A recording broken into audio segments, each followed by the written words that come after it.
how to walk you through to fill out the Then my son, he just cracks me up. These kids, he's getting ready to turn 30 in a couple weeks, which I'm trying to figure out a way to get back to Missouri to visit.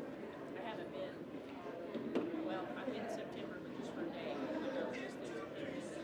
So it's been over a year since I've been there to like see anybody and see my grandbabies in person. And so I had it all on Facebook when we were at like Colorado, Vegas. Wow, Vegas. She said, oh, he was so upset. He's like, oh, she can just travel all over the damn country. She can't come down here and see us. And I'm like, what is wrong with you?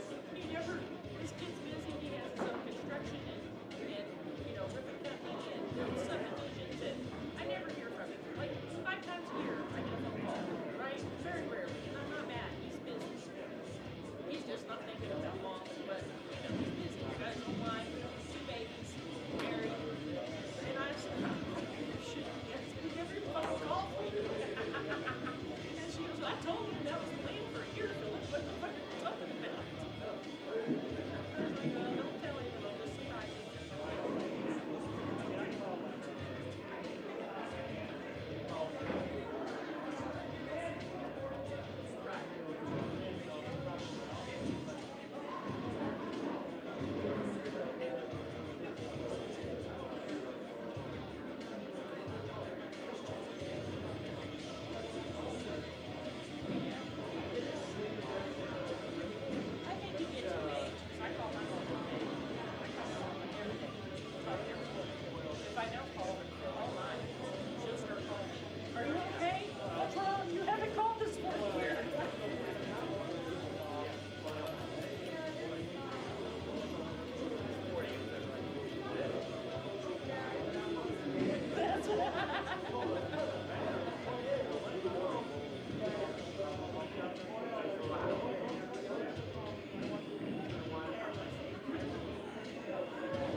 All right, bowlers, so the Eliminator bowlers, we are doing a doubles high game, so $50 for that team, $25 per person.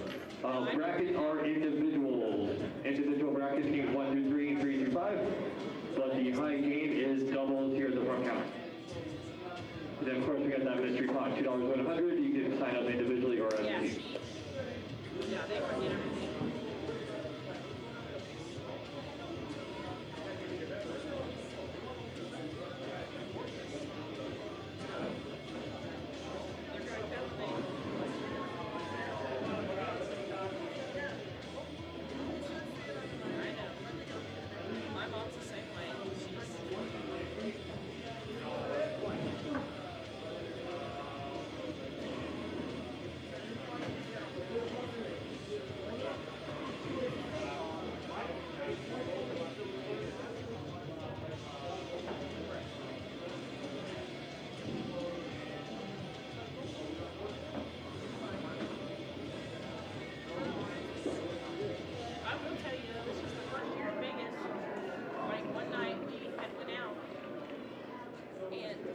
Anyways, Jesse was doing his own thing, and I said, listen, I'm going to go to the room. Like, I'm not feeling it. I was sick while we were there for that week, right? I wasn't feeling good. And I said, I'm going to the room. I just want to stay down here. Like, have fun. I'll see you when you get up. I don't give a shit. But I was feeling kind of claustrophobic. So I walked out one of the side doors and went to walk around the building towards the front, like where we would have been. And I told Jed, I said, man, that's the first time I've ever been sketched like that as a female in Vegas. And I said, I don't know that I'd ever go for myself. And I said, normally I would go anywhere in the world by myself. It don't even faze me. And I said, but all I could think was that I kept looking over my shoulder, these guys I passed. And not like in a bad way, like in a theft way, right? And I said, I just kept looking, and I'm like, they're going to follow me under this elevator, and they're going to, I said, all I was ready is if somebody stepped in the elevator, I was going to step back out and say, I'll catch the next one. Because we ain't doing it. And I was like, that's the first time I've ever done a sketch. But that was, the funny part was it was Tuesday night. We left Wednesday, so I think it was like a little more than, it wasn't like that over the weekend. Not yourself, give yourself Boy, that was, I said, I don't believe I'll go to Vegas by myself, baby. So I think I feel safe. And I never feel that way.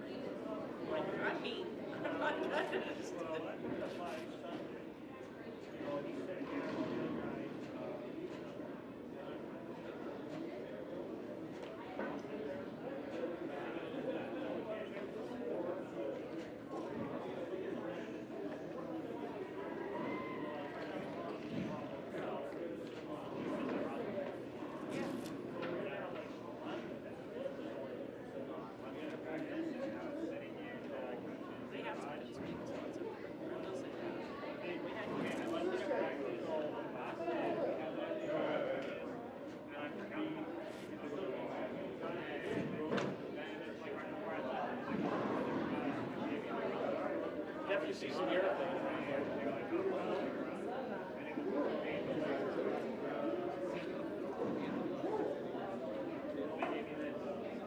With your thing. Right?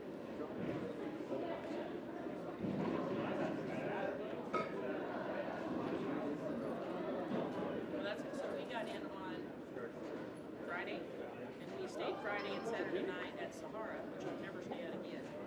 That was the worst experience I ever had. Listen, they double charged us. It took us forever to get that, right? It took like a week to get that money back. No idea. And then still waiting on deposits to come back. Right, but I mean, you know, I was just like, good Jesus, you double charged us, we're still waiting on deposits. Then on top of it, the hotel, they had the, and I get it how hot it was in Vegas. Like, so I do understand they can't just let everybody do whatever they want with AC units because it's gonna freeze them out. I'm middle-aged, I get fucking hot. And that room was set at 71 degrees, and I was so hot. And I called 3 times, and 3 times they said, we'll send a 10 minutes for Justin. Nobody ever fucking showed up. And I said, I'm out. And after what I just paid for you, like to stay here, and you can't come up to Justin by 3. All right, everybody has checked in, so we'll get started here in about 5 minutes. This is your 5-minute warning. Once again, high game pot up here is for the team, $50 for the team. Practice games 1 through 3, 3 through 5 with Alex, and that is all individual. Then we got that mystery pot, $2 win 100.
top six.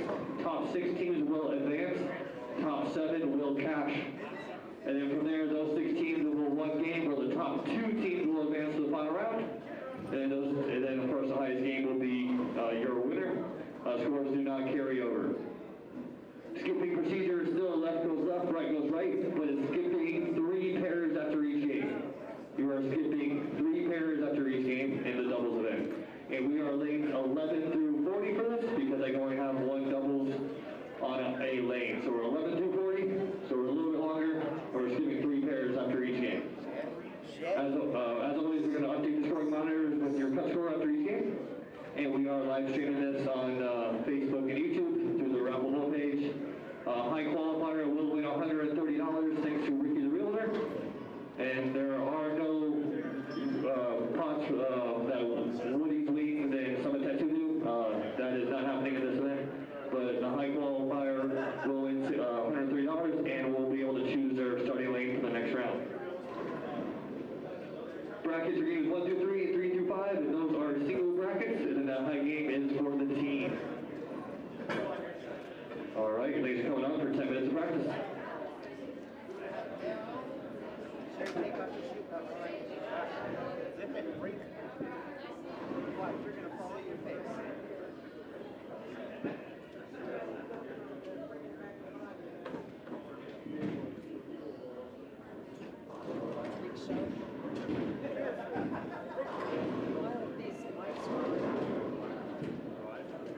They are too. Break that.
So I'm on now? Like I'm live? Yep. Yay. Hey, good body every evening. How is everyone out there? My apologies for being late. You haven't paid for last weekend either, right? No, I have not. I will. My apologies for being late today. I had the chance to go spend the afternoon up in Cheyenne with my best childhood friend. And the ride home took me a tad longer than I thought, so I'm 5 minutes late. At any rate, welcome to week number, I don't know, whatever this is, I guess 5 of the Summer Eliminator series that Billy Gedge put together, I don't know, 50, 60 years ago, whatever. It's a doubles tournament tonight. So, to my knowledge, we have a full slate of people. One of the things that I'm going to have to catch up with is all the information tonight, since I literally just walked in the door. We should have 30 teams of 2 bowlers each, so 60 bowlers total. We have some people that we haven't seen around in a while. We have some people that are here every week.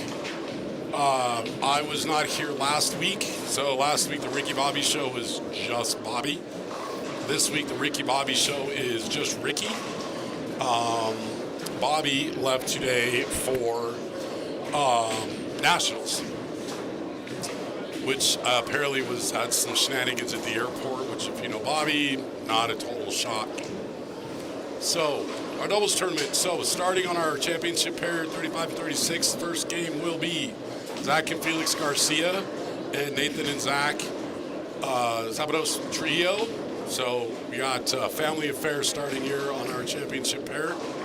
We will go through the teams as they come across in our line of sight. Over to the right, we have Kevin Cerulli and Christina. And we also have Roslyn and Chris. 39 and 40 right now. We have Jeff Delaney and James Polk are our team. And one of the mics looks like, I don't know, they have so many mics that Chavez and his partner Gabriel. We have Christina Marshall and why is she down there? I'm a little confused. I'm not sure where Christina Marshall's bowling or who her partner is. I'll get to the bottom of that too. Anyway, Jeff Pelletier is bowling with Gaius. It's a formidable duo. Colby Shute and Brandon Golzinski. There are a lot of formidable teams here tonight. Thomas Stead is bowling with Steve Fabrizio. Down there, Mike Lujan and Gabe Fetty are bowling as a team. So, if you're out there, say something in the chat so I know I'm not just talking to the air. Say hello, let me know who you're rooting for, what have you. Our 3 consecutive time champion, Brandon Knowles, is running around here somewhere. At least I know he was registered. Where is he? I'll find him, I promise.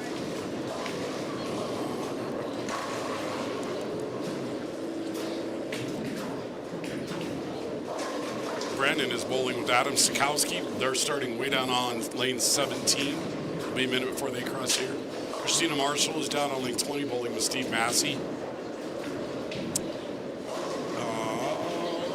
Harmony Tren is bowling. I haven't seen Harmony in a minute. Isaac Rose is back, first time in a couple weeks. Like I mentioned, Jeff Delaney, James Polk, formidable opponent. Donnie Voschel is running around somewhere. Kevin Hartman and Dwayne Mellinger.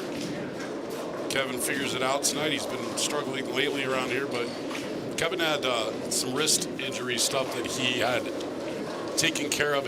Had all of his equipment re-drilled. So, all right, I will figure out how to make it a full screen here shortly, and I will make that happen for you all. Billy, I need your help out here. If you're in the back listening, he's not here. He's at the front counter. If I start pushing buttons, I will blow up Nassau. So, practice is done. Billy will be back down here as soon as the announcements are done, he'll be here. Top 17 world cash, top 16 world advance.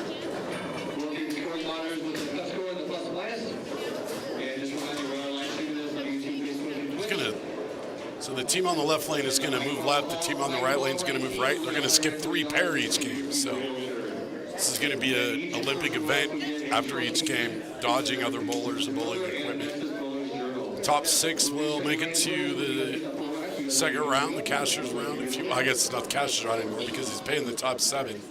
So one doubles team will finish 7th. They will get money, but they will not advance.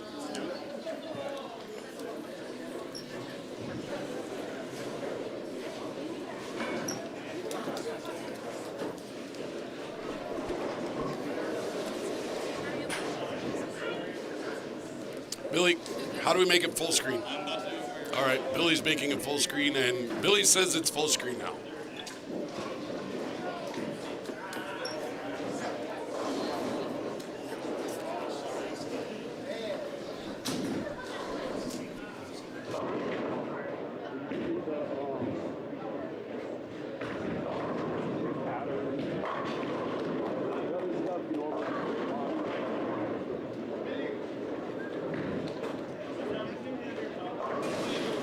Hopefully that worked and it's full screen now. Billy's going to bring me this stuff about the oil pattern, although interesting enough, seen some interesting first shots already.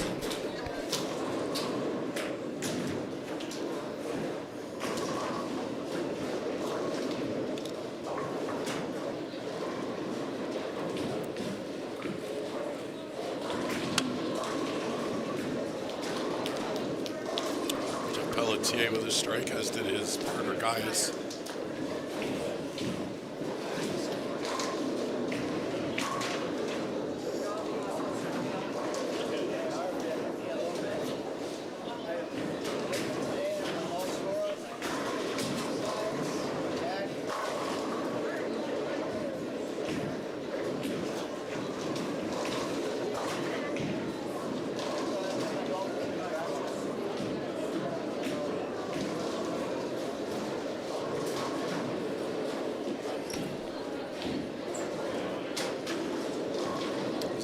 With a spare to start.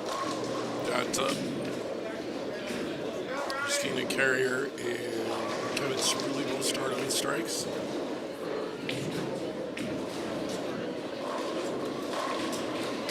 Jeff Delaney threw a split of 8 pins. I don't got one of them out. I don't know what the split was. Didn't see it. It is a little trickier when you're a one-man band here trying to keep track of everybody. Who else do I see that's at least in sight? Jackson Garden down there. I see Donnie Bosch down there. That's about it as far as bowlers I recognize that I can see. Given that they're going to be skipping 3 pair each time, we're going to get a lot of different people at a lot of different times. Let me know out there who you're watching. How many viewers we got currently?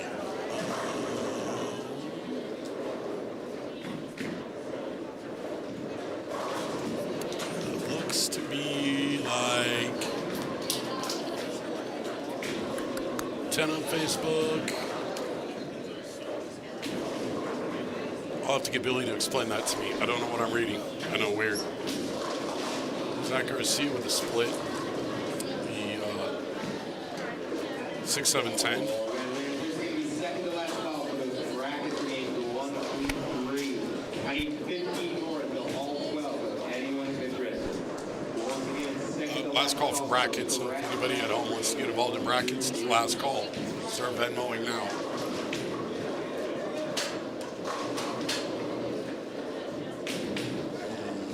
Pelletier misses the head pin altogether.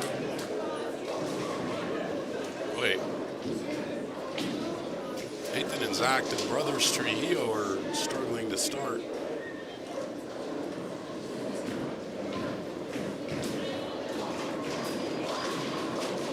Unless Zach picks up the 2-8-10, which is possible. they're going to start with 1 spare and 3 opens between them.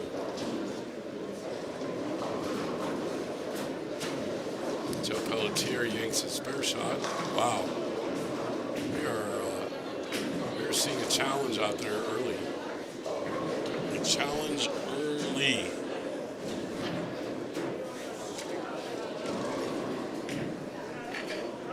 All right, now at least We got powder and MVP points, and then where that is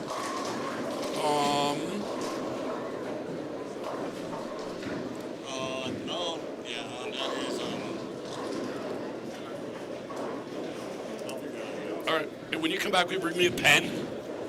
A pen? Oh, thanks, man. All right, what do we got here? We have MVP points. We have the oil pattern, which is the number 4 pattern of the 2025 ITC Team women's pattern. So it is 40 feet. It is a ratio of 2.08 to 1. It is 39 feet. Volume 29.7. 19.55 forward. 10.15 reverse. So it looks to be short and challenging.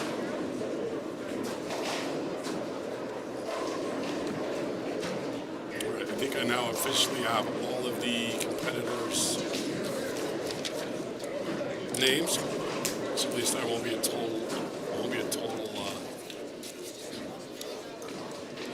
buffoon as they start to cross in front of us.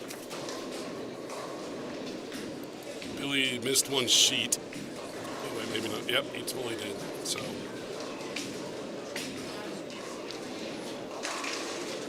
You guys aren't helping me out. You're not participating. I need to know who you're rooting for. Who are you watching? Help me out. Give me something to talk about other than how many home runs the A's might hit against Rockies pitching this weekend.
Wow.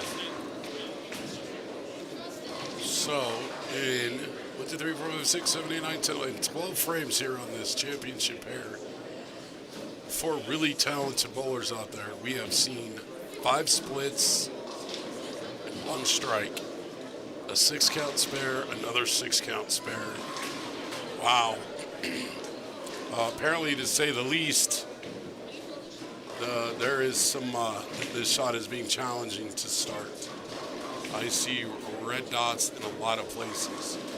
Colby Shute, Red, and Golzinski have started out knowing what's going on with Colby with 2 spares and 2 strikes in 4 frames. Brandon with a strike, a spare, and 2 strikes. So, interesting start.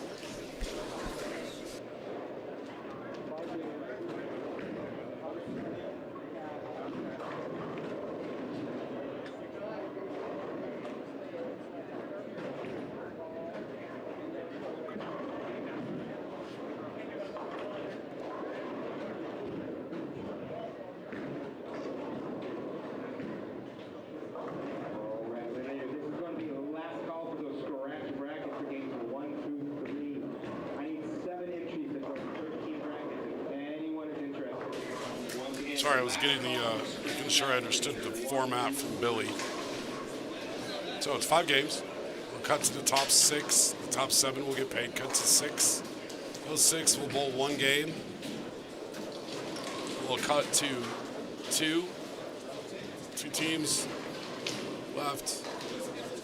And then double 1 game for all the marbles. So that'll be the format.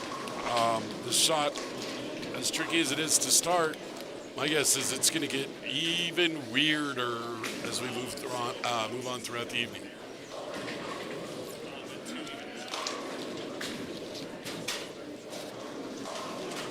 So definitely a challenging scenario for a doubles event.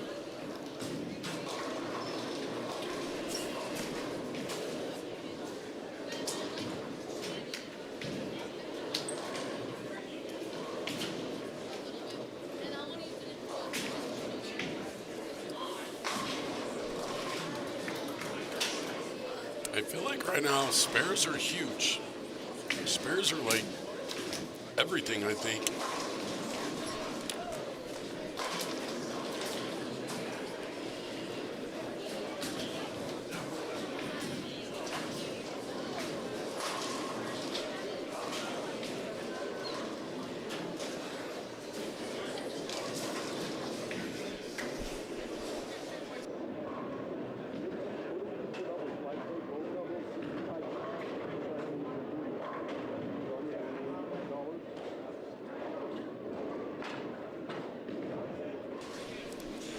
What happens when I'm late, I have to get all my own questions answered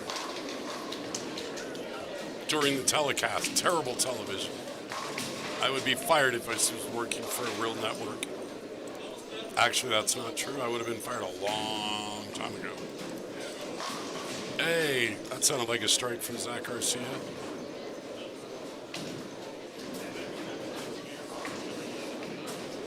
Probably sounded like it because it was.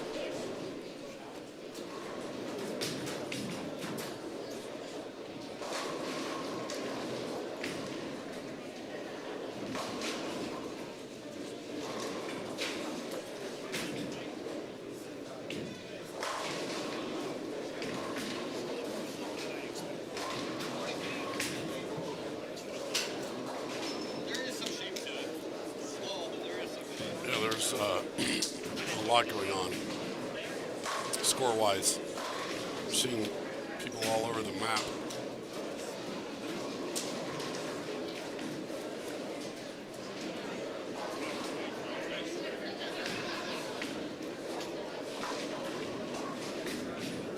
All right, got that handled.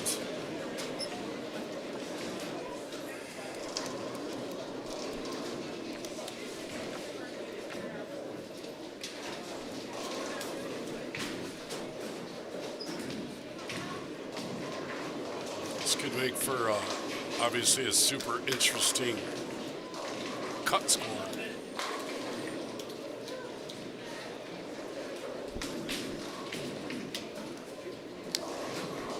That is faux show. Well, we've got a minute. We'll just update a little bit about the points, the season point total. Obviously, Brandon Knowles is atop the leaderboard. He's won 3 of the 4 events, including 3 in a row. He's got a total of 22 points. He's averaging 224. Noah Gallegos with 20 points. He won the first one, sitting at an average of 214. Jackson Garton with 18. Antonio Correa with 13. Nathan Spatos Trujillo with 11. Brian Garofano, Jeff Delaney, Donovan Thomas, Shane Dees, and Zach Spatos Trujillo, along with Rowdy Twarogowski, 10 points each. So the however many champions we get will get automatic bid into the TOC at the end of the year. And then however many spots that leaves open, we'll take the top point getters. So currently, after 4 weeks, we only have 2 guaranteed qualifiers, Noah and Brandon. Whoever wins tonight will both be eligible for the TOC, both members of the doubles team. So, I mean, frankly, it would have been kind of hilarious if Brandon had bowled with Noah and then won it. That would have been kind of fun.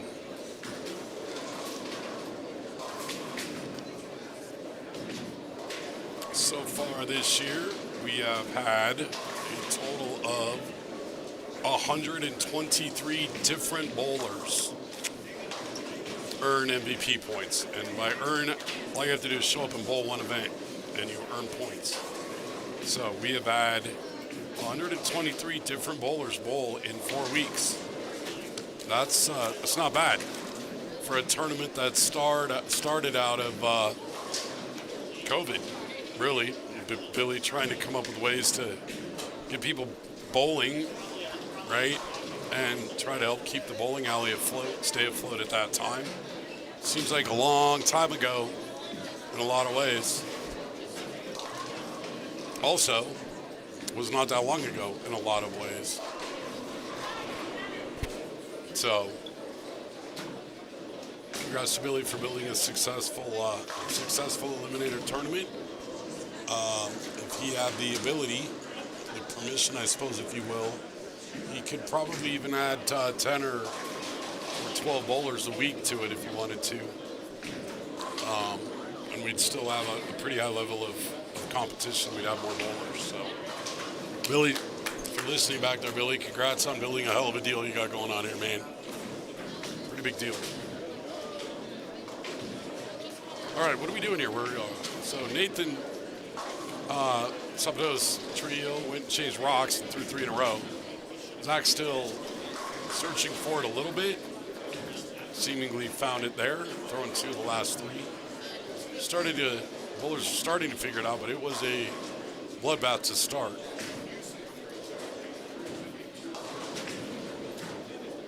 Pick your spares up, throw some strikes when you get a chance. This may be the top 6 teams, maybe combined total the 6 teams with the most spares at the end of the night.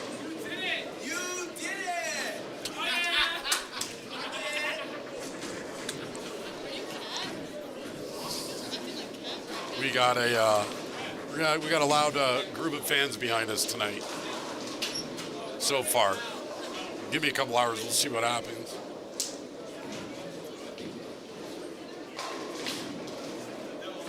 This evening should go maybe a hair quicker than normal eliminators because there are only 4 bowlers per pair as opposed to other nights where we may have 5 on a pair.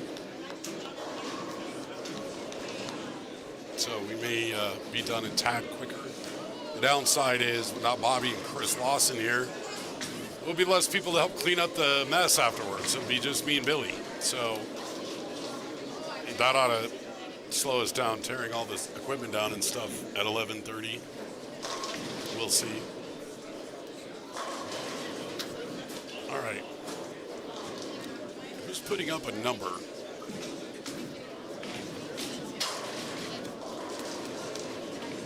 Well, Jeff Pelletier is celebrating a double. Let's see. Colby Schute's got a chance to put up a nice little number. Zach Garcia is putting on a spare shooting exhibition. Happens a lot with that guy.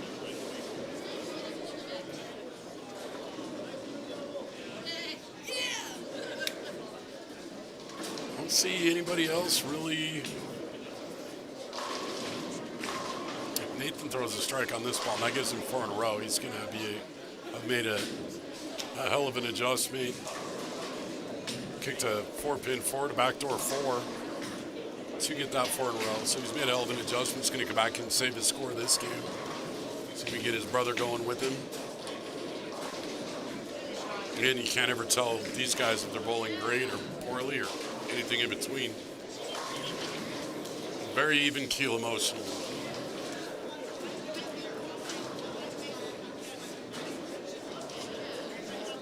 Seen some good bowlers with some unseasonably low scores. That's not a lot of fun.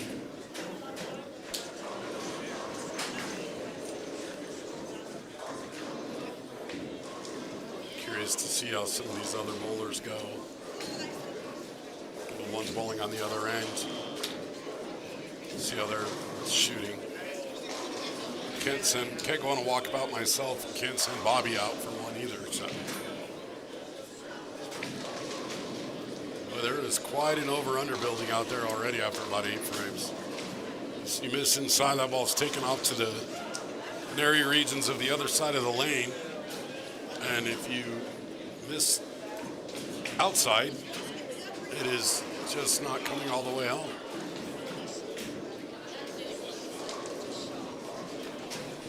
Looks to be about an equal pattern as far as lefties or righties go.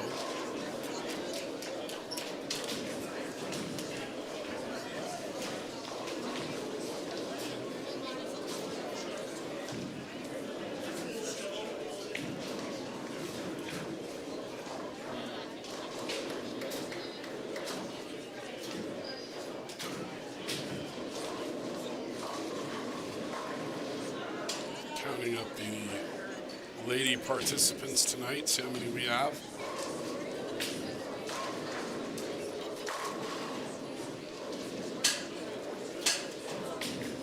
At first glance, it appears to be 1, 2, 3, 4, 5, 6, appears to be 7. So 7 of our 30 teams. Ladies are fairly well represented tonight. Typically see 1 or 2 more out in a double scenario.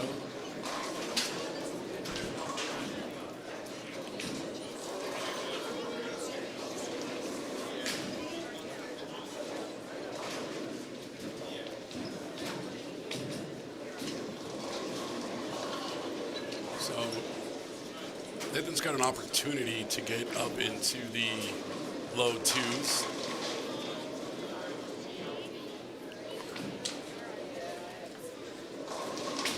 As does Zach. They gotta punch out, which they can do, clearly.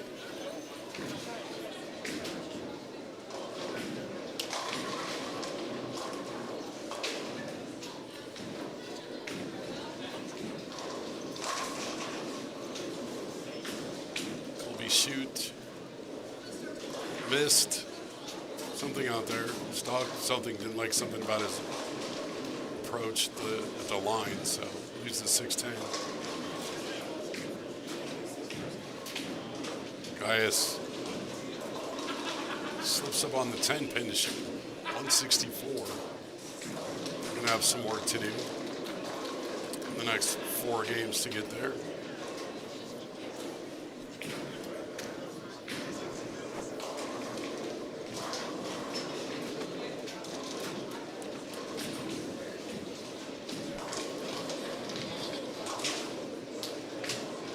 Zach with another 2-8-10 that he picked the 2 and the 10 out of and left the 8. So best case scenario, get to 172. See if Nathan can punch in the 10th and he can get to 203, which right now looks like a monster score. Actually 279 in weeks past. Oh, there's the first one. I think he's got it figured out. He's got a lot more front roll going on than side roll at the moment, which might be the best way to attack this kind of a shot. Thick and short oil.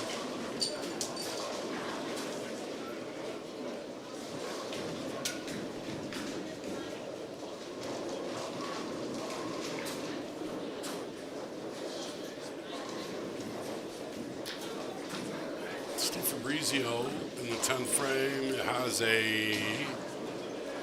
looks like a 4-pin. You can pick it up and then throw a strike to shoot 200 on the dot. Mike Lujan's got it figured out here. Although he's got a chance to throw a 6 in a row to shoot 212. Steve did convert his spare, so 1 ball 1 time he can get to 200 on the dot.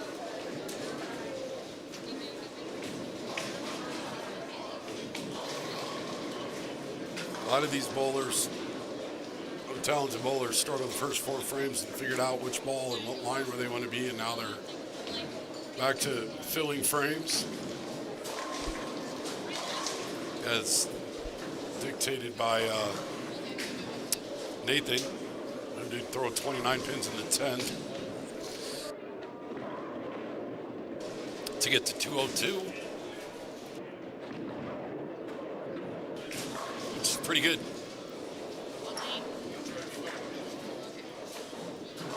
Mike Lujan down there's got 1 ball lifting it to 212. Steve Fabrizio did throw a strike to shoot 200. We'll be shooting with a 195.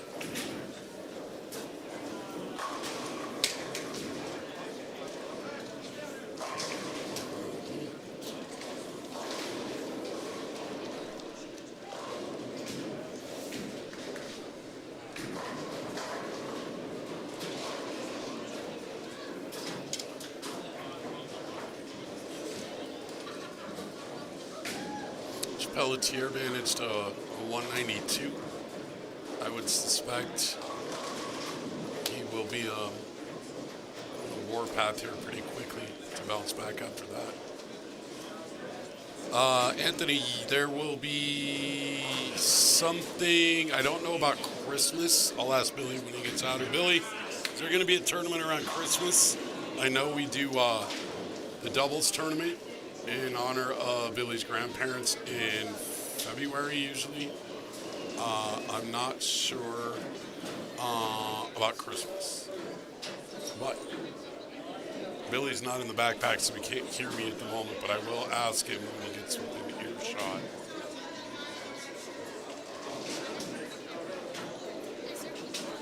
How far do they go each time?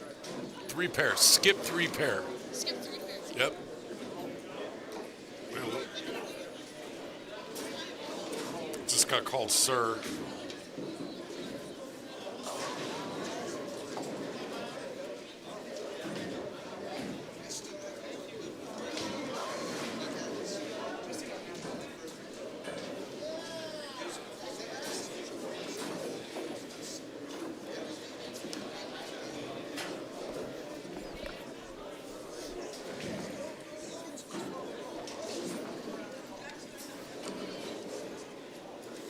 So, pretty much looks like most pairs are done. I'm seeing 170s, 170s, 160s.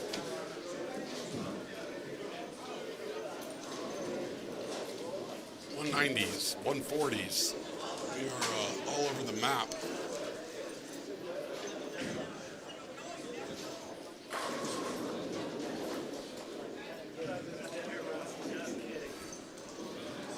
It's amazing how quiet this place will get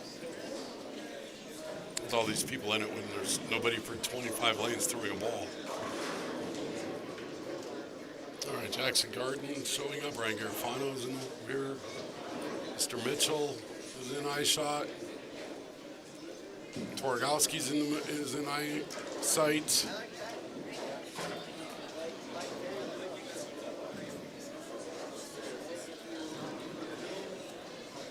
Corey. I'm surprised Corey's here tonight. In fact, Corey might have gone out with everyone that went out to nationals, ladies nationals, with Bobby and Ashley. Guess not.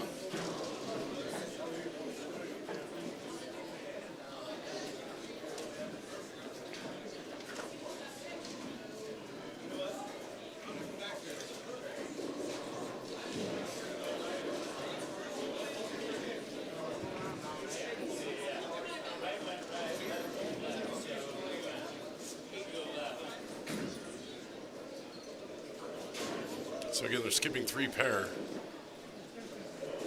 each after each game. So that is quite a jaunt.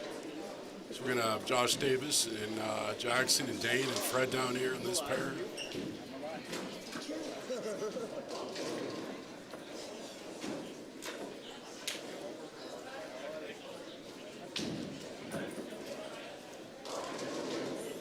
Get some scores here pretty quickly. Brian Mitchell's in front of us here. Brian is bowling with, I saw this. He's bowling with Dimitri Richardson. That's an extremely formidable team.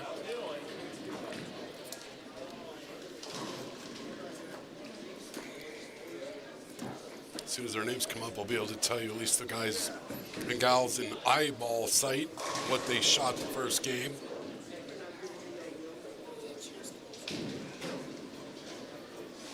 So Corey shot a 197. Heck, the initial cut score might be like -20. Maybe even worse.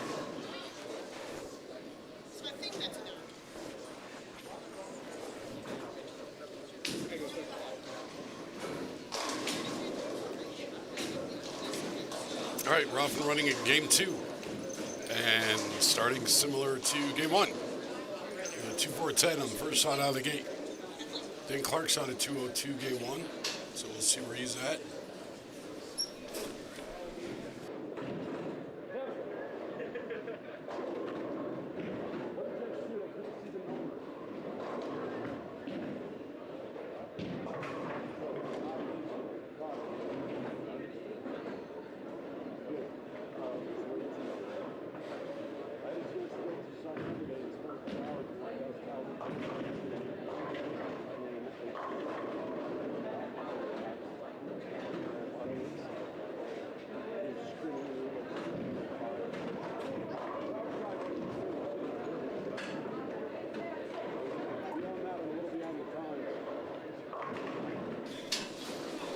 All right, Noah Gallegos and Stevie will be here in front of us.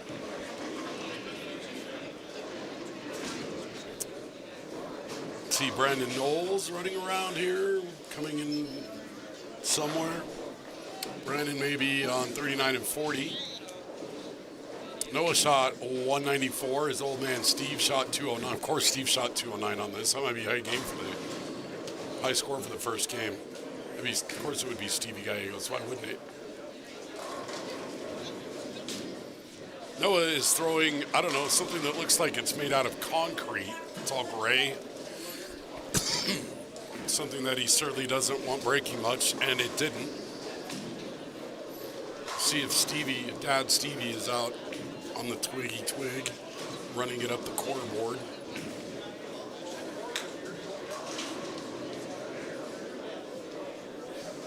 And shocked me.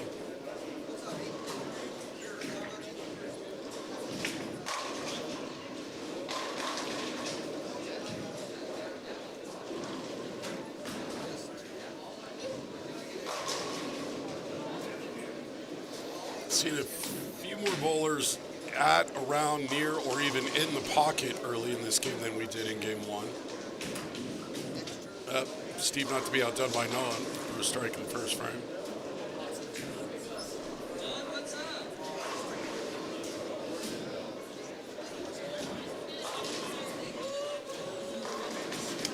Big Cookstar with a spare. Hey, nice, had to carry the kid the first game I see, huh? What's new? I told him my goal.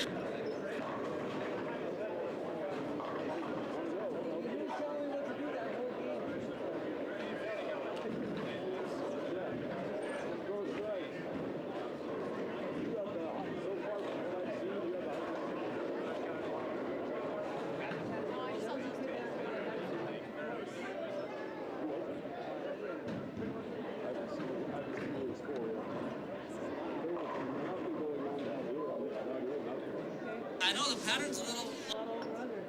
Yeah, looks for watching. Dimitri Richardson shot at 258 the first game, so he's got it figured out. That's an impressive.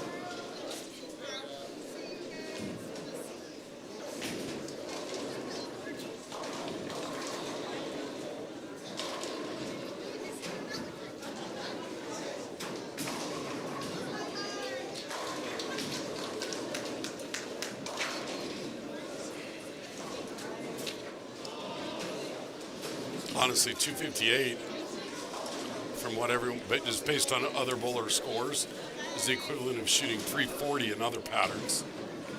That's crazy. Good bowler, not a shock.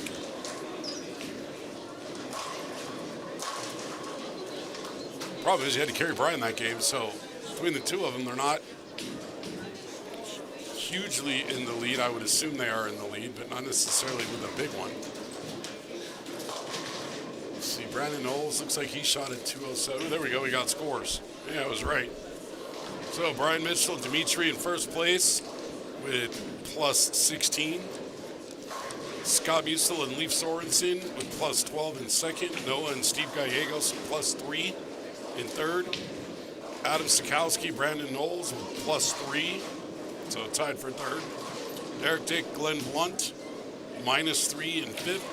Cut score after the first game would be Jackson Garden and Dane Clark. at minus 10. And the team that would get paid but not move on after game one would be Ian Rodriguez and Antonio Correa at minus 14.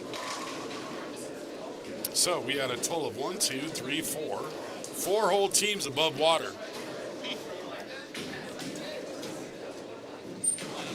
It's high game. Got to be the doubles or individual. It's doubles for the high game, so they did win high game. They went Right. 140. So high game is worth $140 tonight, and it is your doubles team. So Brian Mitchell and Dimitri won that. Luckily, Brian shot 158. Otherwise, they wouldn't have won.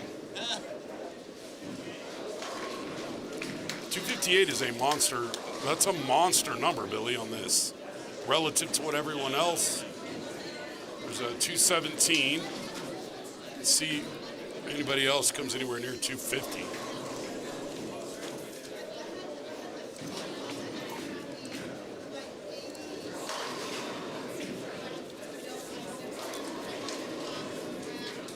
Nope. I don't find anyone else. If anyone out there is watching,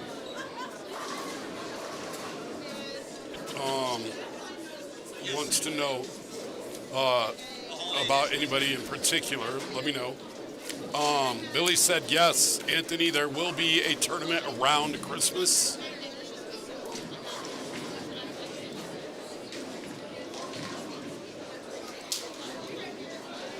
Pull up a calendar here and see if I can get him to commit.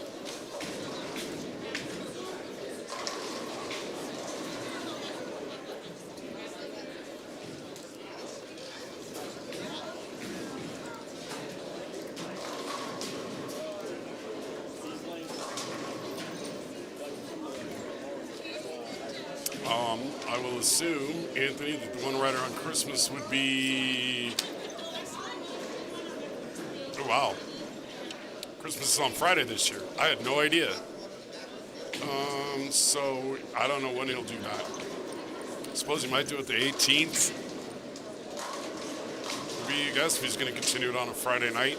See if he's going to do it on a Saturday or something. I know in the past there was 1 or 2 times he did a Saturday one.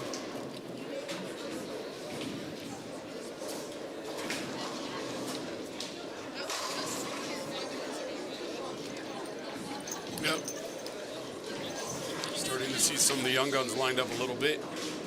Take the younger guys a little bit longer to line up than some of the grizzled veterans, but when they do, you know how it is.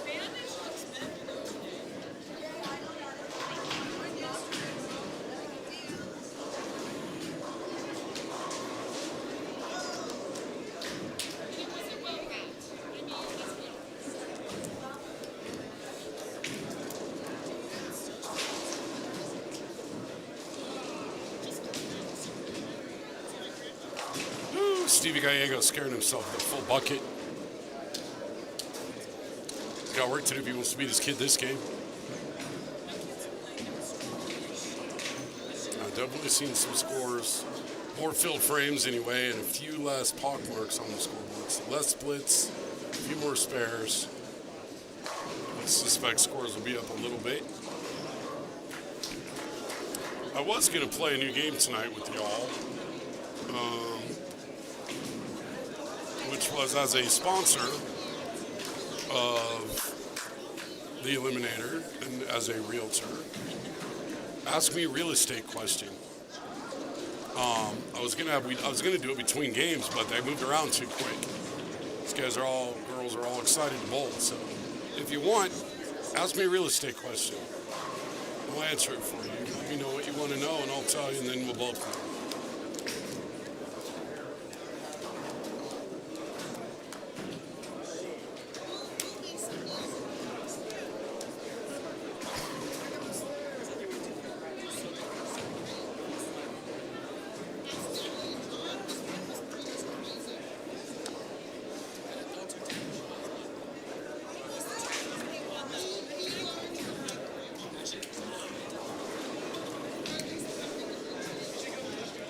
They are bowling quickly tonight.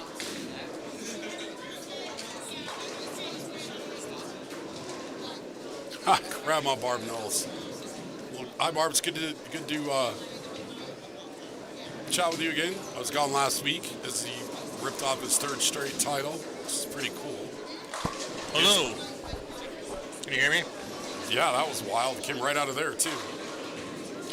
What's that? It sounded like it came right out of the screen. No. All right. Well, now y'all did it. You didn't participate with me enough. Now I got to have Billy here. What's up, guys? Did you shoot this shot? I did. Practice. And? I went through 3 games, I went like 190, 220, 240. So I thought it was definitely playable. I thought there's an OB, a little OB for sure. But if you would have hooked, and definitely hooked.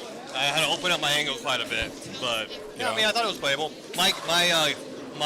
I told the counter guys after 5 games, the team will be plus 100 for the cut. You think so? Yeah, well, that's what I thought, and then I'm looking at the scores now, and I'm like, well, I feel like it looked like a whole bunch of bowlers attacked it the wrong way to start, and then after about 4 or 5 frames, they all adjusted and started to figure it out. So I would still suspect scores to be up. I think scores will get up. Here, I'll show you guys the pattern, all 30 of you. So here's a pattern. I mean, there is shape to it. So yeah, it is flatter, but there still is shape around 5-10 board. Okay. So I felt like I did have some miss room a little bit. When you were shooting it, what equipment, what ball were you using? I was using the Venom, the OG Venom Promotive, and it was just, I mean, if I threw it within a 3-board area, it was just walking in the bucket. So you had some miss. I had some miss. That's why I'm like, man, well, like, it wasn't like a house shot miss, but I definitely had miss. Right. Well, if you have miss, I would say 3 or 4 boards. Then looking at that, relative to how this all started tonight, there were a whole lot of bowlers who went about it the wrong way. Yes. Wrong ball, wrong zone, wrong line, all of it. Yeah.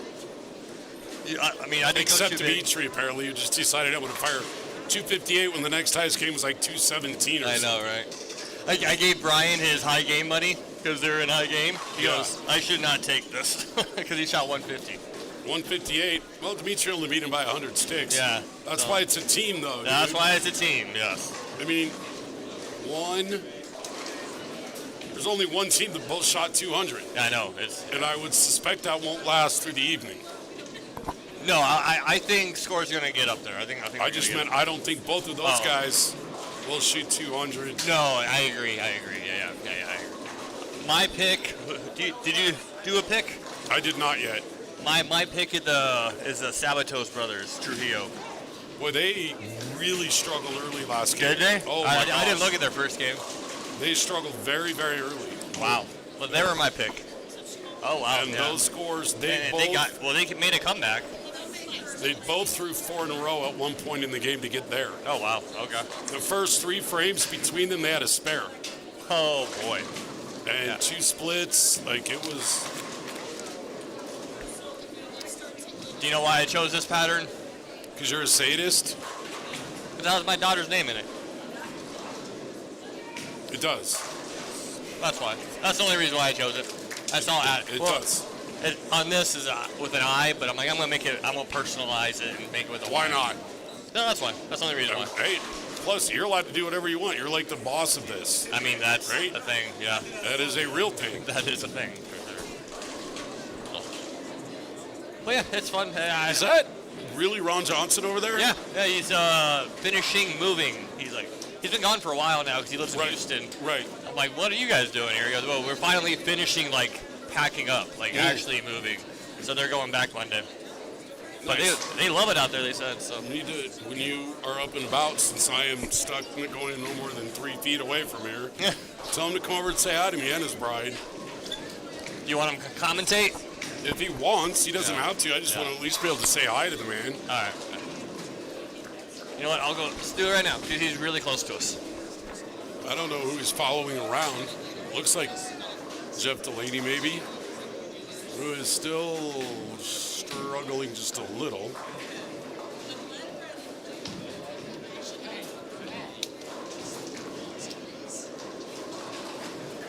but getting better.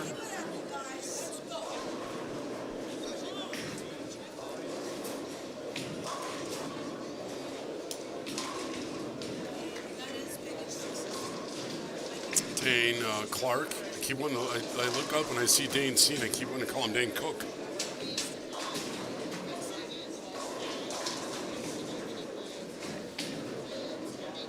Steve Fabrizio down there racking a 10 pin on lane 40, then laughing about it.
All right, what do we got going on? Jackson Garten is putting up a big number here this game, as is Dane Clark.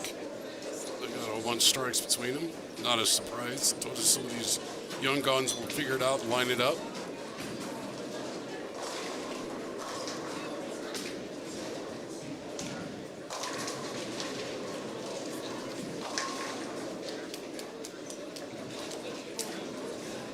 Noah G and his dad Steve G are bowling well. Steve hasn't thrown a double yet this game. I would imagine that won't last too much longer.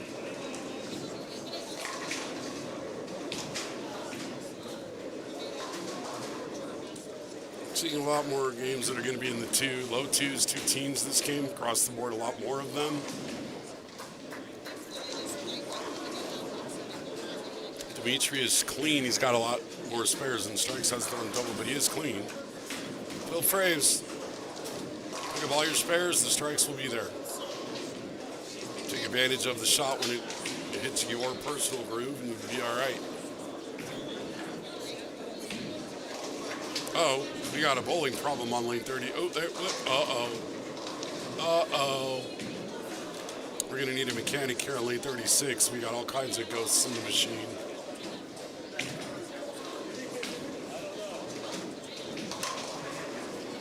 Honest Abe. He broke it. This would not be good for the Eliminator, Friday Night Eliminator. Lane 36 completely burps out. It's not going to be good at all.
No Gallegos is still lined up, regardless of what happened in the 4th and 5th frame. Bad Steve is finally throwing that double. Brian Mitchell is more than making up for his lack of monster score in game 1.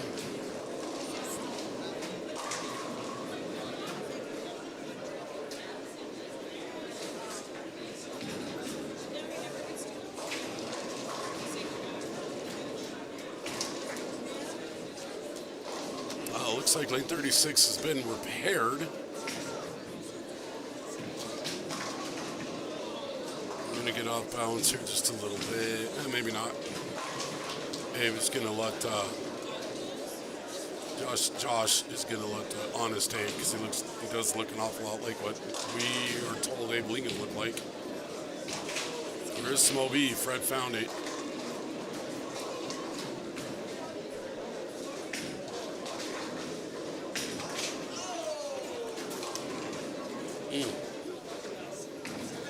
The over-under on these lanes has gotten pretty scary, hairy.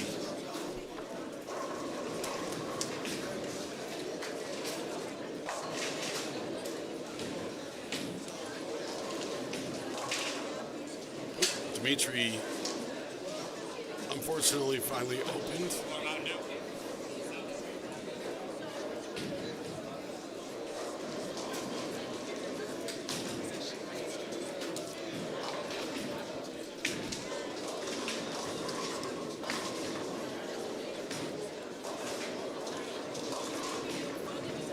Like the shots moving a little bit on some of these guys here that were lined up now. Is a lot of these guys looks like the opposite of game 1, where they started wrong and then finished strong. This game they started right. Now they're kind of moving around a little bit looking for answers at the end of the game. We do have one pair over here. 37-38's already done, which was Rowdy shot at 203. A high game on that pair for game 2.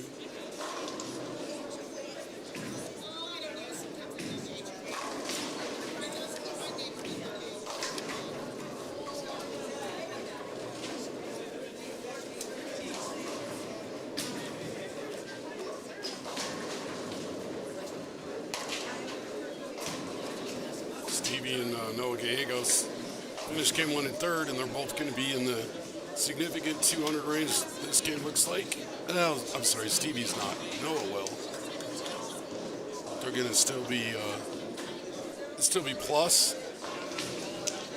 You got a 4 down there. Dane with a golf shot.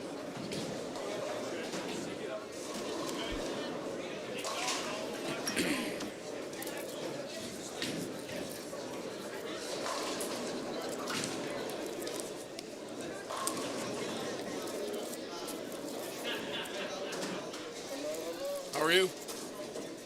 Okay.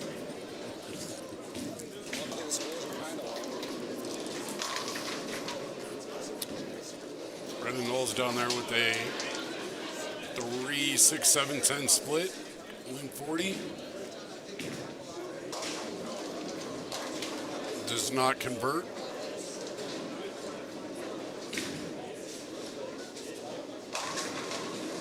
Still appears to be going to be in the 180 range at least. All right, Noah Gallegos decided to not wait till game 5 to make his move today. So that's cool.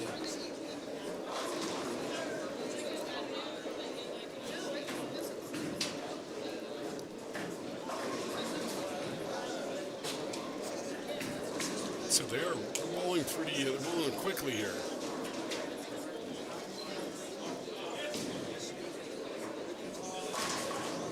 Ooh, almost a stone 9 from Brian Mitchell, which is the same as not. So Brian's got the 11th and 12th to shoot. He could still get to 223, which would be a 70-pin impressive increase from game 1 to game 2.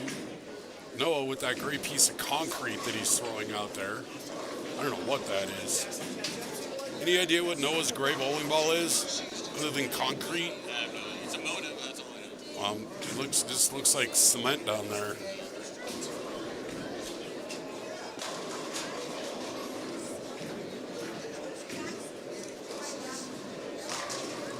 Ryan Mitchell with strike number 2 in the 10th.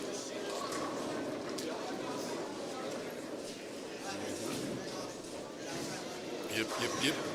So This is a grind fest. it is a grind so far. It's a quick grind, though. They are going fast. They are indeedy. Zach Cigar got it figured out. Figured out where to be.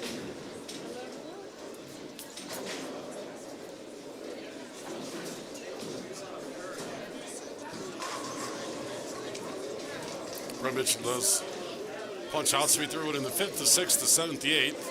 For a nasty split in the 9th, and then punched out in the 10th for 223. For himself to be sitting at minus 19 through 2. Dimitri's got a little bit to play with here, the 258 he shot. Mil Gallegos with a 220, not 230. After his 196, so they will be sitting Noah and Steve should still be sitting at plus after 2. We will see. Dimitri with a 4-pin. They will definitely still be sitting at plus.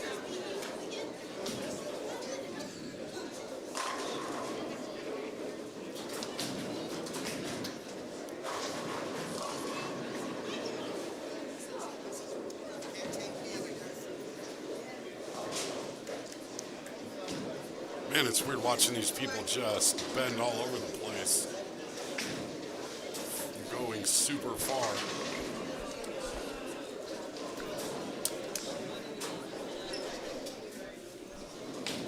Scott Roberts in the house, bowling with his wife, Stacy. It's good to see him out throwing the rock around.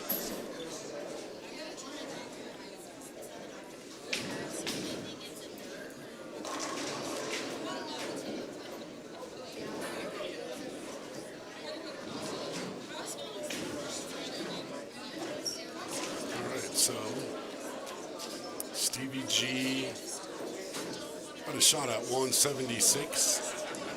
So much for being his kid all 5 games. But he's 1-1 against him from a head-to-head perspective. Dan Clark with a solid 4-pin to shoot 184. Which is not an awful number.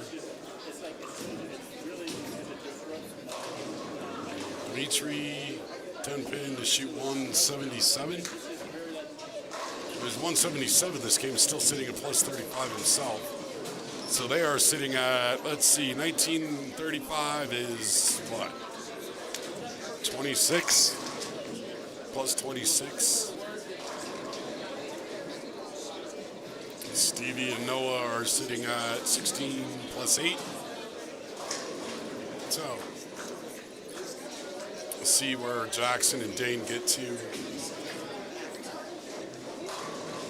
Ooh, Jackson with a good shot, leaves a 10-pin.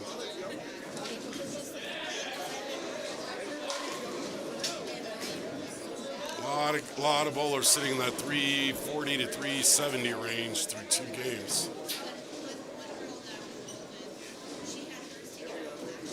Isaac Rose will be down here on 37 and 38 this game. Scott Roberts and Stacy will be here.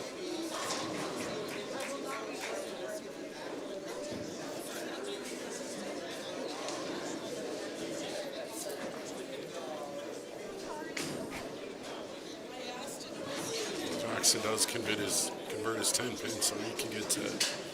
Let's get to 236 here. He's going to go find a different bowling tool. See if he likes that shot. We shall see. All right, I'm going to throw it out there again. Somebody asked me a real estate question. As we're watching a few bowlers finish bowling, but a lot of them meander around. Mr. Johnson, what's up, buddy? How are you? I'm all right. Hi. How you doing? Good to see you, even if it's briefly. To what do we owe the blessing of your visit? We're just coming to finish our business in Colorado. Nice. I'm trying to get mine buttoned up too. I don't know if you saw that. Wisconsin, right? Yeah. Yep. Going to Atlanta.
You have a person for that, and it ain't me.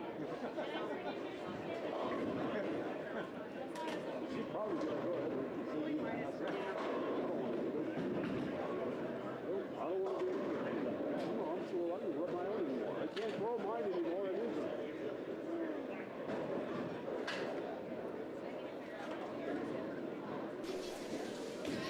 Why, Nate Bolton? Why aren't you bowling tonight?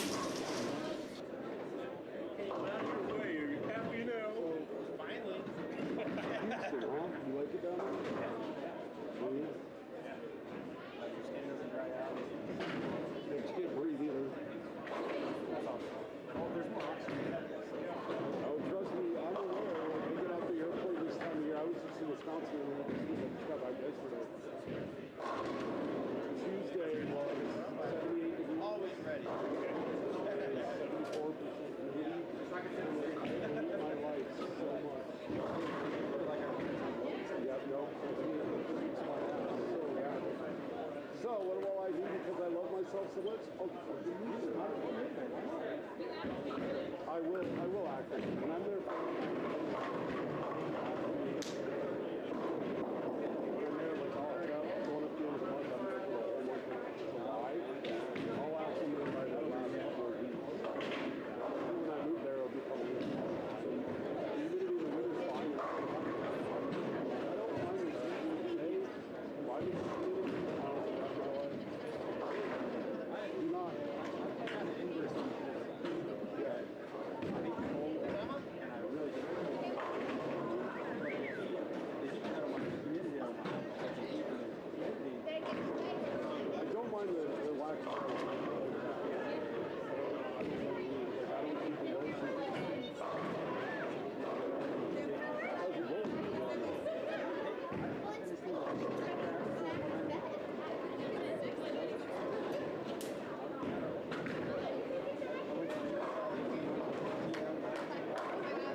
Good to see you guys. Yeah, you too. All right, game 3 started. Sorry about that. I was catching up with another Lost Buddy. It seems to be Lost Friends Day. So Christina and Steve down here. Kevin and Dwayne down here. Kevin and Dwayne have not shot themselves out of it yet by any stretch. They're right there. Brandon Knowles right around us, so he'll probably be back for somewhere around game 5. Would be my guess. I would imagine that Billy will be back with score sheets here pretty quickly. Didn't see a lot of stuff that will move around. The standing sheets too much.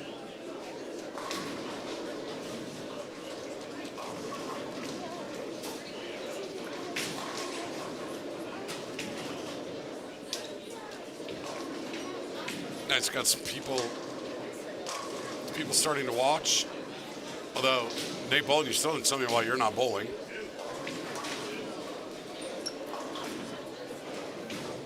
It's really nice for those of you that know to see Scott Roberts out here bowling. Nice to see him shooting it.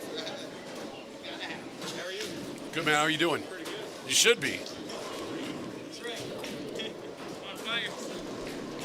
Appreciate it.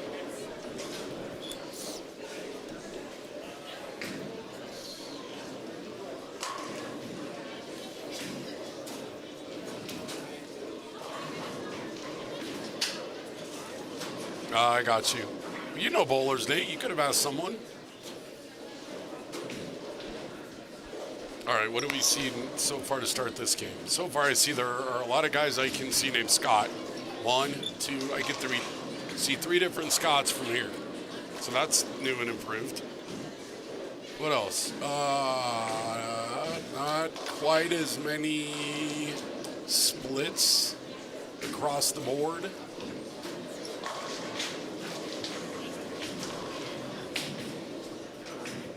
Also, not nearly as many strikes across the board as we saw beginning this game as we did game 2. A few more strikes.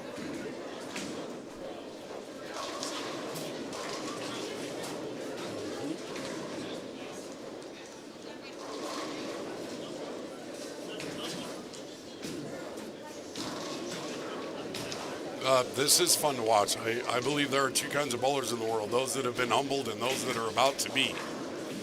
Put out a shot like this, tough. Ooh, we have score sheets after game 2. All right, let's see. You do not have a change at the top.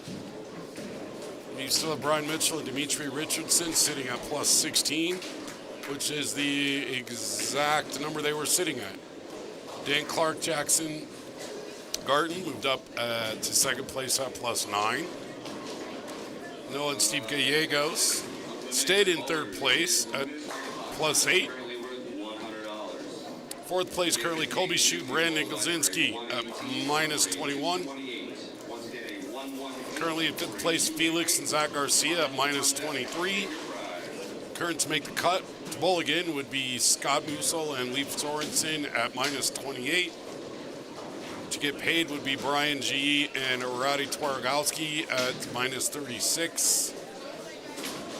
Adam Sikowski, Brandon Knowles right there in 8th place at minus 37. Some work to do and so on and so forth. So, anybody's got any special requests for scores, let me know. And I will find them and report them to you.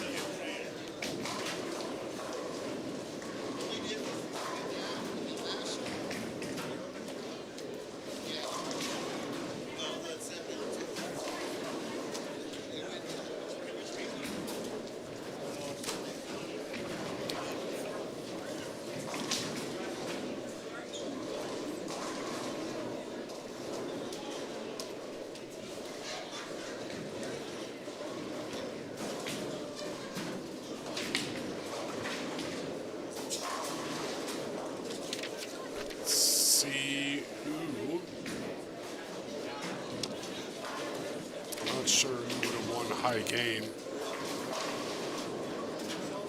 in that game. So we are down to 3 teams that are plus 8, plus 9, and plus 16. Now monster numbers. So we went from 4 to 3. Billy, if you're listening, oh no, here he comes. He's not in the back tonight much. Running around. Ask him who won the I-game pot. Hey, who won the I-game pot? Jackson and Dan Clark won the I-game pot. Glad they got in.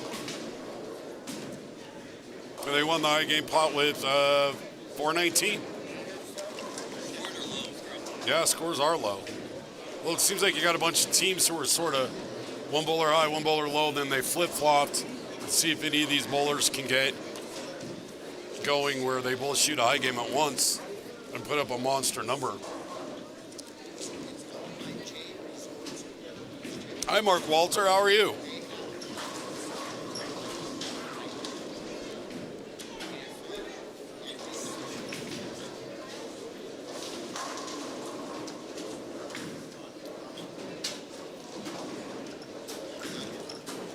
Oh, Billy's putting on the headphones. Y'all are about to be amazed.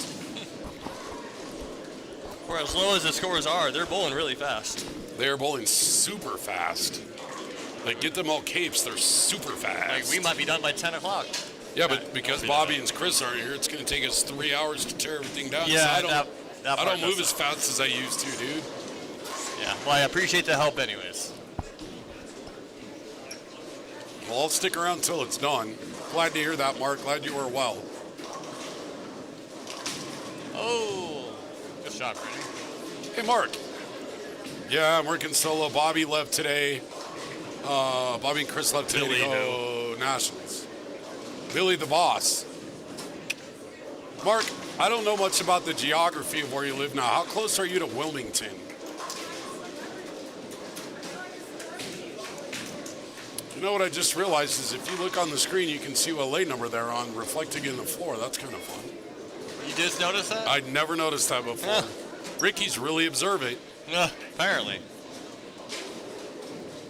Not really. I'm in my mid-50s and essentially married. I don't pay attention to nothing. That's fair. Yeah, Adam Sikowski. He was on my reel yesterday that I posted.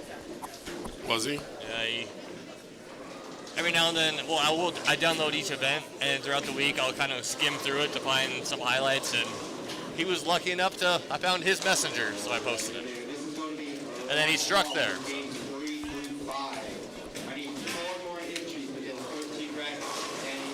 Still trying to fill entries in the brackets. Yeah, doubles are interesting when it comes to brackets and all the side action. It's very hit or miss. Sure.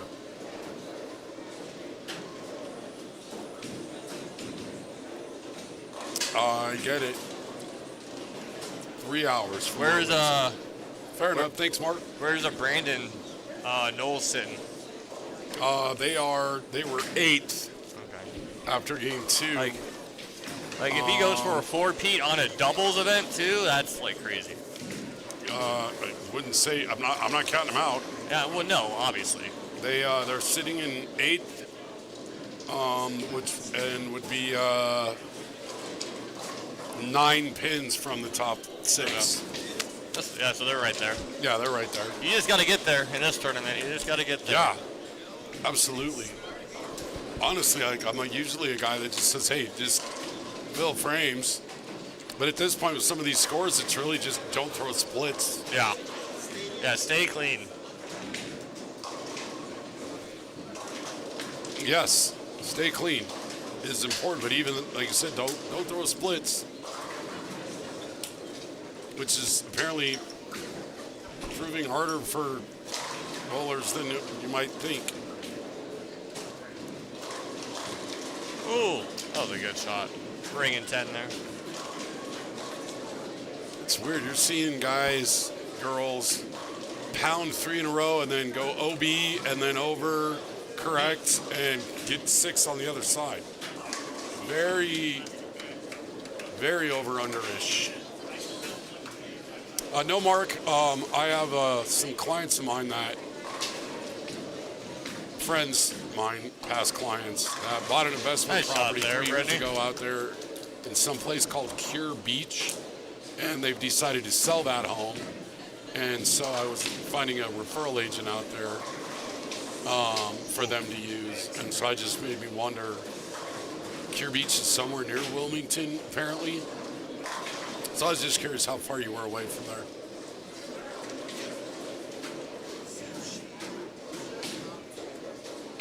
It's weird watching bowlers when you move them 3 pairs like this because it's doubles. Like they miss us by a wide berth and then we'll catch them on the way around again, right? Yeah. So like Brandon Knowles was way down on 39 and 40. Last game goes way around us. Might Now be back around here for game 5. Yeah, it's gonna be close. Yeah, game 5. I like those kind of moves though, where you get the whole house in. Yeah, why not? They can make them get their steps in. Yeah. The one guy who needs his steps the most is the one guy sitting here. Yeah, right. I'm at 15,000 for the day, with like probably 7,000 more to go. You and Jen, 20,000 steps a day, no matter what. Yeah, I walk. Yeah. And you get all those steps and you never leave the same building.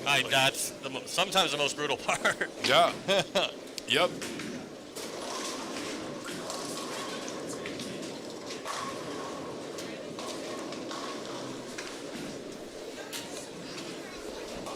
So, how is Woody's Wings sponsored for this tournament? How is it? Like what do you Like, are they you give it like they sponsor the women's non-qualifier, right? Yes. So just the highest non-qualifying doubles team that has a woman on it? Or? They decided not to do doubles. Okay. So there is no Summit Tattoo or Woody's Wing sponsorship for doubles because it's supposed to be just a female thing. So Right. only singles events, non-woman, high woman non-qualifier gets paid. So. Right. Gotcha. So today's just you. Hey, all right, good for me. Good for me. We got Dwayne Mellinger. It's so weird to say that, Mellinger.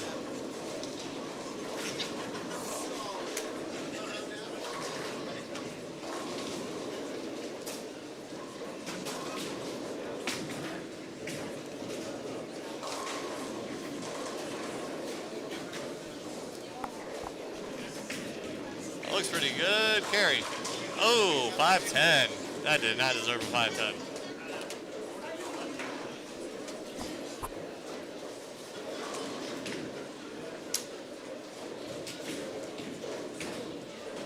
Dwayne and Kevin are struggling a little bit.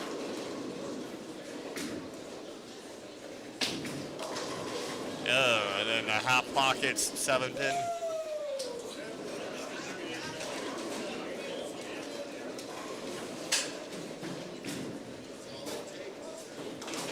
Ugh. Oh, get it. Get it.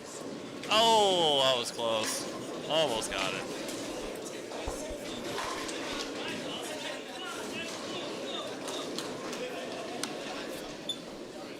Oh, yeah, Kevin and Dwayne are struggling on this pair.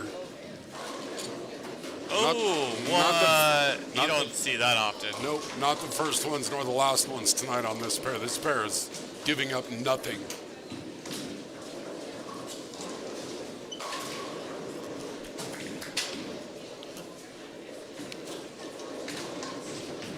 Giving up absolutely nothing.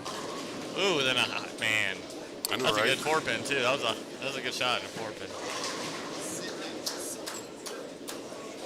And then we got Isaac Rose and Rob wearing shirts to say "I suck at bowling." When they checked in, I just read it. I was like, "Yeah, I agree." Nice, nice. Oh,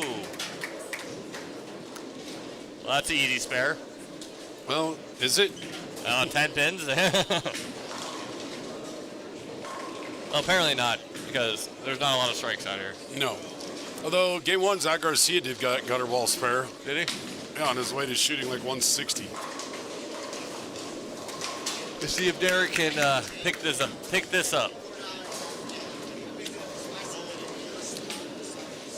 Looks pretty good. Nope, never saw it. Oh, roll it. Hey! That's how you get a 10 That's pin how you spare. pick that up, right there. He's all like, The way you draw it up. that's awesome. If you can't laugh at yourself, who can you laugh at? Yeah, for real.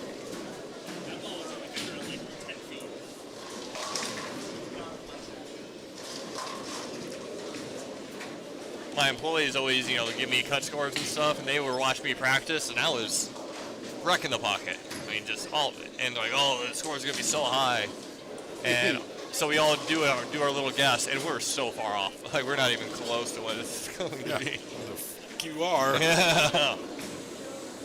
I'm like, well, it was me, so. Wow. Wow, Billy Gage. I'm Wow, kidding. Billy I'm Gage. kidding. Sort of.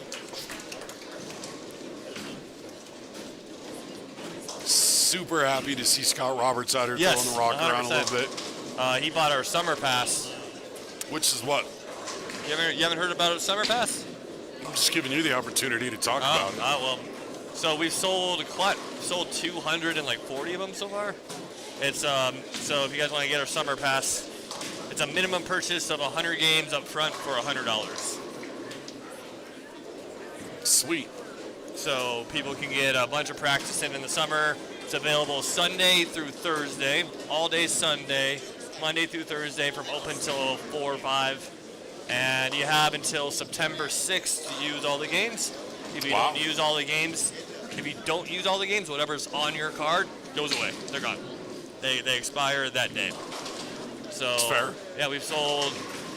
So if you're a league bowler, you can buy 100 games for $100. That's tough to beat $1 a game. Yep. And Even my public school education lets me do that math. yeah. So it's kind of celebrating our 40th anniversary. Plus, on top of that, last summer during the day, we were dead with a capital D. Like we had nobody. Oh, in like the here. real estate market here these days. Yeah, exactly. Now I walk in, and first thing in the morning, and we got 30 lanes going. No kidding. That are all open bowlers. All summer pass. I had to work Sunday for a little bit, and we did almost 400 summer pass games on Sunday. We were full house from 10:30 till 2:30. Wow. On a Sunday in the summer. Yeah, it's pretty crazy. Good. Yeah, Get him in the door. that's the whole point. Get you guys in here. It's like the commercial with the $1 a slice pizza guy. Yeah. He's got them lined up for 4 blocks. And, because Bolero does their summer pass, and it's cheaper. It's $60, 2 free games every single day all summer long for $60. It's Bolero, though. Yeah, that goes down to it's like 20 cents a game. I couldn't do that, so we went, hey, No, you got it. Yeah, so I'm like, well, we used to do dollar games all the time, so let's bring that back. Why not? Yeah. And then September 6th, whatever you got left on your little gold card that you get, they're gone. So you have to bowl 20 more. If you bowl 25 games, you're now getting a discount, because otherwise league rate's $4 a game. Sure. So if you bowl 25 games, just out of that 100, it's $4 a game. Anything past the 25 game mark, you're in the clear. Sure. So it's pretty crazy. Well, that's cool. Yeah. Like I said, get him in the door. Yep, that's the whole point. Selling sodas and beers and Yep. I started pizzas and get him into the pro shop. I started planning this thing in December. What kind of a tracking system do you have in place? So that's another crazy thing is I looked at a lot of third-party tracking systems, like who they want 30% of our sales, Right. blah, blah, blah. I figured out a way through our Conqueror bowling program. We manage everything, Nice. which is awesome, but also stressful. But, I'm sure. but it's literally it's a card. It says gold card on it. We swipe it. We create a profile through our everything, and we control it all. Who wrote you that software? It's a program in the Conqueror software, but I really took it to the next level. I'm not sure if it's even supposed to be used this way, but I'm using it this way. Well, sure it is. And it's working. So Well, then it's supposed to be. yeah. It's All right. cool. Yeah. Anyways. Meanwhile, back to bowling. Yeah. Sorry. No, that's fine. Buy the summer pass. Isaac Rose seems to be lined up a little bit with 1, 2, 3, 4, 5, 6 in a row. He's probably throwing urethane. Would be shocked if he wasn't throwing urethane from the start with a 39-foot pattern. Yeah. I've realized the first 5 Sorry, weeks 40 I've feet. chosen shorter patterns each week. I didn't realize Yeah, that you until today. had some. When's the first mystery? Like Next week. It is next week. Next week. Are you picking that, or is Bobby? I think it's me. But then the week after that, we're going to 50 feet. So we're going long after that. But yeah, I was looking at it today because I chose this pattern because of my daughter's name. Right. And I was looking at the length. I'm like, man, everything's been between 38 and 40 feet. Yep. Whoops. I mean, it's not a whoops, but I like to mix it up a little bit. Yep. Well, you're a sadist. She likes to put out tough shit challenges. I- No, the bowlers out here appreciate the challenge of it. right? They wouldn't be here if they didn't. They would not. I mean, if anything, I get more negative feedback when I do easier patterns. Yeah. People are Nobody like, wants to come in and on a house pattern all night every week, you know? Do you remember when I did one of the big Sunday events that I used to do? Yep. And I did a mystery pattern and it was a house shot? Do you remember that? I do. I got scolded for that. Yep. So many people were not happy it was a house Well, shot. I know you put out that, like, towards the end of the season, you'll put out the NFL house shot NFL because NFL is right around the corner. So have there been any more information about that league gone around? No. Am I just no? I don't know There's if I'm. We need to start bringing it up and doing. Well, I know something Tim said he about was it. going to, and I just didn't know if he had, and I'm no longer on the email list, which would be No, appropriate. 0. There's been 0. So I think we're at 24 teams right now. We had 24 teams give us $100 to hold their spots. You should reach out to Tim because I know how many games it's going to be and the format and all that's going to. We gotta. It's gonna affect a lot. And it's already June. Yeah, we gotta get things going. Yeah. Yep. Anywho, Christina Marshall is on 35. She's the reason for the Woody's Wing sponsorship and the Summit Tattoo sponsorship. Mm-hmm. And her and Steve are matching. I like it. Oh, someone did something. Maybe.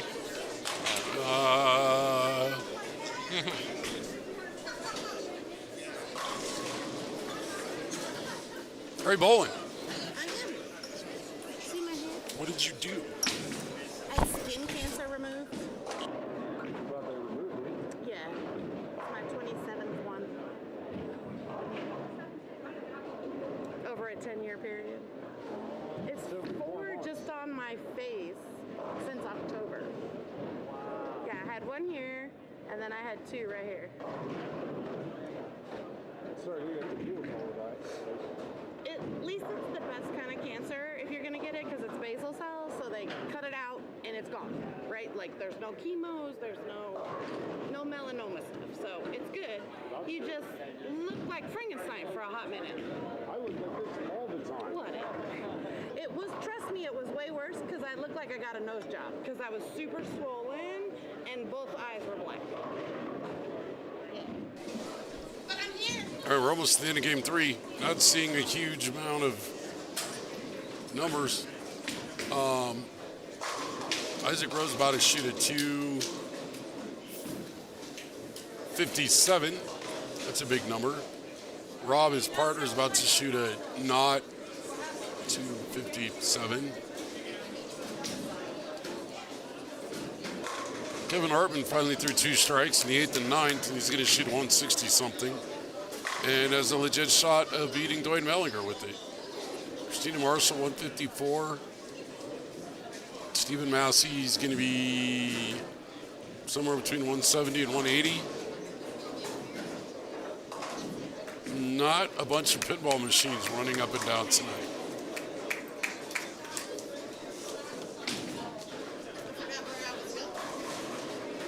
This is a grind and an exercise in patience is the only way.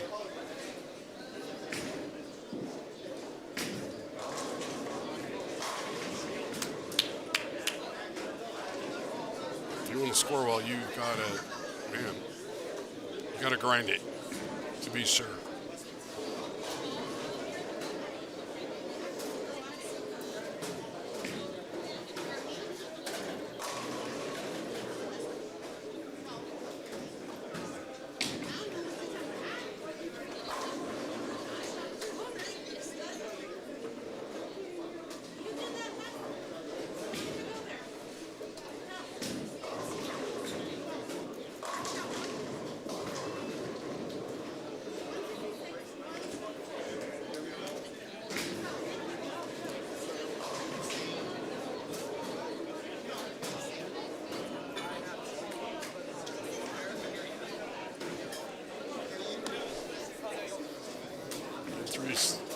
All the finished up here.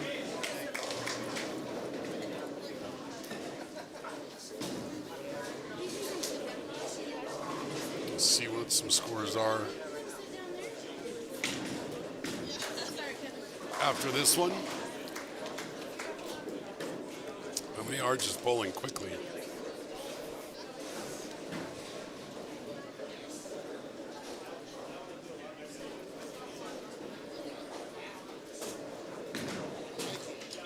Normally at a pace like this, you would think scores are at a lot more strikes being thrown, but there are not.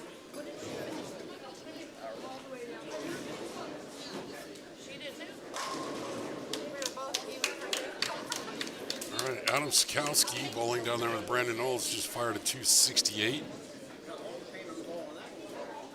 So that's the highest game we've seen so far.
Quiet again. Or between games, third time's the charm. Somebody ask me a real estate question. Somebody, anybody.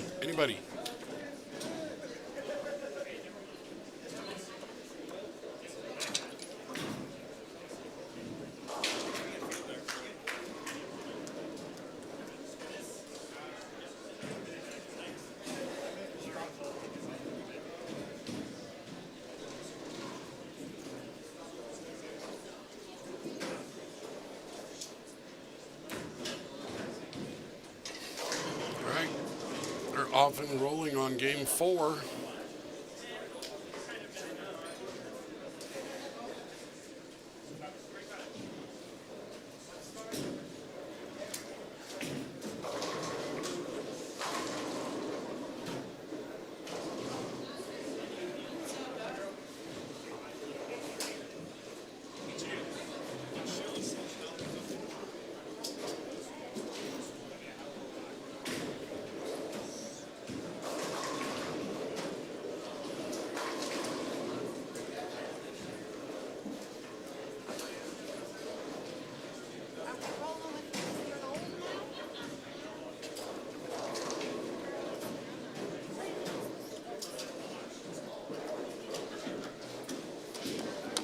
All right, we got Tanya and Andrea and Tim and Brando. Ian and Antonio Correa over here on our right. Grant, Mike Luan over here on our right. Who's on our left? Mike Chavez, Gabriel, Jeremy, Donnie.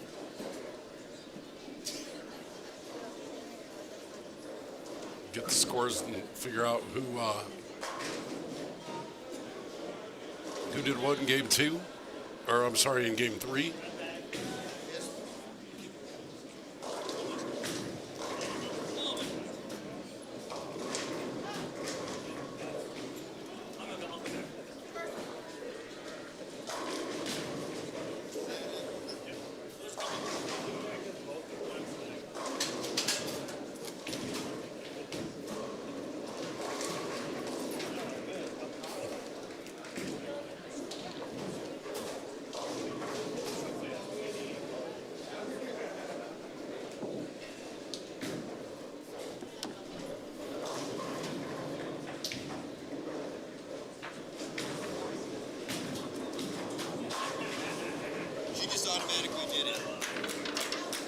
Donnie Voss down here will be bowling on 33 and 34.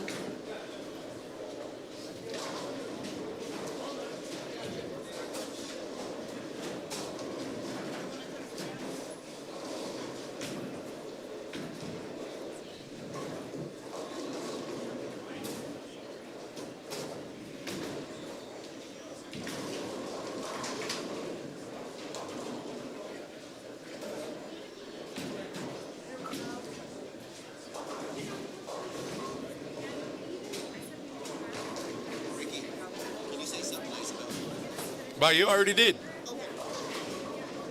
Donnie asked me if I could say something nice about him. So if anybody talks to Donnie, tell him I said something nice about him.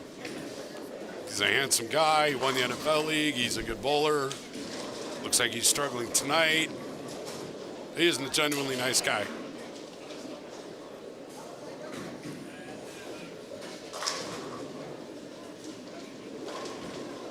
Billy, bring me my scores.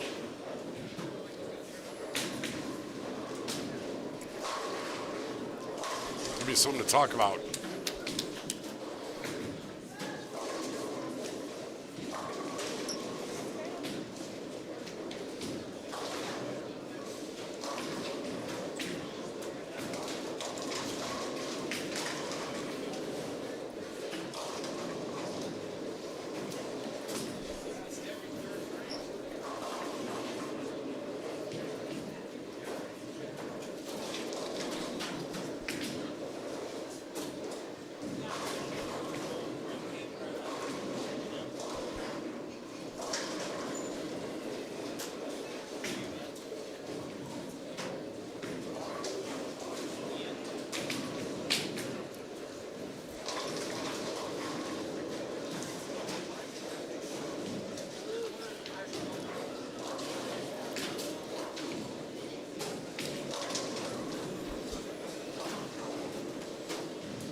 Tanny down here with her fan. It's a little warm in here for her, I guess. Here we go. We got scores. Hot off the presses. I know, I am needy. All right. Well, let's see here. Do we have new leaders? We do not have new leaders in the clubhouse.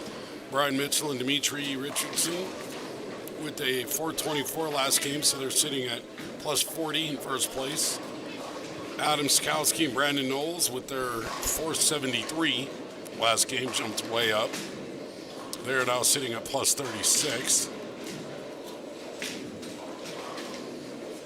Noah and Steve Gallego sitting at plus 35. Thomas Steed and Steve Fabrizio figured it out, shot a 453 that game to get to minus 5. Isaac Rose and Rob Moffitt sitting at minus 42 in 5th place. And currently, after 3 games, your cut score to move on would be Brian Garofano and Rowdy Twarogowski sitting at minus 46. 1 pin ahead of Jeff Delaney and James Polk, who would currently get paid but not get to bowl and move forward. Zach Garcia, Felix Garcia right there, Colby Shute, Brandon Kozinski, the Sabatos Trios brothers. Zach is struggling tonight to figure it out, to find it. They've got a little bit of work to do, but they're certainly not out of it. So there you go. If you've got anybody you want to know about, let me know in the comments, and I will see what I can do. I get home and I started up white smoke. And I was like, oh. It's enough hot. Okay, maybe. Nope, 3 solid days. I was like, yeah, we're getting this.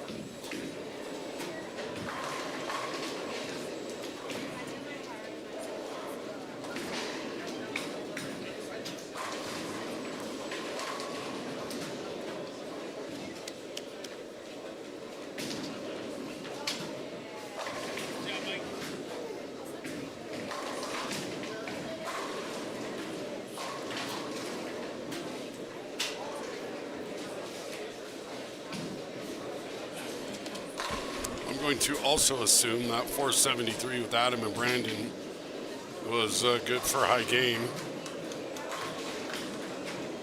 If they got in anyway. I know Brandon Knowles doesn't always get in. We'll have Billy, wherever he's at, if he's listening or running around somewhere, let me know who won the high game. That game.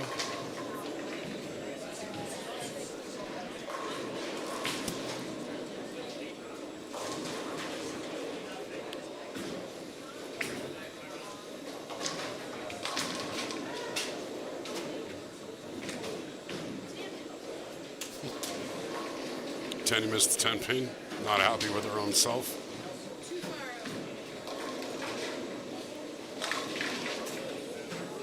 Jeff Pellet. Jeffrey and James. It was Jeffrey and James Polk won the high game pot. With plus 77 that game at 240 for Jeff Delaney, 237 for James Polk. I would be how they rose all the way up to 7th place, 1 pin out of making the actual cut. So that's a significant piece of moving.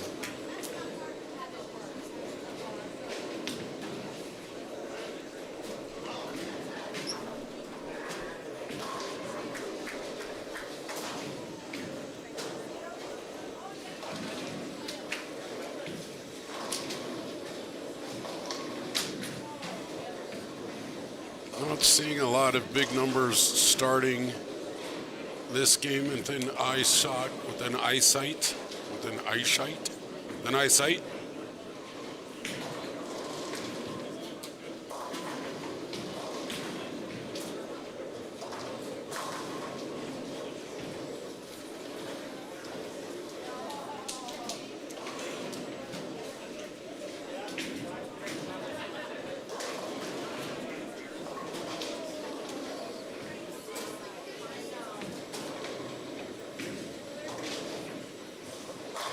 Gabriel Chavez scared himself on that 4-pin cover.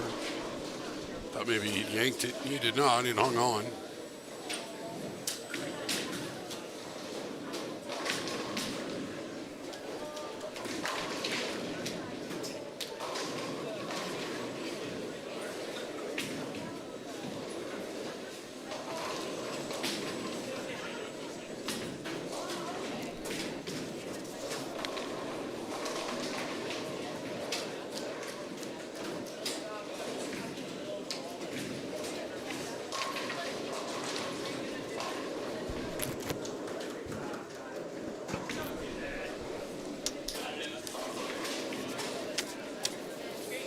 So 3 games down, 2 to go before the cut. Going back to our scoreboard, so the current cut to move on would be minus 46. We are still at 3 teams that are plus, and then Thomas Steed and Steve Fabrizio moved up to minus 5. So we may be able to have 4 teams out plus after 4 games.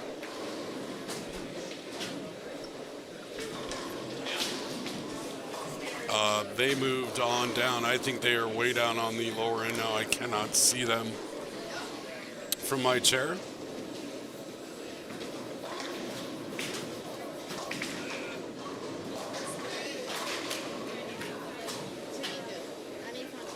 It's Adria Davis throwing the front 4 here. She throws this one. Let me give her the high game on this pair so far tonight, 5 frames in.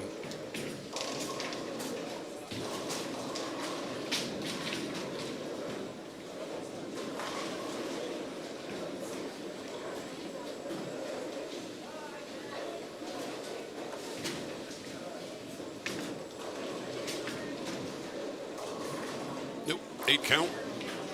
Fast 8 maybe.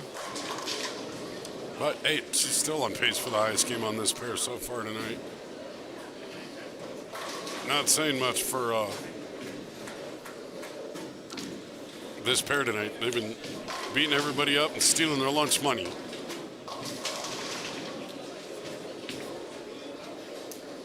Seeing a good amount of teams where they've got one bowler that's bowling pretty well and then one bowler that is not.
Starting to see a little bit of separation between each pair and where the bowlers are on each pair. One pair in sights, just finishing up their 5th frame. Another pair is into their 8th.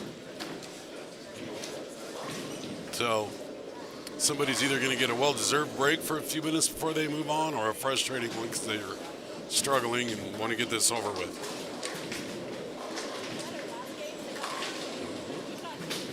Brandon Gonzalez picks up the baby split on the right, the 310. Nice conversion.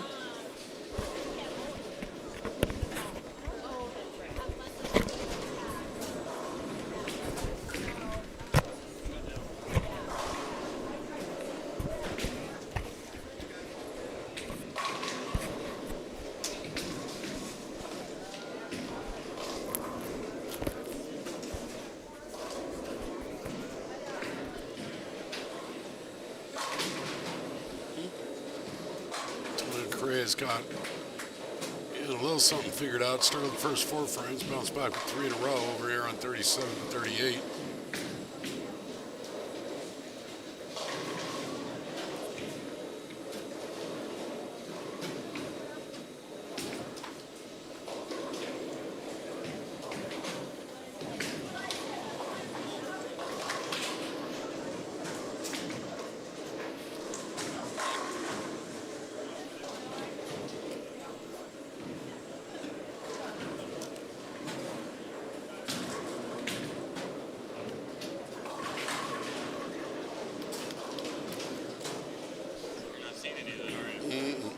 The last one I got is, well, that's weird.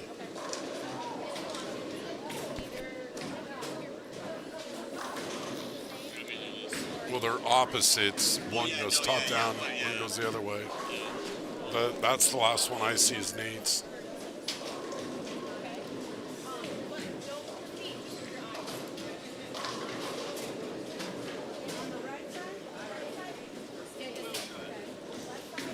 Nobody wants to chat tonight in the chat boxes.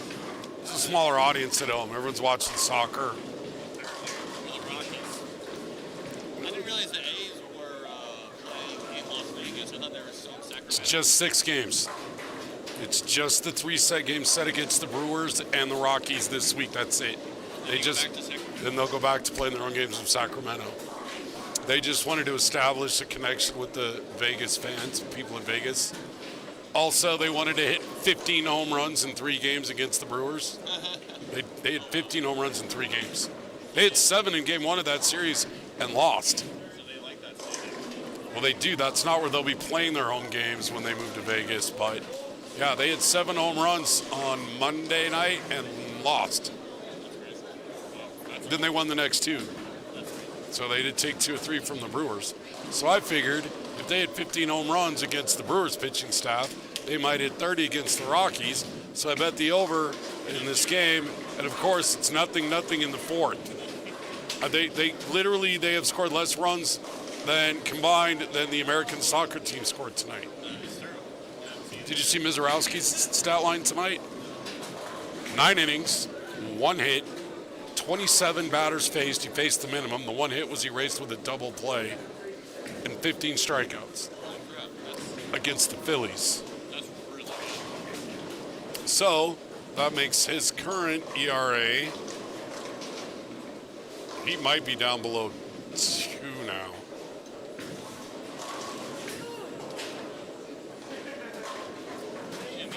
His ERA are below 1.5. His ERA is now 1.34. Yeah. And he did it all on 95 pitches. And that's funny. The 1 he gave up was a single to Kyle Schwarber, who all he ever does is strike out or hit home runs. Somehow he got a single off of him in the 4th, and then Bryce Harper bounced into a double play. Oh, that's crazy. That's a stat line right there. That's how you win Cy Youngs.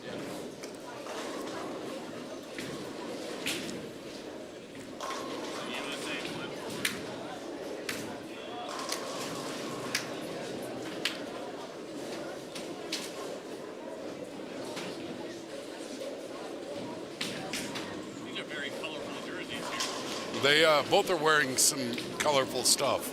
They're not Corey, but they're getting there. No one dresses like Corey, though.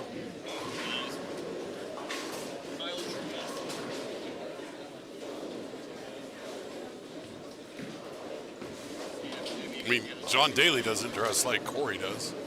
It's pretty cool.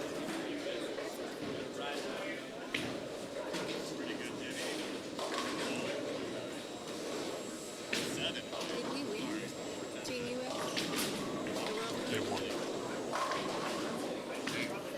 Literally, the U.S. soccer team scored 4, and the A's and the Rockies combined have scored 0.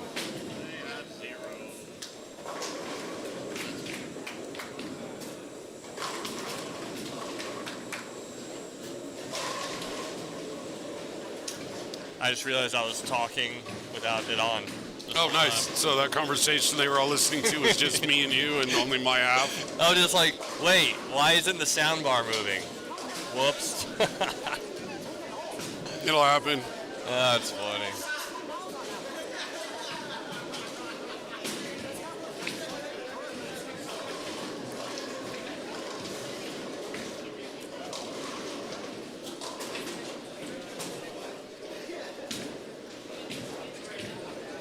Roslin with a good spare there. At this point, everything's a good spare. Yeah. But see, like, we're just seeing a lot of this tonight where Jeremy's putting up a nice monster game and his partner Donnie's not going with him. Yeah, I've seen a ton it's of hard that. to get matched up at the same time. Yep. Well, look at the guys they're bowling Ooh. with. Mike's got a nice monster game going too, and Gabe's struggling. Yeah. That's why some of these high games are 4-10. Mm-hmm.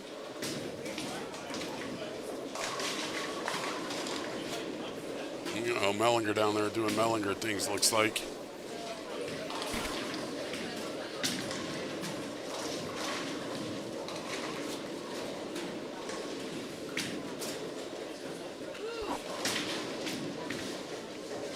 Oh, he tried to miss it. Not hard enough. Yeah, right. Because he got it. Literally, Andrea has a chance to shoot the high game of the night on this pair tonight. Yeah. We haven't seen. You picked a good one. We haven't seen anything on this pair all night. Yeah. It could make the finals fun. Good shot. Oh, didn't quite see it. Little empty bucket, Yeah. which would terrify me on this shot.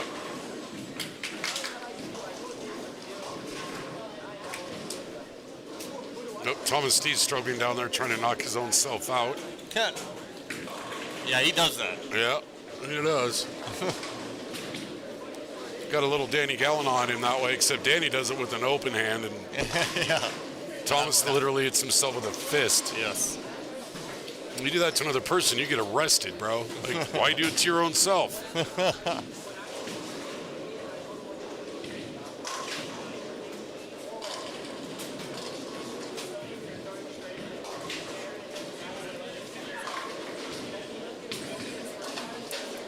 Brooklyn. We'll see a good picture of life on the farm. Sure. Yeah, fun. Ants coming right out of the light switch. That's crazy.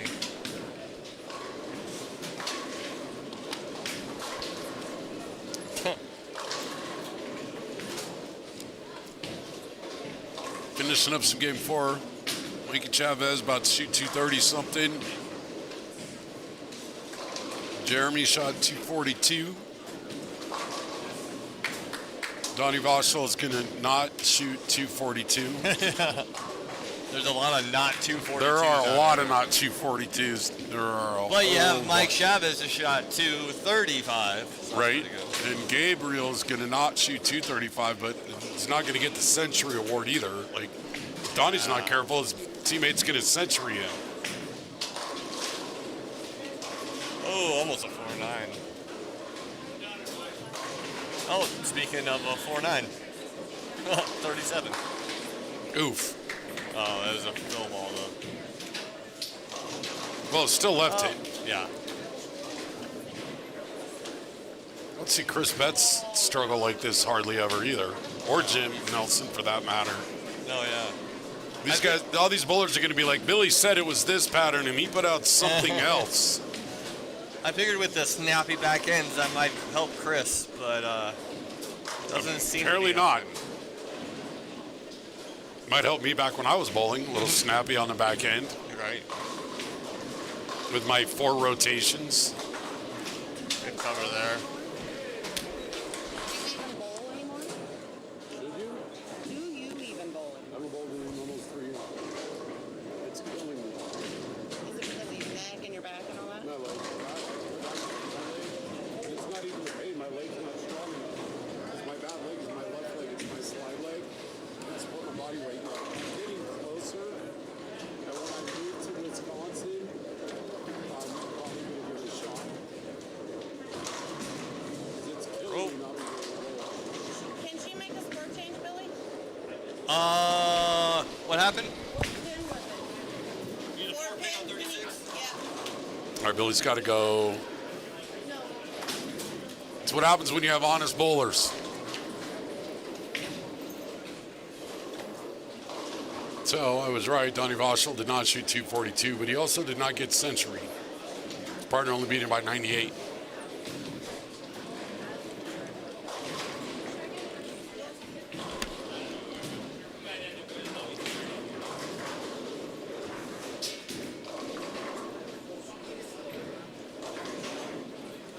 Donnie Voschel made sure to tell me to say something nice about him. It's hard to say something nice about a guy who shoots 144. What is that?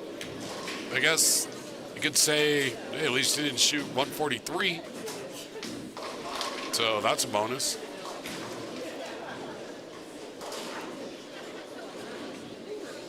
What else we got? Another 160 going on down there. Another 125, 130 down there. 30, 160, 170, 180. Wow. Not a lot of 2-somethings being thrown that I can see.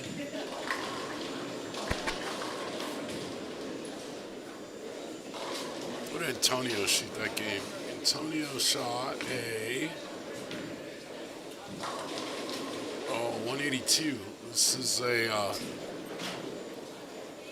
less than something. I think Andre is about to shoot the high game on this pair tonight. She's going to shoot a 4-pin in the 10th. Converts that. There you go. So she can pick this up to get to 216. One more. And we're making a ball change. Oh, you got to go fishing. See what's going on. My bad, 215 if she throws the strike.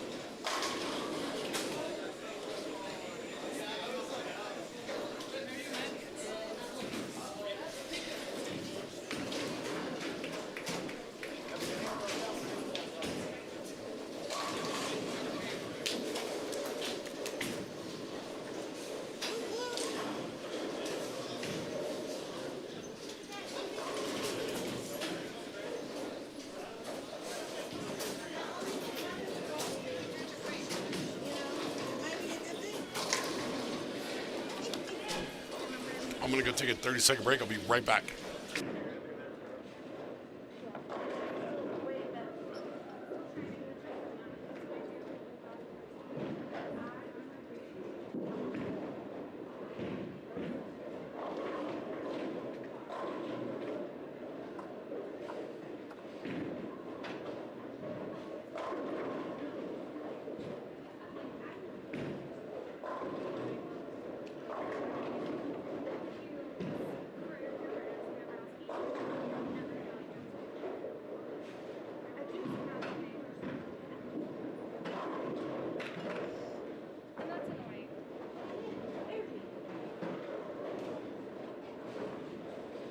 I'll be back down here on Sunday.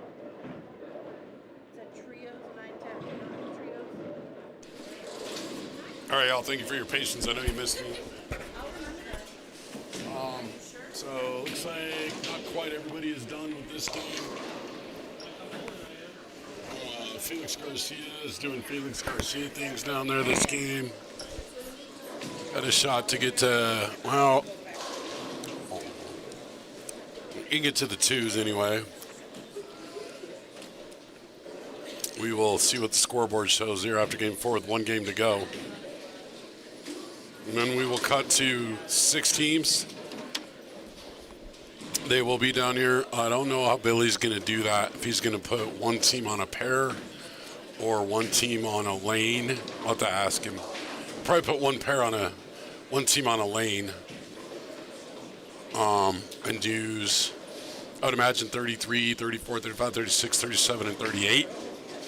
That would be my guess. I'm assuming he'll let the high qualifiers, who so far through 3 games has not changed. It's been Brian Mitchell and Dimitri for 3 games. And I'm assuming that he will let the high qualifying doubles team pick where they want to start. Looks like we're going to have Colby shoot down here. We're going to have the Spatos Trios brothers again, at least in eyesight, not on the pair. But here next to us, 33, 34.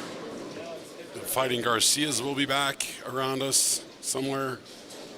I guess 37, 38. 39 and 40, Noah and Steve Gallegos.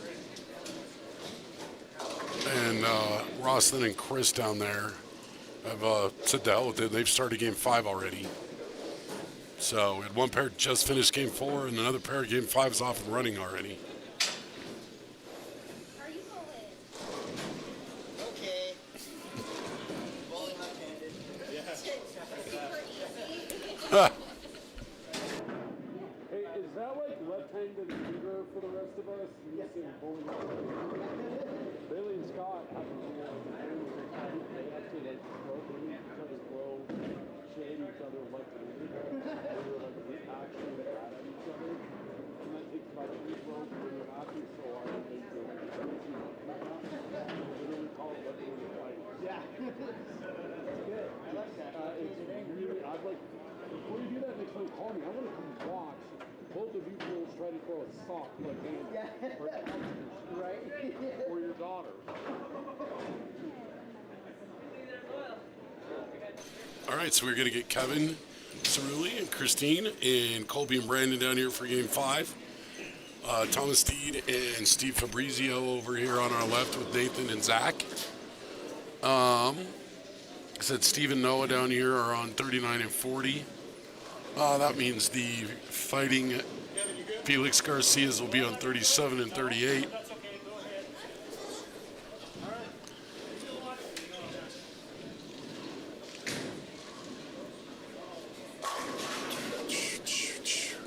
What's up, buddy? How are you? Good, yeah. All right.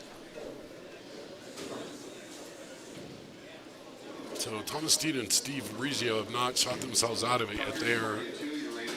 They're sitting at minus 22, give or take, maybe. So if they both just can get, they can shoot plus this game, they'd have a shot. So we will see what goes on with them.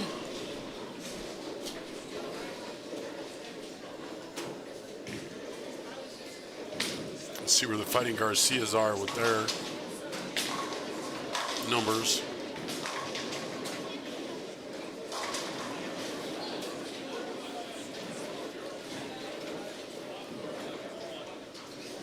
As soon as our scoreboard comes up, it hasn't come up yet.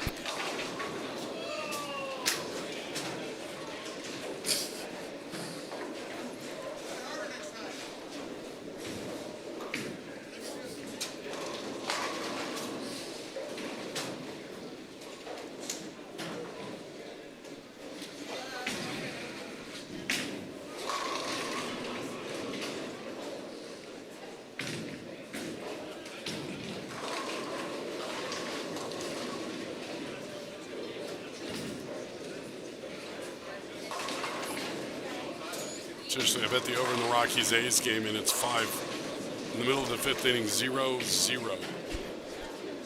But it's not helping much.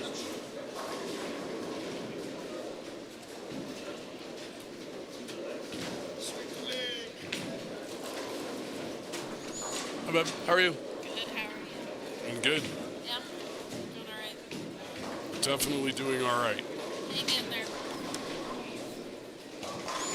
All right, so both of the Thomas and Steve threw strikes, and the Spatos Trios brothers both threw spares. I don't know what's going on in 37 and 38 yet. They don't even have names up yet.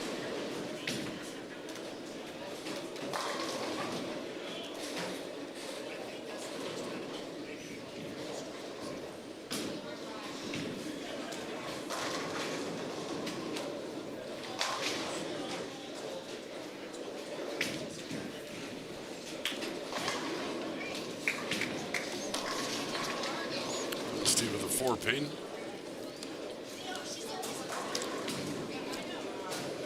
Gaius and Jeff Pelletier in eyesight.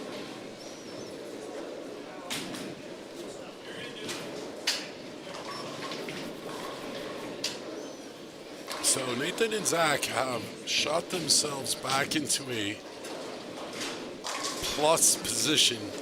So that's going to put them above the cut line whenever the scores get here, because we suddenly didn't have 7 or 12 teams in the plus. So they figured something out that last game.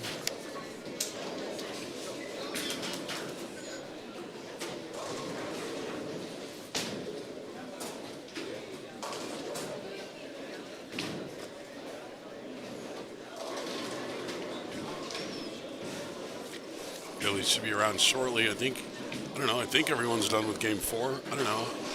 Shoot, a couple of these guys are halfway through game 5 already. In game 4, 37 and 38, we still don't have names on the scoreboard. So I don't know what's happening. At this rate, if whoever's on 37 and 38 has a shot to get to the cut, you're gonna have an audience of 100 people back here watching them finish game 5. That could be a hoot.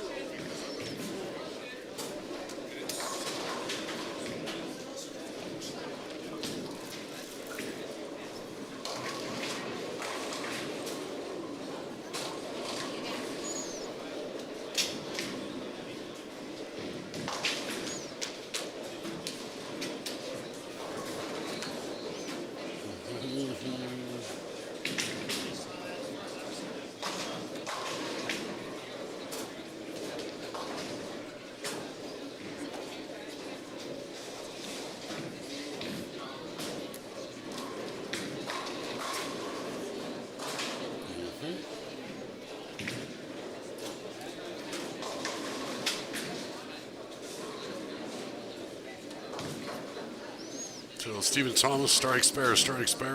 Both the Spados Trios brothers, Spare.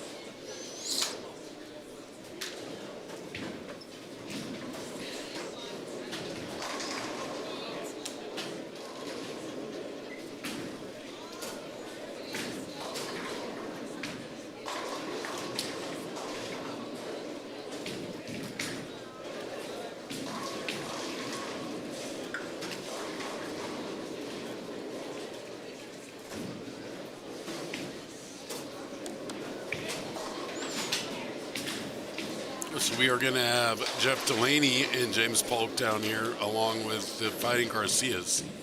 So the good news is that is a ridiculous amount of talent on that pair. It would not shock me if they all 4 shot 300s and caught up to everybody really quick.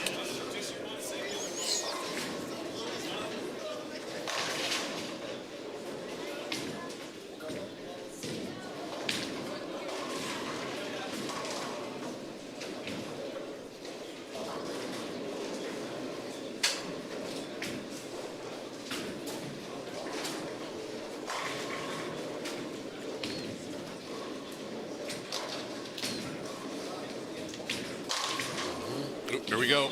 We do have new leaders by 5 pins, but new leaders nonetheless. Noah and Steve Gallegos take over the lead at plus 60.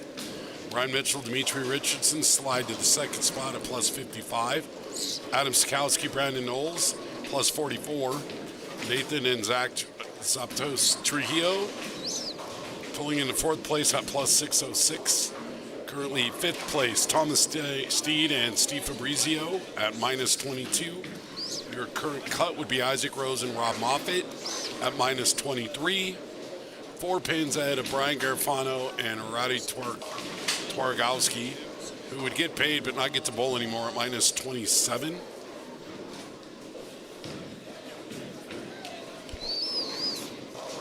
Followed by Jeff Delaney and James Polk at minus 42. Colby Shue, Brandon Kaczynski at minus 77. Goes down from there. So we will see if anybody can put up a monster number and shoot themselves back into this. There's some people hanging around the 9-10 place that could shoot. No bowl. So if you guys have any questions of scores or anyone you'd like to know about how they're doing, let me know. And we'll take a peek and see if we can find it. Sure we can.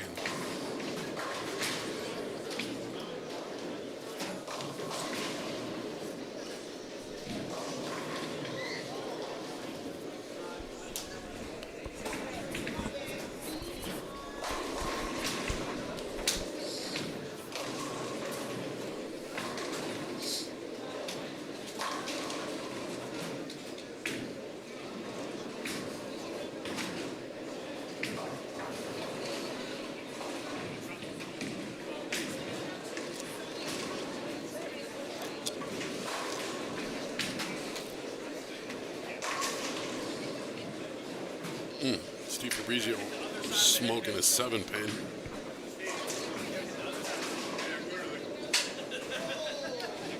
Those boys were Steve and Tom was very interested in where they sit. As soon as I got score sheets in 5th place with a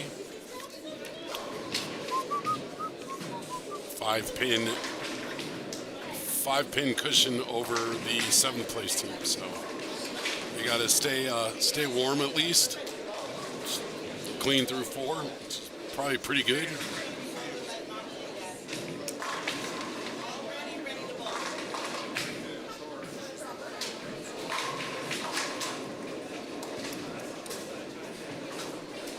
Got a chance to see some family team duos moving forward. The brothers Spatos trio, the Gallegos.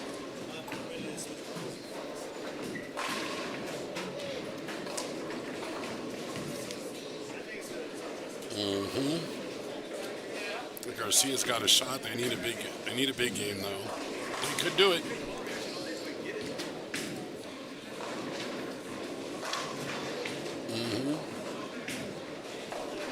I can definitely see them doing it. Who won that game 4? Sabatos Trio. Yep. Shot themselves back to plus. Come down to the wire here. It is going to come down to the wire for the. Yep. And 5. They're only 4 pins. Like Steven and Thomas are only 4 pins ahead of them in 5th. So we're going to quite likely see some movement.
How are you? What are you doing here? My son's been here since noontime today.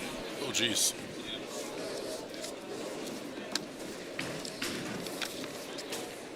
All right. Somebody say something out there. Let me know that I'm not just talking to air. I mean, I know I'm not as entertaining alone as I am when Bobby's here, but I don't have anyone to make fun of.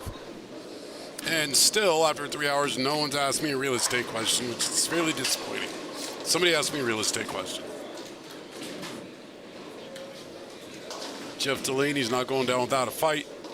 James Polk will be right with him, I assure you. It's very interesting to see some of the different zones bowlers are shooting at right now. Nathan Zaptos' trio is crossing the whole damn lane. Everyone else kind of going right up the middle. Let's see, Noah's down there. Where's Noah at? Noah's going up the twig, right up the one board. So we literally have all the zones represented. The twig crossing the entire lane, and then a lot of people running it right up, like straight at it up 15th, 16th, something like that. So.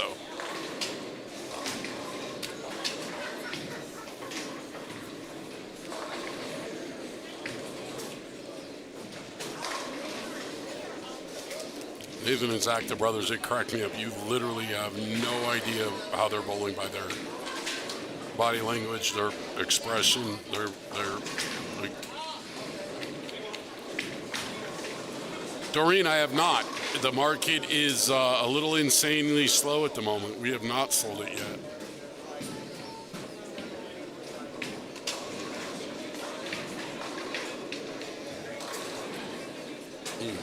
Steve Fabrizio with the 210. Might be with him to pick this up. He's a little lost on 33. Hasn't thrown a strike. Oh, no, wait. No, he has not thrown a strike on that lane yet.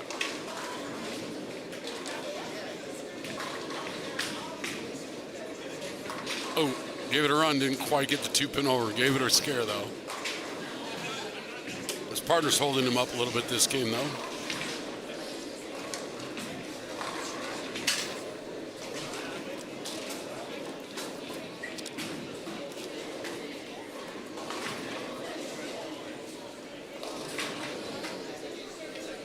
I do appreciate the question, Dorian. I've been trying to get people to ask me a real estate question all night.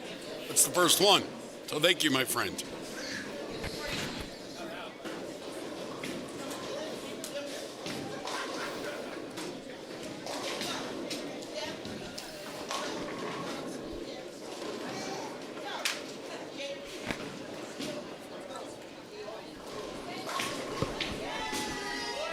Oh. Jeff Delaney's fan club over there. Cheer, cheer, cheer. Root, root, root.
So Zach,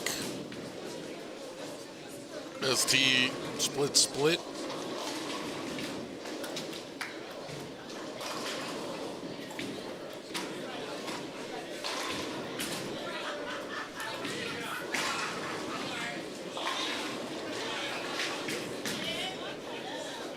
Gallegos duo down there's putting up a hell of a fight to stay in the top 6. I think they're probably secure in the top 6 spot. Never say anything until it's done.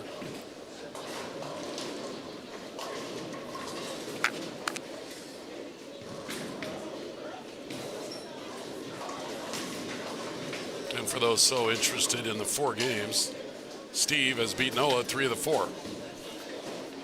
So that's fun. Dad giving Junior a ride for his run for his money.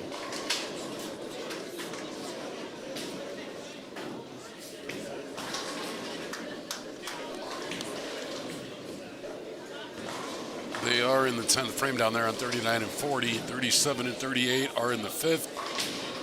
35 and 6 here in front of us in the 7th. 33 and 34 here just on our left are in the 8th. So a little all over the place.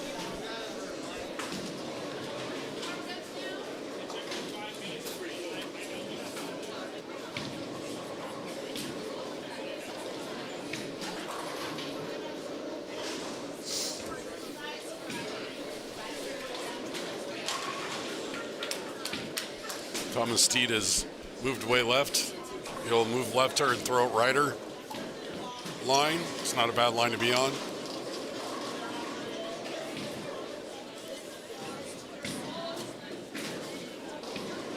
Get Billy for just a second. What's up? Just taking a look at the different lines bowlers are throwing. This has been a dichotomy more so than previous events, I think. We're seeing several good bowlers that are crossing the whole lane. We've got a bunch that are going right up, like right at it. Yeah. And then Noah playing the twig. He's playing the twig right now? Yeah, on 39 and 40 right now. Dang. That's I great. don't know if he's practicing that shot on a tougher condition or what, because of where they sit. And Dad beat him 3 out of 4 games. Oh, nice. Until this game. I would assume. I can't see that far, so. Another thing I got to do when I get to Wisconsin, it's time for my eyes to get checked and get my prescription updated. Huh. Cool. Yeah, I don't know. Kobe's wearing shades. This Stevie Wonder's on. That's funny. They were close to the cut. They were not out of it. They had a shot. A couple of these teams would have taken a couple monster games to get there. And I'm not seeing a lot of faltering from the top 5 or 6 from what we could see. Jeff and James over here need to put up a bit of a big number, but they don't have to be monster. No, yeah, they're right there too. And Thomas and Steve's struggling a little bit in terms of a big score, but Thomas is not. He's kind of carrying him a little bit the first 8 frames of this game. He's one of those guys that is crossing way out, and then in the 9th frame he leaves a 4-9.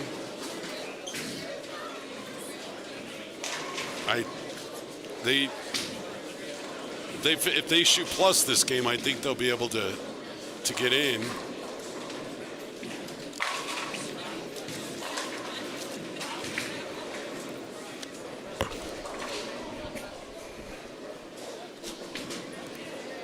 The brothers here they're maybe pushing their luck a little bit. You picked that up? Hey, Thomas picked up the 4-9, man. Yeah, that's how you make a cut. Steve's like, nice spare. Don't ever leave it again. Nice.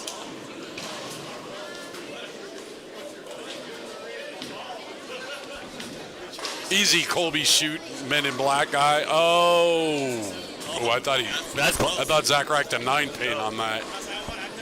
Yeah, that's cool. Yeah, that was really close.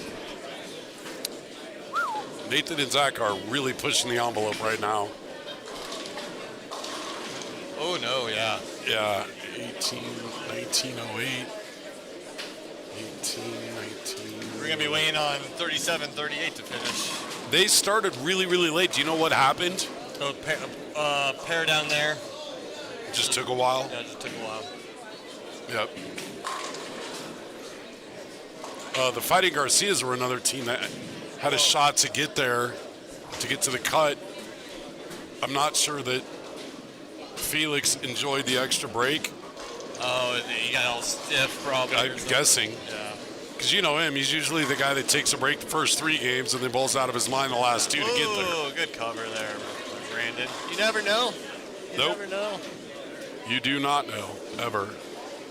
Rowdy and Brian are going to be... What are they going to finish at? 49 is is 1 and 11 is 12. So I think Brian and Rowdy are going to be like minus 12. It's going to be really close. It is going to be close. Well, if you're going to have a roll-off, tonight's the night to do it because then you don't have Bobby to be upset. Right. There'll be a 9th and 10th frame roll-off in doubles because you got to have them both bowl. Right. So you are going like 33 through 38 for the next round? 31 through 36. Oh, you're going to go 31 through 36? Yep. All right. And then the final will be on 35, 36. Yeah, I wasn't sure if you're going to go 33 through 38 or 31 through 6. No, just where the cameras are. It's cool. And then, of course, the high qualifier will choose their starting lane for next round. I assumed you would do that.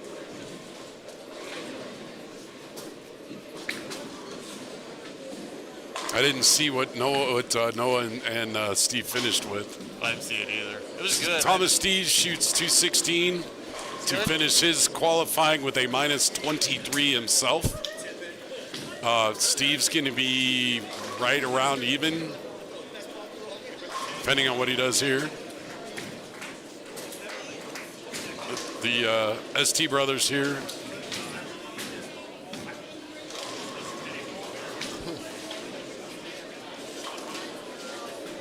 Nathan has shot well. Zach struggled early, has figured it out a little bit the last couple of games. Ooh, Steve, what are you doing?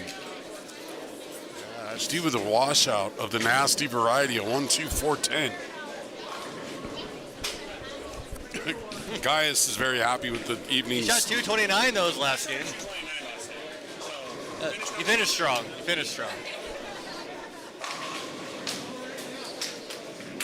So Nathan's going to finish his qualifying score at plus 68 for himself. Steve is going to finish with a minus 10. So they're going to be minus 33. I don't know if that's going to get it done or not. It's going to be close. It may depend on what Brian and Rowdy did.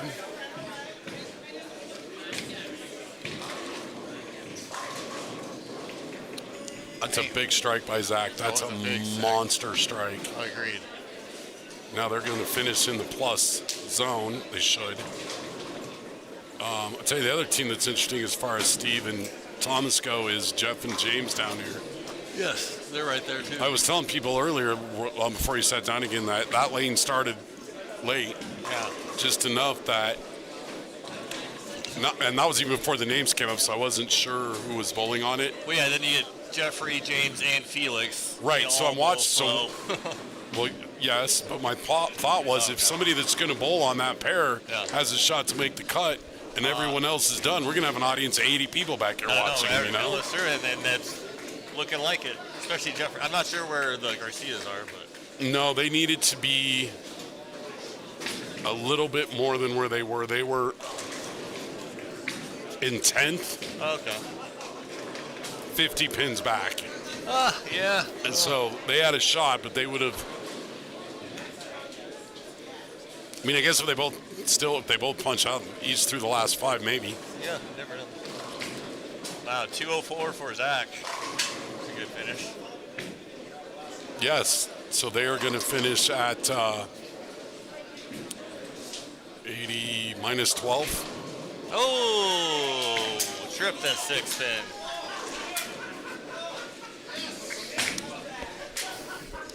Ha!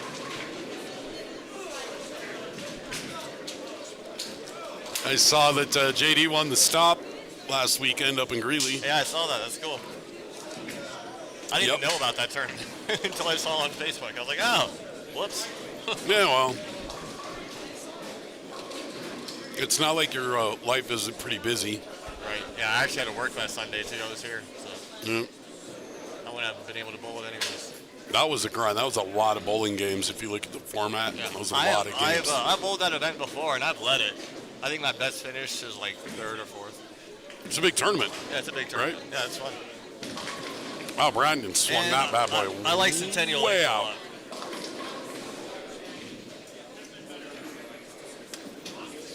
So winding down everyone's final scores here, it is going to be interesting to see what the cut ends up being. Yes, I was so far off. I was saying plus 100 before the tournament. It's going to be even. It's going to be even. It may even be. It could be the minus 12. Yeah. All right. Well, I'm going to go get ready. Yep. I'll keep talking to Doreen at least.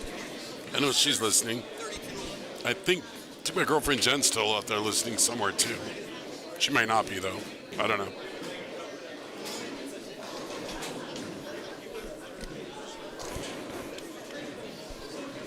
Are you leaving?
I had a blast.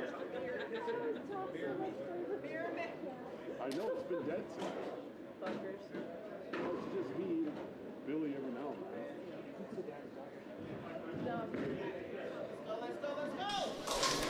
All right, so James and Jeffrey are making a run, trying to get up into it, and they are 18, 19, maybe they're going to need to finish big and strong, but they could get there. Maybe, I think they can still get there. 17, 18, 15. I think the Fighting Garcias are going to fall just a tad short. Everyone else is done. So we're just waiting on this pair here. Jeff Delaney goes 7 count in the 10th. That's not going to help him.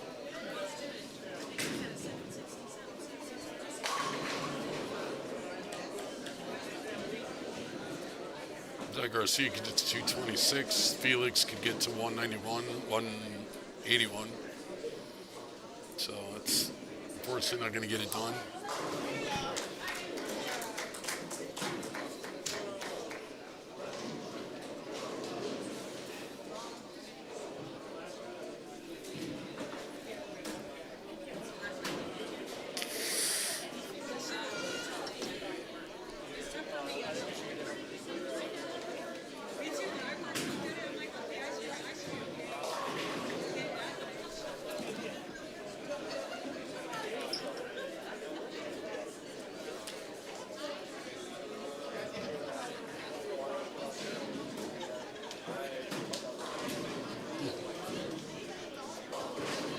Rockies and the A's are finally starting to score runs. At least 4-2.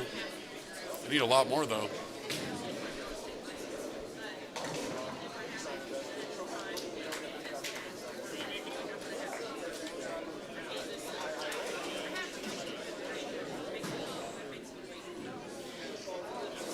So Jeff Delaney's shot ended up at 994, so -6 for himself. James is up on a strike in the ninth. Throws 3 in a row. If he punches out, this is going to be really tight for that last cut spot.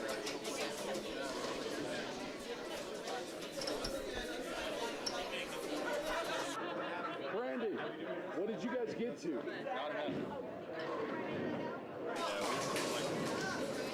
We were minus, so minus a lot. The cut score will be minus. I think we were like minus 90.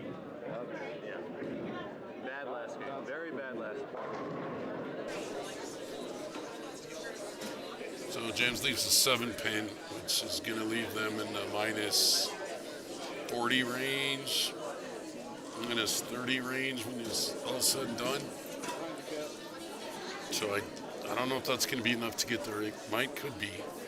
Again, going into this game, the cut was at minus 23.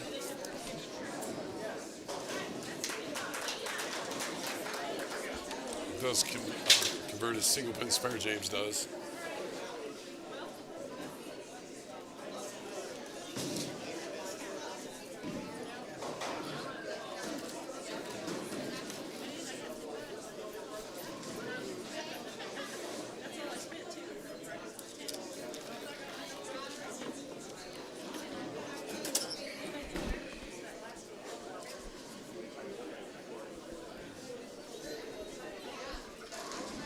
So we'll keep you apprised of what Felix shoots here, what James shoots here, what they finish up with, and then I'll take a 5-minute break myself as James throws a strike.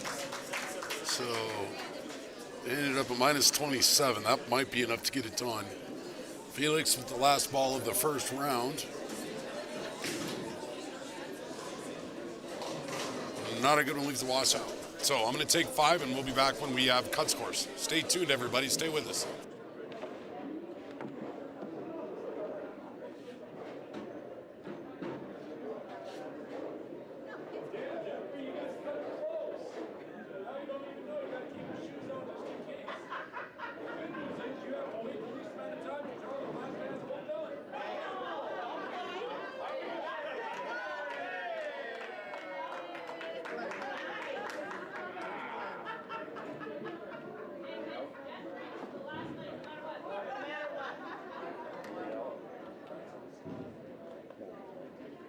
They jumped into us, but the other two sank too, so I think we're good.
All right, guys, thanks for calling the doubles event for the ABC Eliminator.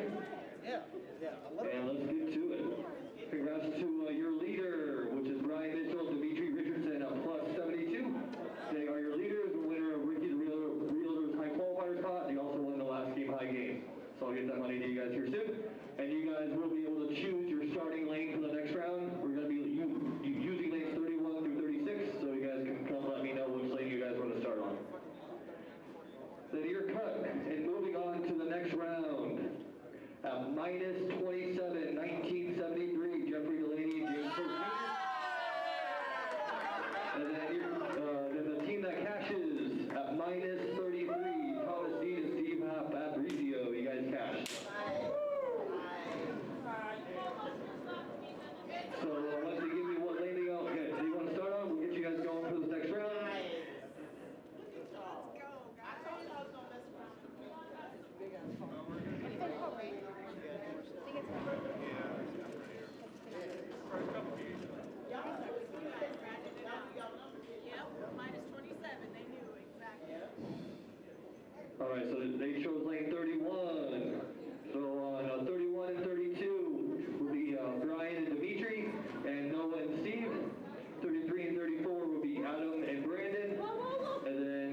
All right, peeps. I'll stand up again. So here we are. We are down to 6 teams. Nathan, Zach, Jeff, James, Brian, and Rowdy. The Gallegos is Mitchell and Dimitri, and Brandon and Adam. So, sorry I had to step out. I had a couple of people actually want to talk to me about real estate, so I'm catching up. Your high qualifiers ended up being Brian Mitchell and Dimitri Richardson, so they won my high qualifiers pot. Give each of them 65 of my dollars. They finished at plus 72. Last team in was Jeff and James at minus 27.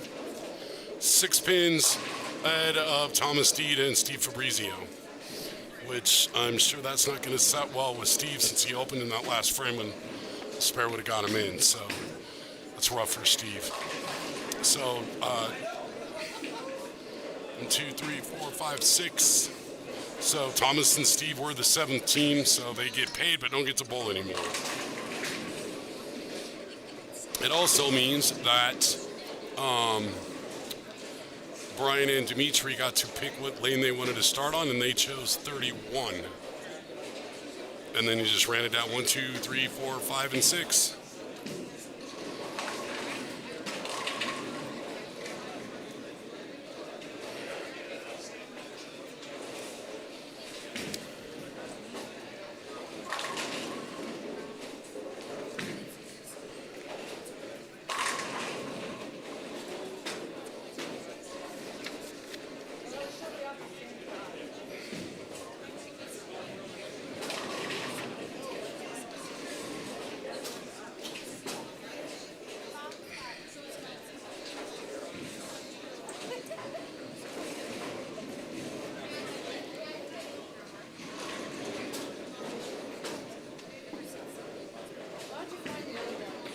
Once you guys get all your practice shots in, we'll start you guys from the front counter.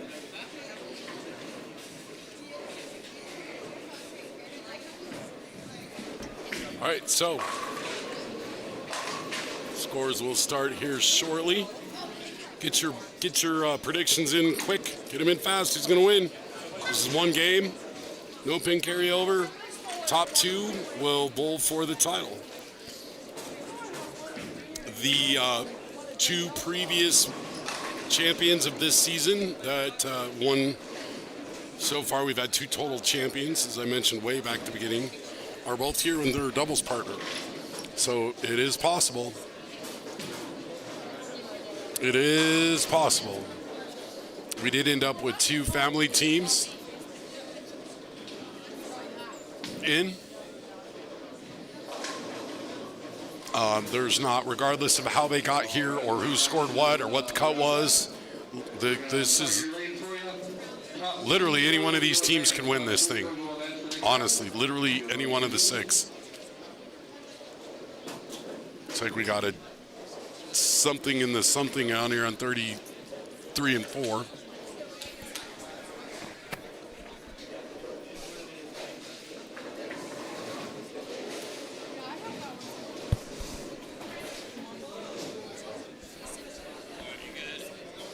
I think so. All caught up. Top 2.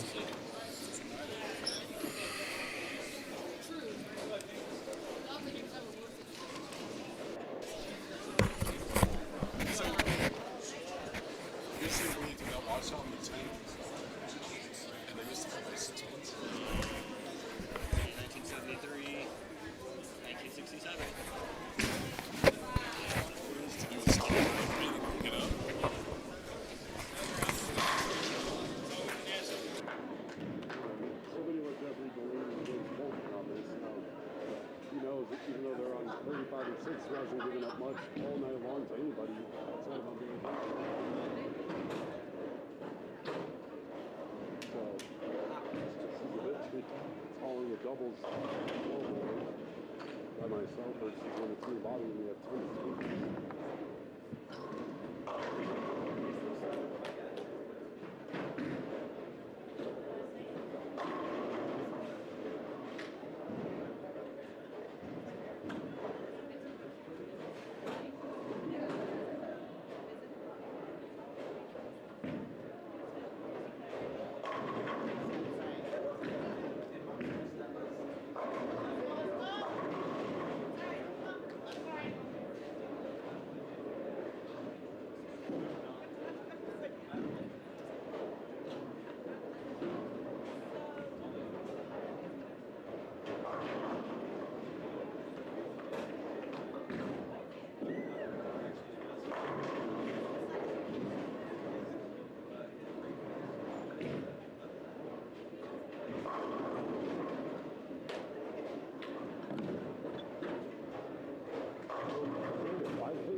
5 minutes? Somebody go drill him a new ball quick.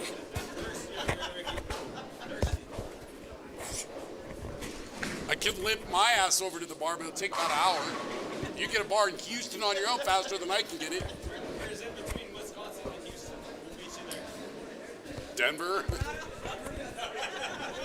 It's not directly north and south, but distance-wise. More of a triangle shape, right? I drove to Houston once in high school. Do you not recommend? No, I had a good buddy of mine. We were sophomores, and his older brother graduated and went to college at Rice. So we drove him down there, and everyone was like, dude, it's brutal. And we're in high school, we didn't know our ass from our elbow, right? We leave, and like 6 hours later, we're in Texas. And I'm like, this is easy. 3 days later, we're still in Texas. I'm like, what the? No, nope, absolutely not. And then we get there and the highway's like 9 high. Nope.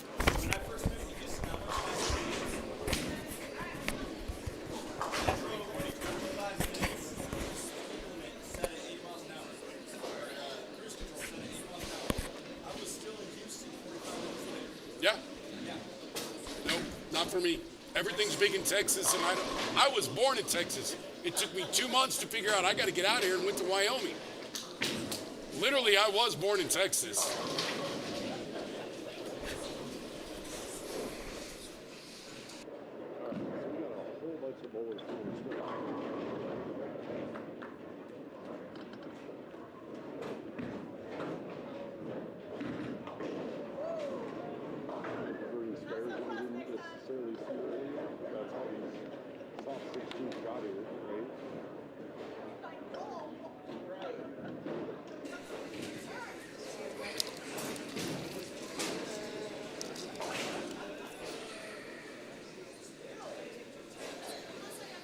All right, anyone else?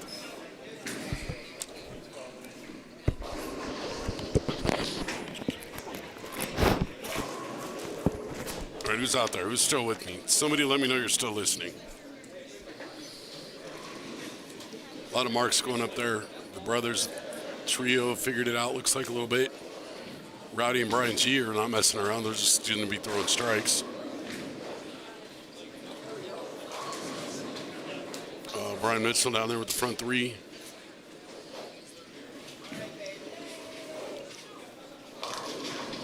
Adam is struggling a little bit to figure out where the shot is at the moment on 33 and 34. Hey, Boomer, how are you, my man?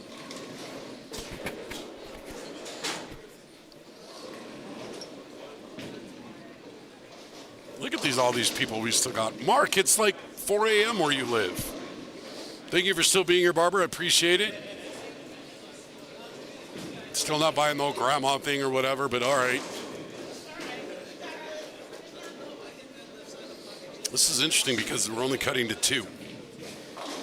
So here after the 5th frame, we'll see a whole bunch of these guys walking up and down, back and forth, looking at scoreboards and checking out numbers and stuff. Hi, Guy. Appreciate you coming in. Boomer, I'm glad to hear you're good, man. Glad to hear it. Sorry for those of you that are that may have just logged on and found out Bobby's not here. Ricky Bobby's show is not nearly as entertaining when it's just Ricky. And Bobby does a much better job of carrying this by herself when I'm not here, so 12:10. Yeah, tomorrow at lunch, 12:10 there. Holy crap. You East Coasters, man.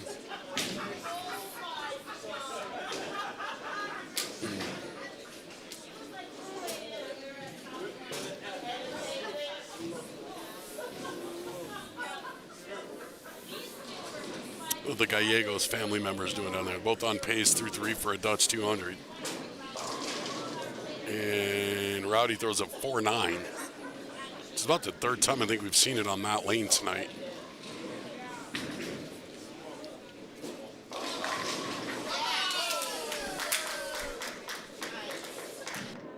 Damn, Jeff, you better start carrying your weight. Hey, you're gonna calm down.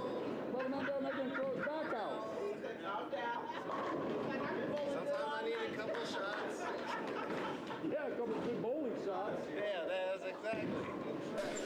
I love giving Jeff Delaney a hard time, man. He takes it so well. One of my favorite people to give a hard time to.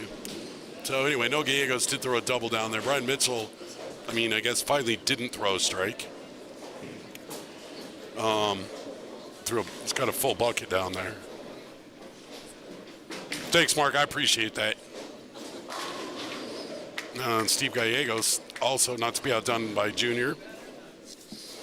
Who won that last game? Noah won. So out of 5 games, Steve and Noah heads up. Steve won the battle 3-2. Noah still won the series, of course, but hey, 3-2. Brian G. Garofano's thrown 3 out of 4. See if Rowdy bounces back after threw a double and then a bit of a bad break with a 4-9. Seems very pensive, like he's thinking for a minute. See, all I had to do was challenge him. Oh God, are we starting that already? It's only the 4. Wait, somebody wants to go to Burger King, huh?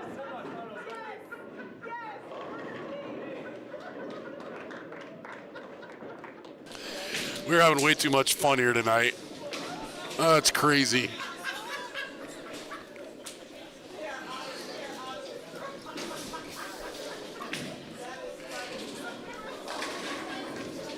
Bunch of middle-aged pervs down here on my right. All right, let's see what Rowdy does now, coming back off that 4-9. He seemed very thoughtful. A lot of thought went into this shot.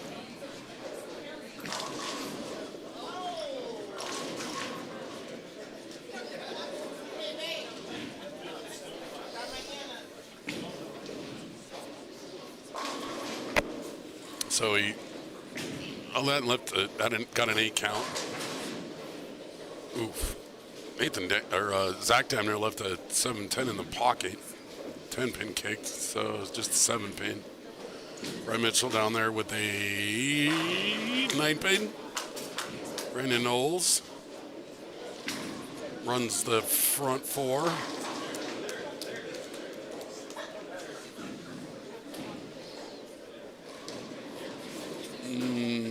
All the Gallegos is down there just doing Gallegos things. That's what they do.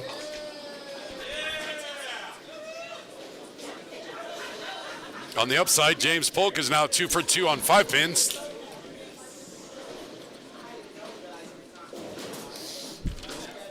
All right, here we go. Here's the money, by the way.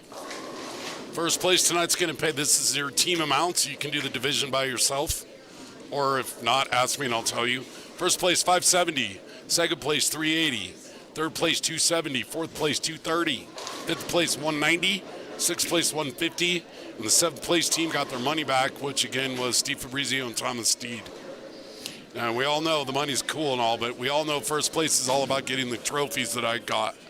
The Eliminator 2026 Championship trophies.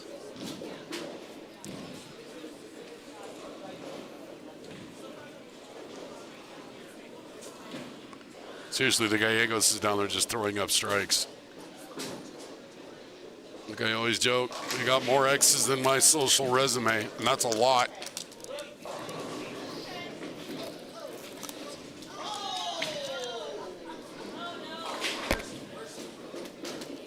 Tap with a bad break ends up resulting in a 2-10 split. It was a washout. Something knocked over the head pin.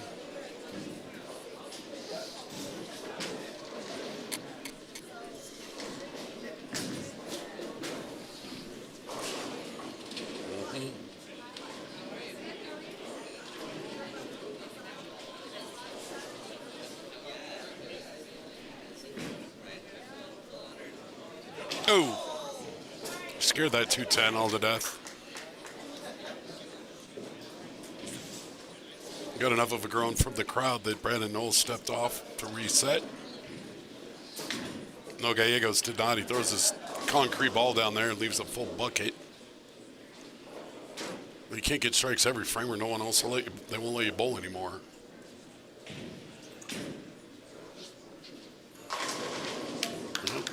Brandon Knowles with the front 5. Brian Mitchell and Dimitri down there they're just filling frames, hanging around. definitely giving themselves a shot at the end, at the very least. Yep, just more strikes for Brian. Another one of those bowlers. Doesn't throw the ball as hard as Al Wolf does, but he hurts my shoulder when I watch him. Rowdy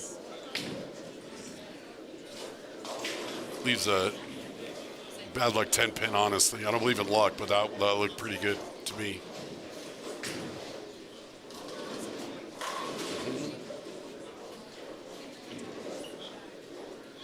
Nathan struggling a little bit. Zach's got the left lane figured out. Got to work on that right lane. Dimitri with a 10 pin. Seeing some corners now. Tells me the shots, I don't know, maybe becoming a little more Rappo as we start seeing corners. Of course, we only have one lefty left. That's the old man Gallegos. Old man, he's like 10 years younger than me, but whatever.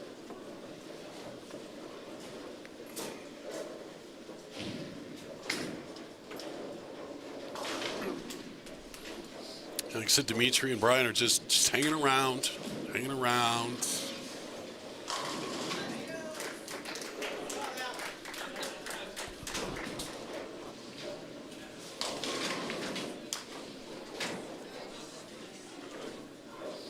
Billy, James Polk has got 3 strikes and left 2 5-pins.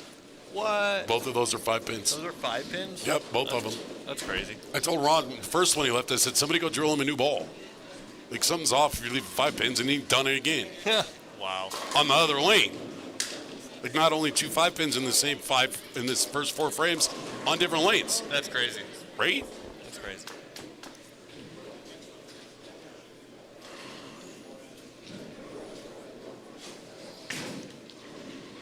And then you just got... The way it's looking, it might be the who we're watching on 31-32 might be a head-to-head matchup on 35-36. It could be. They might just move Although the pair over. The Gallegos is down there just doing Gallegos thing. Other than Noah missed that. 250, 260. Did you see that? Did you see the fall that Noah just had? That was a 2-8, and then something came around and they just. Bleh. That's crazy. And we're starting to see some. That's like the 3rd or 4th, pretty solid 10 pin. Yeah, that's frustrating. Rowdy needs something. See someone trip that out, and then you go up there. And then you go up there and just drill it and wring the hell out of it. Yeah, yep. that can be frustrating. Yep. Oh, you got dead. Yeah, that's what it is. Stevie Gallegos, I don't think he wanted to run it quite up that twig, maybe like 3 or 4, but 1 doesn't come all the way out, leaves it a little 1-3. Yeah, these guys on 31-32 might just move to 35-36. They might could. I tell you what, this Adam Brandon team. Yeah, don't count them out. Absolutely not. Well, especially with Brandon with the front 5. Yeah. Well, and Adam is. He changed balls after the 2nd frame, I think, and then threw his 3rd frame shot, and I think he was a little bit of a guess on where to start, and covered the spare and then double. So yeah, I don't think there's anybody out of it yet. No, to be honest with you. No, I agree. But we're going to stay on 31-32. Dimitri would probably like a little bit of a carry, 4-9 counts in 6 frames. Yeah. Nice shot, Rowdy. Yep, Rowdy. Yep. Mm-hmm.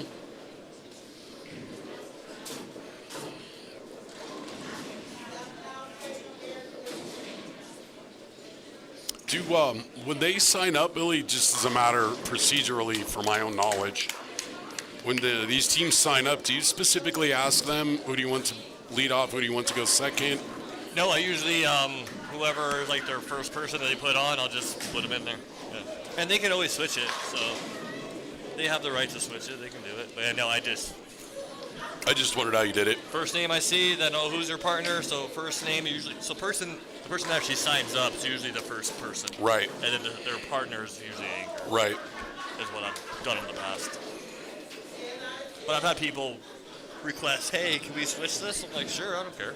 Right. Whatever. Like you let them switch like between games and stuff? Yeah, between games. Not during the game, but between games, yes. Right? Ooh, Dimitri, that was not the most buried shot of the game. Carried pretty easily, though.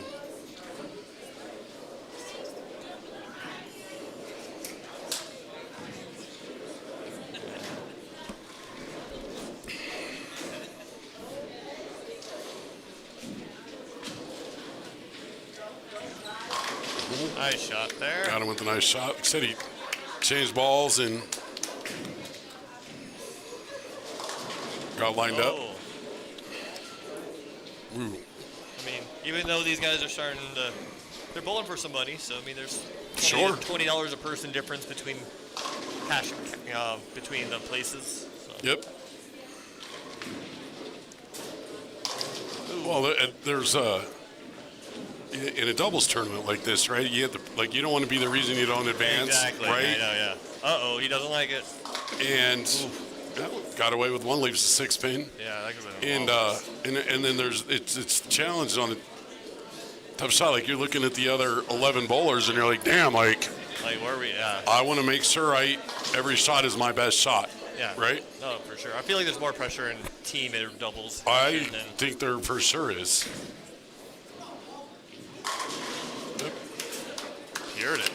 It's what you call being in the middle of a hot streak. Dude, he is on a massive right? hot He is streak. on a heater. Yes. I was that good at anything. Right. Yeah, he is keeping them in that for sure. Although I proved tonight the one thing I'm really probably best at is stressing you out by 5 minutes. I was like, where the hell is he? I know. It's my bad. You're all good.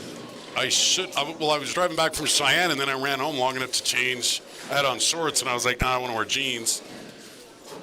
And I wasn't stationary long enough to even send you a text to say, hey, I'm going to be 7:04 or 5. I was about to go on the mic and be like, who wants to announce? Right. Ricky got fired. See it. Oh. Stevie goes for the 7 stick. Ringing 7. Does not agree with it. You can tell by his response. Really? Yep.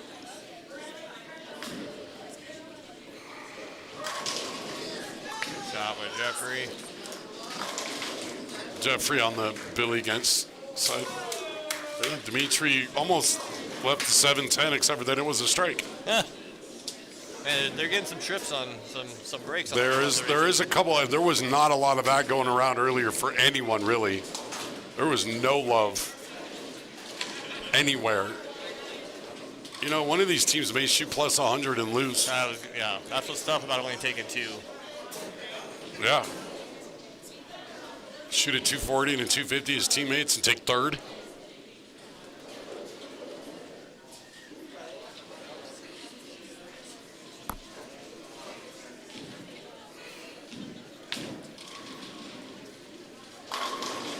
Well, appears it. James, leaves a 2-pin. James with the 2-pin. Right, big shot here, Adam. Yeah, this is a big shot for Adam. If he doubles up again. Uh-oh, that's in.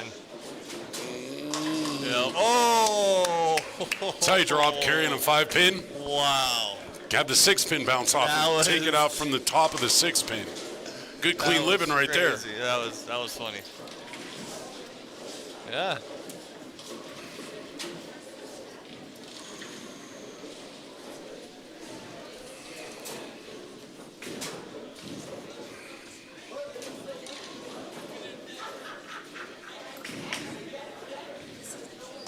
Nice shot by Rowdy.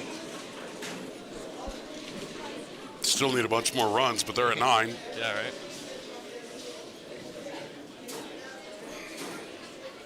So Brian Mitchell converts his 2-pin spare. He can get to 232.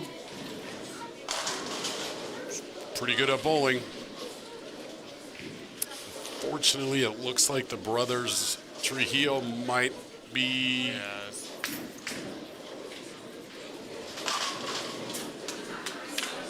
The heat streak continues. Yeah, for real. What is it in the NBA after you make 3 threes in a row? When you shoot the 4th one, you're required to scream a heat check? Exactly, right.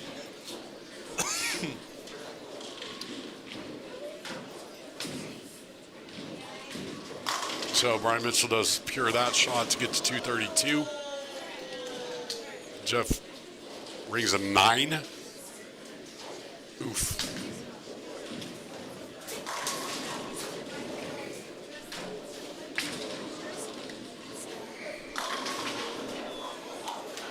Noah with the finished with a 213. So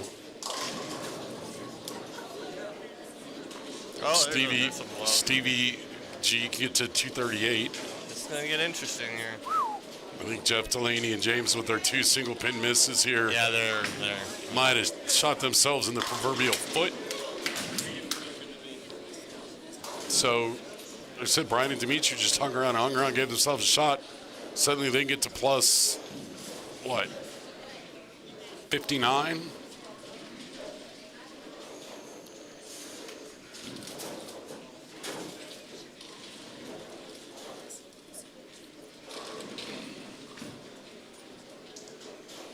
That's a good shot right there by Adam. That's great shot execution. Yeah, you don't want to let down the guy. It's nice. It's nice when you see a person catch a bit of a break like they did in the last time, the next shot, and then the next shot you just pure it. Yeah. No, I agree with that for sure.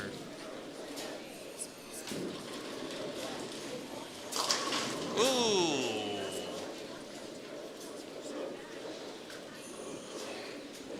So Noah and Steve are going to finish at about plus 41. Oh, it. All right. Plus 40. Oh, man. 39 plus 41. Wow, if 41 may not make it. That's 41 crazy. may not make it. With what Brandon's doing. Yep. Well, and what Adam's helping him do since the third frame, yeah, no, for right? Sure.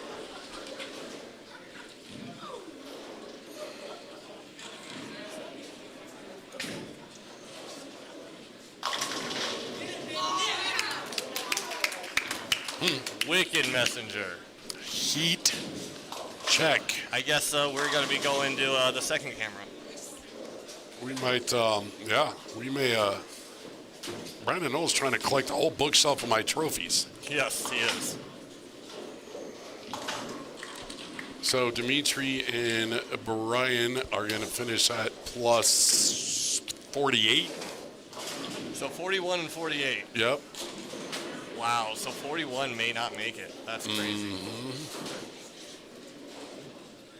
No, I mean, it's not. That's...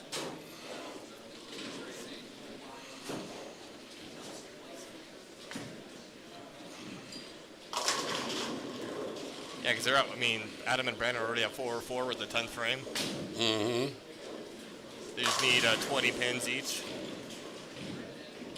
I mean, something, yeah. Wow. Yes. Yeah, right? You did certify this, right? Oh, yeah. Even though I wasn't sure if you did with the doubles. I knew you did all of the singles. Yep. Got a healthy crowd back here at the bar still. Yeah, it's good.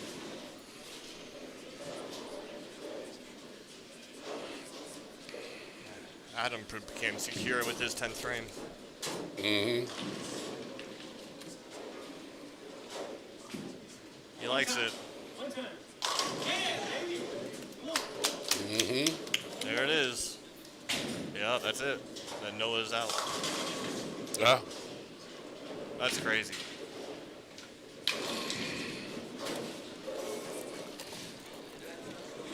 So it's going to be Brian Mitchell and the young guys. And then Adam and Brandon. Should going be. For 4P. That's crazy. Yep. Well, first we got some 10th frames to handle. We do. Because they're still, like you said, they're still fighting for 3rd through 6th. Oh, yeah. Which there's a difference. The difference between 3rd and 6th is, $60 a person. Yeah, for sure. It's tough to. 3rd's probably not up for grabs. No, yeah. Pretty sure that's going to be the Gallegos'. Nathan's going to finish. Nathan finished at 188. Zach's got a shot to get to 97. Delaney's got a shot to get to 199. Yep. Talk about a good finish. Go 5-3, 7 miss, 7 spare, and then do that. Yep. Yeah, that's pretty massive. Yep, and another one from the Billy Gench side for Jeff to finish it at 199. So the upside is they're going to be plus, right, for JD and JP. Ooh, 24810 for Rowdy and his fill ball.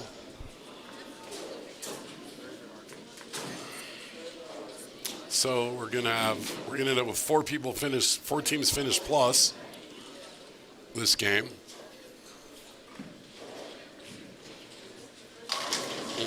That had some sharp angle going into the hole. Yeah, good spot for that. Yep, you're gonna do it there. Shoot 222. All right, here we go. Front nine for Brandon. Well, there's at least as far as going to the next round, if you will, there's zero pressure. No, zero. Yeah, it's done. Right. This is all. Does he? Can he get another piece of jewelry? Yep. And every shot I've seen has been just wrapped. You got one, I want to say, the 7th frame maybe was a little. Yeah. Was that the one you had one with the messenger? Oh yeah, you're right, but it's still. But it's still pure shot.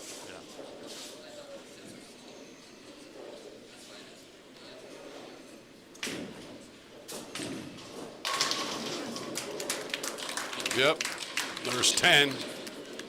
So he gets a spanker paddle with one more and a ring for 2 more.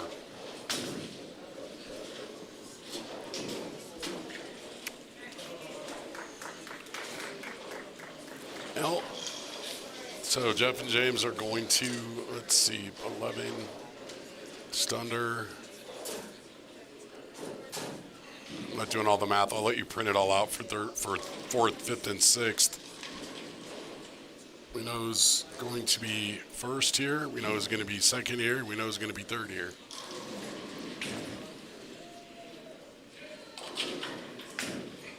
Hold. Yeah, a little inside. But hey, hell of a game. Quitter. Hell of a game. That's a hell of a game, man. 289 doesn't suck at bowling. Neither does 290 if I could do math. All right. So they're going to finish it plus 112, and they will take on Brian and Dimitri, who were plus 48, 47 or 48. Now, here's the other fun part, right? They got to move over here to 35 and 6, who hasn't done anything, allowed anything all night. Barbara, you gave it a run.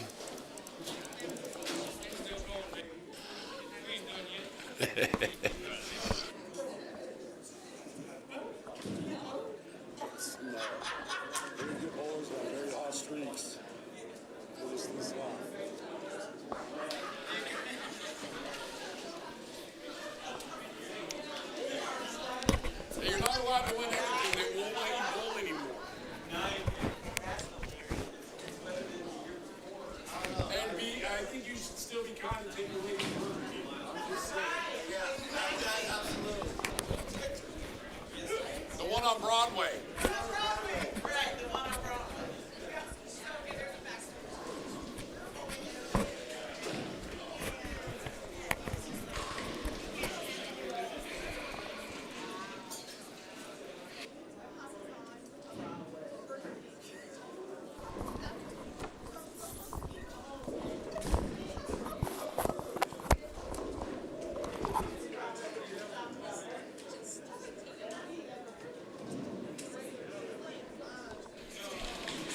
So Brian Mitchell makes his way over, as does Dimitri and Adam and Brandon Knowles. Brandon Knowles is getting to know this pretty quick, I think. Hold on, I got to ask Brandon a question. Brandon. First of all, nice game. Thank you. Did you make it to the top 5 in week 1? You did, right? Yeah. I was third. That's what I was thought. But I just want to make sure you made top 5. Yeah, I was. All right. I think Noah, was it Noah that won the first one? Noah won the first one. I just wanted to make sure, so this is week 5. Yeah, You'll be championship game every time. every time so far. That's what you call a heat streak. That's right. Heat streak. That's right.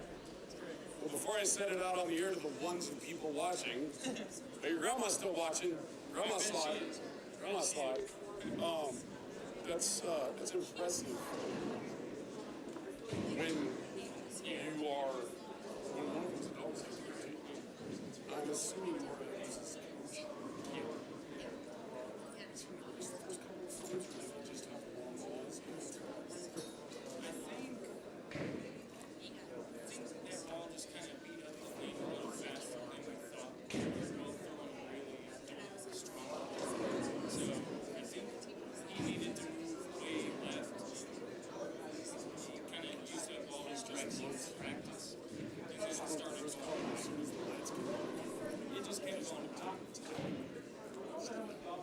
I don't know, like it's easy subconscious.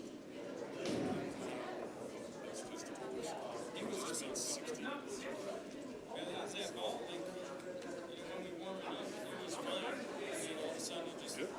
You know how that goes now. It just beat up the pair real quick. All right, so All right, congrats to Adam and Brandon on the 5'11", leading the country round. 5'11". Adam and Brandon. That's a little silly. Third place, Nolan C. Fourth place, Nathan and Zach. Fifth place, Brian and Rowdy. Sixth place is Jeffrey and James. Raise has your money here at the front counter. You guys can tell up and get that.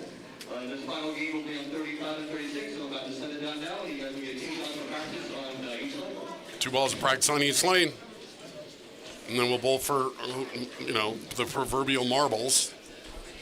So it's just...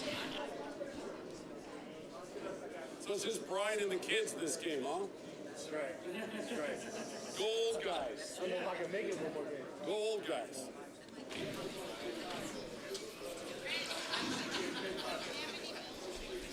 It's like the bowling version of Todd and the Toddlers from 20 years ago with the Rockies.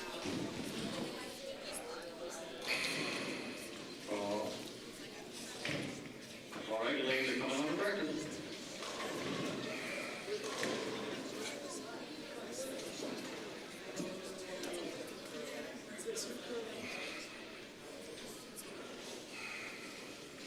Two per lane.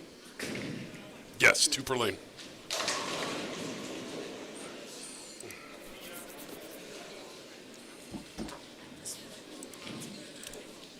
Billy, is that just random which team's on which lane? Remember Todd and the Toddlers with the Rockies? This is like Brian and the kids but bowling. And it is the 5th week in a row Brandon's made the championship game every week this year. I verified. This could be a match for the ages, as they say. Absolutely. Hey, Brandon, why your girlfriend always show up like right before you get paid? Like, you tracking that, bro? Just saying. She's not here at 9, but she always here at 11.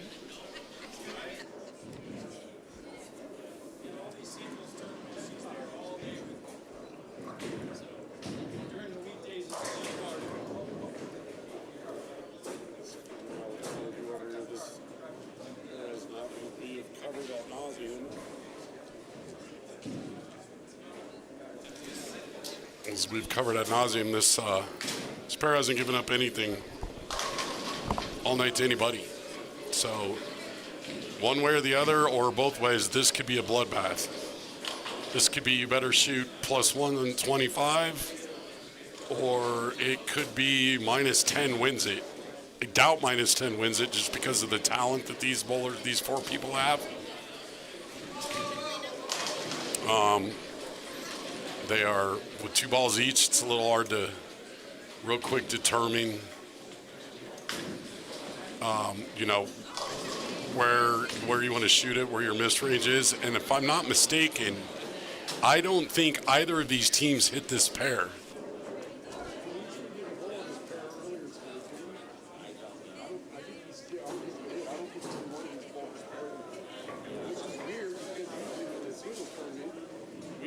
Somebody's pulled like 4 games on.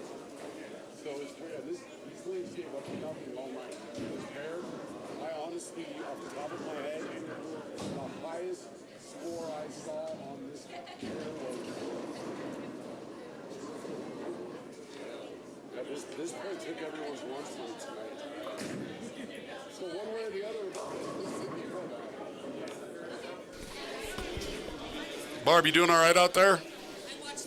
I mean, Brandon going to do everything he can to run it up there again at 10 or 11 in a row.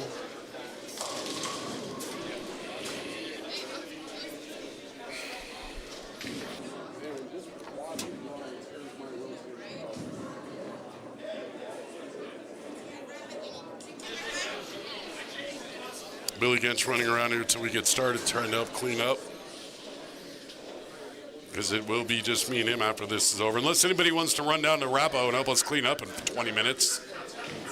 You're all welcome to come do that.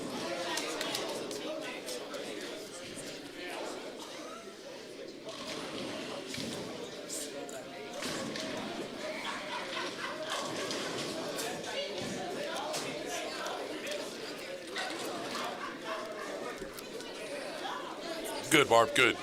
You know, bowling is a game of, you know, who executes the most shots and the most good shots wins, right?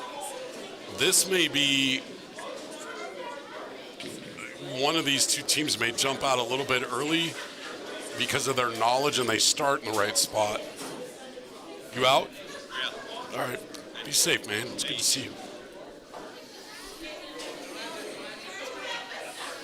So this could be a little bit of a guessing game based on their experience tonight, because none of these bowlers had hit this pair before tonight, anyway. So could get interesting. Brian and Dimitri will start on the right. Adam and Brandon will start on the left, so they'll finish on the opposite side.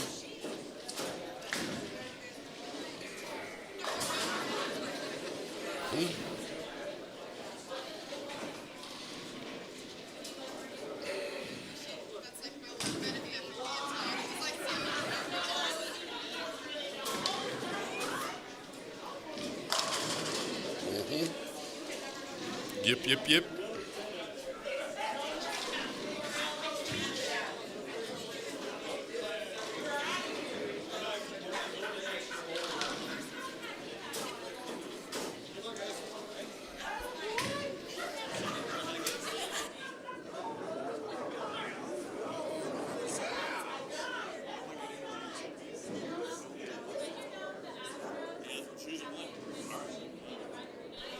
Fair enough. I was just curious.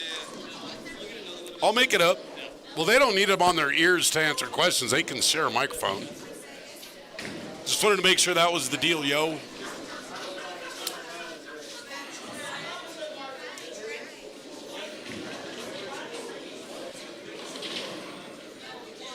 Well, here we go. For some of the marbles and all the trophies. We are off. Let's see what I'm saying. Just stealing lunch money all night. Bam. Yep.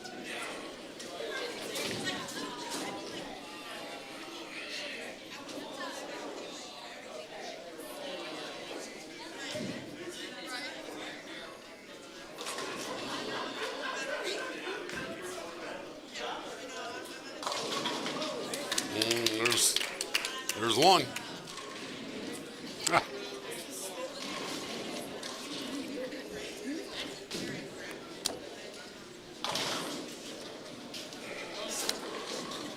Oop, you got dead wood down there in the gutter there, Billy.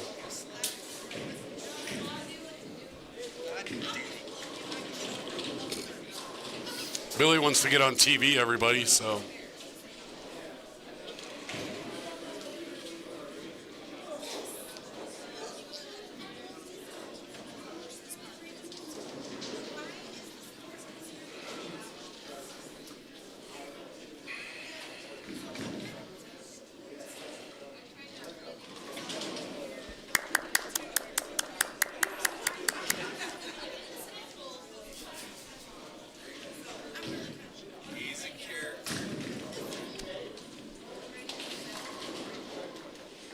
Thank you, Billy. Couldn't do it without you.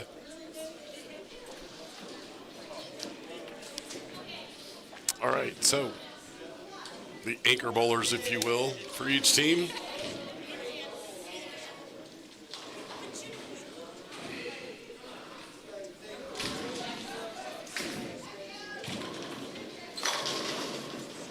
This Brooklyn 10 pin. Interesting choice.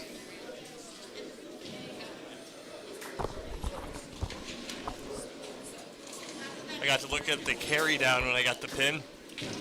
Oh boy. Oh yeah. Oh boy. I do think it's fun that none of these bowlers hit this pair tonight. None of them did? Nope. Wow. So that's fun. Like I said, normally we have a singles tournament. Yeah. Someone's been on it 3 times by now. Right. Right? Not tonight. None of them. Covers his 10 pin nicely, does Brandon. I feel that, Barbara. I'm still had my back surgery, my first back surgery, I don't know, what are we at, 2.5 years ago now, and I'm still not bowling yet. I hope all went well with your hip surgery. Dimitri covers his 6 pin. So a strike is split in 2 spares.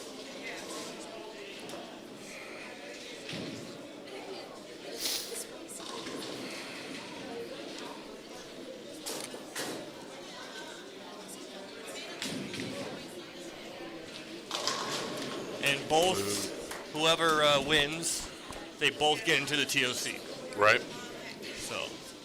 Well, depending on which way this goes, we may only be adding 1 new person to the TOC. That is very I joked true. earlier that when we got into the semis that it might be hilarious if the Gallegos has bowled the Adam and Brandon, because then you're guaranteed to have another repeat champion again. Yeah.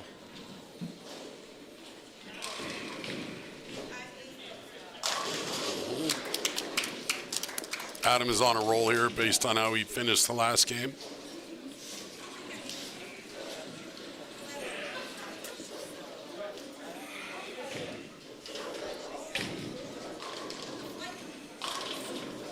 I also don't think either of these teams are going to back down from the other one without a dogfight. This will be a dogfight, for sure.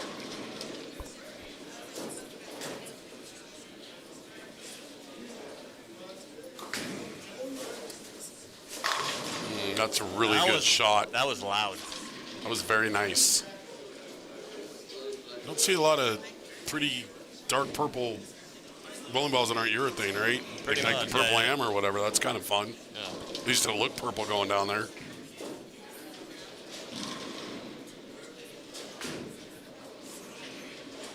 that a ball change? That was a ball change. That was a ball change.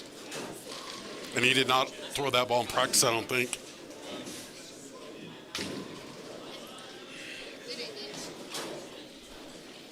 I think he threw that one in all his practice shots.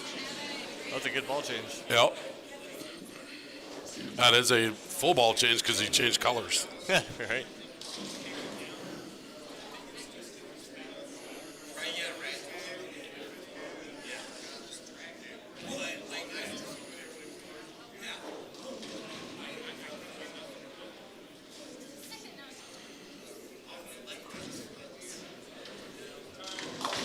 Ooh, mixer, light mixer.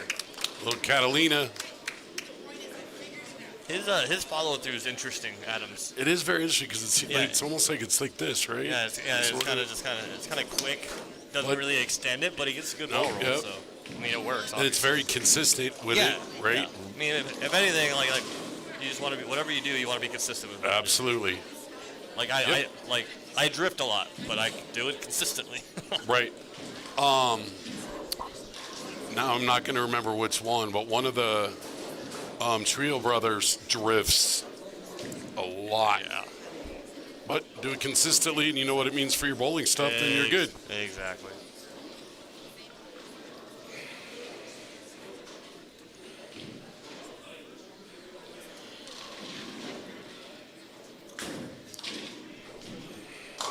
Whoa, I never saw it. It did not see it. I did not see Went it. right through it.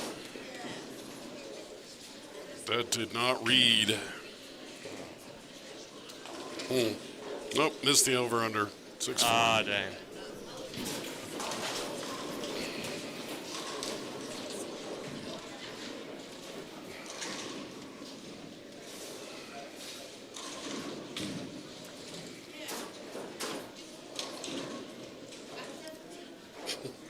Well, what do you know? Who took the L for the Rockies? Who was it? Agnos. Oh, yeah, again. I don't like that guy. I don't either. And the only reason he's here is because everybody got hurt. They finally sent him down, and then that didn't read either. That may not be the right ball in that lane. It may not. He may need to go get the other one back for this lane. Oh, Brandon coached Adam for 7 or 8 years when he was just a teen. So, okay, a little mentorship there. It's Yeah, absolutely. Yep. I like that. And now Adam's holding him up. Yep.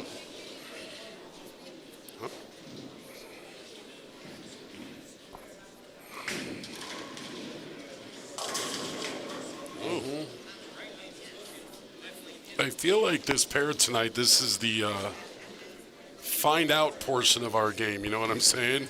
Yeah. They already they F8 all night, and now this is the find out portion.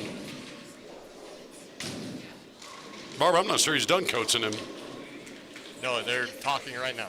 He talked him through the ball change and everything in the last game, which certainly from just a straight up knowledge perspective, you could do worse than the B doubles partner with Brandon Knowles. Yeah. Right?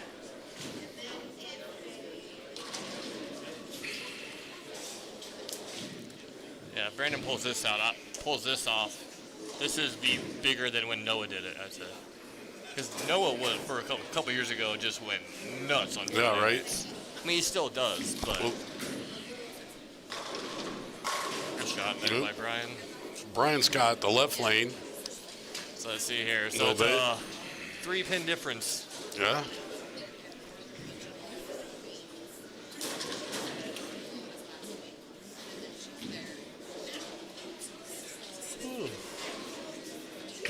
Well, maybe not. Dimitri hasn't thrown his fourth frame yet. Oh, wait. Brian's a frame up. That's why. Yeah, that's why. Yeah, so all right. Adam and them are in theory up. But Yep. It's a little outside. Gotta get up. All right. That one was a bit outside for sure. Yep. The old Bob Euchre. Let's see if you can cover it up. It's tough, but makeable.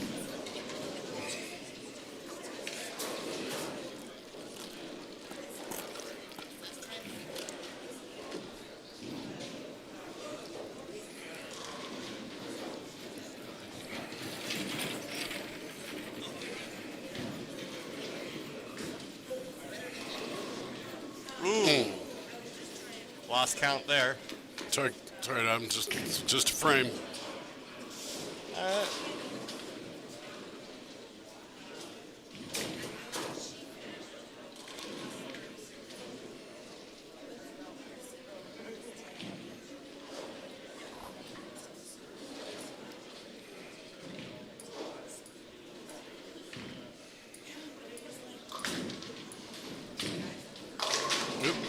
Great shot there by Dimitri's a bit of a wanderer as well. Yes.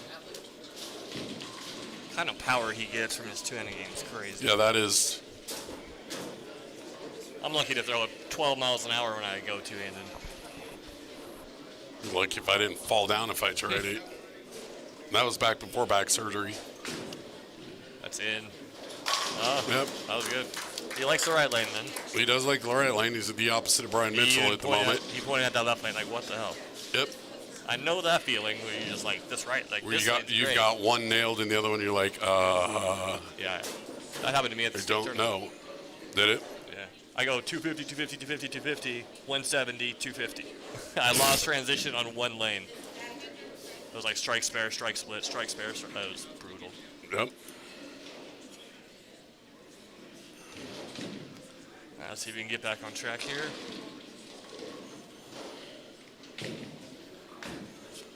Projection was right. Yep. A little side 10 trip in the side door. I've had 2 a.m. mornings like that where I accidentally fell in the side door. See what I told? See, Brandon going to go back to the pink one, I think. On the left lane only, though. Oh, yeah, for sure. Well, that was a tug by Brian. Brian changed balls on the right lane, too.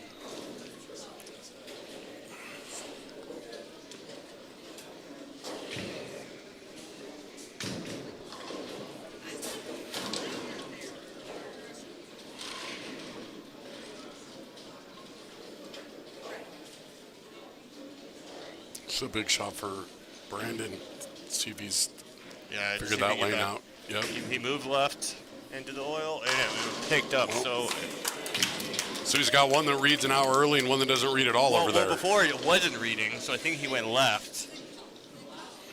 And it got to the break point and just was like, nope, I'm going. Interesting. Yeah, so now he's going to have to figure out really what does he want to do. What's the adjustment he does there on that left lane? Yeah. Like you said, the other ball that he's throwing on 36 now, I didn't read at all. I would almost go to that other ball and get on top of where it didn't read and just decrease my angle on that spot and just throw it to that spot. Going straight at it? Yeah. Well, I would think he could get it to the pocket that way. Yeah, Who knows what it'll do when it gets there. Yeah. Oh, tap on the 4 stick.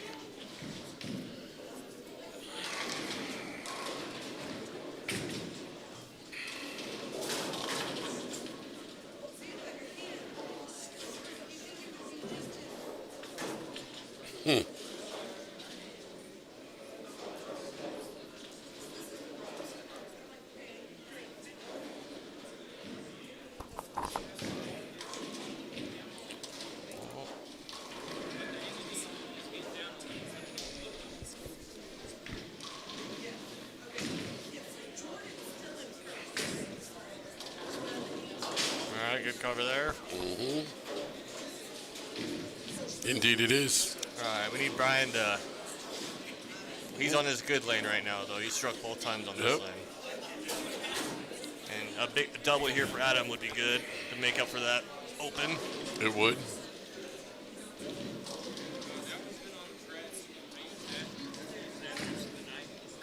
It's better. Good shot. That was much better. Brian's like, all I got to do is let it go on this lane. I know, right? And then Brandon on that lane is like, what do I do? Right. That's crazy. Can he just throw the exact same thing Brian does? I know, right? Like right over the top of him.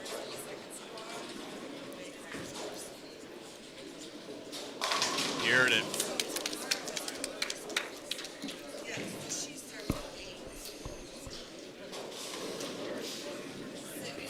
Well, this is maybe coming down to can Brandon survive 2 more shots on the left lane? Yeah, pretty much, right? Yep. The good news is for Brian and Brandon, each lane that they're a little lost on is their not 10th frame. Exactly. 9th frame, Is their right? foundation frame, yeah. Yep. Oh, wow.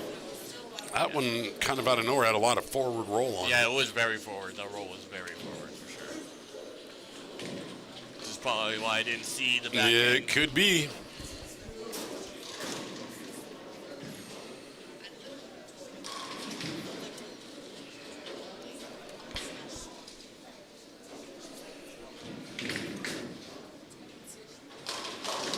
Wow, like I said, when I was down there and I kind of looked at the carry down, there was just little streaks everywhere. I'm like, one of these balls are going to hit just that little bit and just go that extra foot, and then that's what happens. So like a sport pattern, which every other lane. Yeah, honestly. Both of these spares are a little terrifying right now. Yes, I would agree. Okay, that's a Very nice conversion by Dimitri. He gets a lot of power from his lower legs. Yes, right. That's all legs. That's all Strong legs. calves.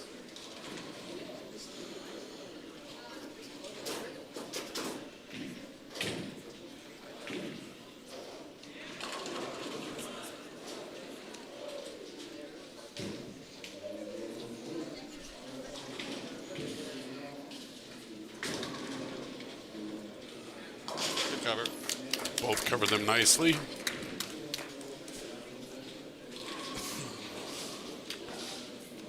All right, So we are a 9-pin game. 9-pin game. Adam is working on a double, which gives him a slight advantage right now. Like, I only know that because the screen's telling me. Yep. I'm not doing the math. I'm not Nope. mathing. No, it's Oh, my math skills stopped 2 minutes ago at 11 Uh-oh. o'clock. I don't math after 11 p.m. Old family rule.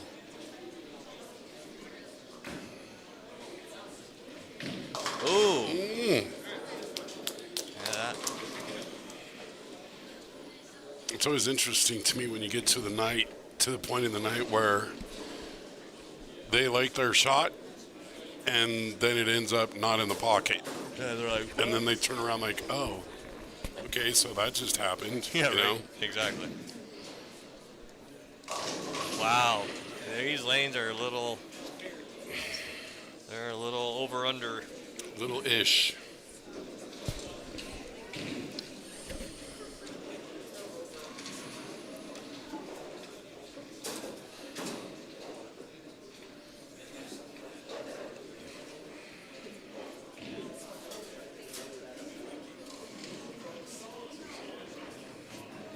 Oh, don't chop. Yep. Saw that was coming. Did that roll over his thumb hole? That sounded like he Yeah, I was know. rolling over his thumb hole. And he even chopped it the hard way.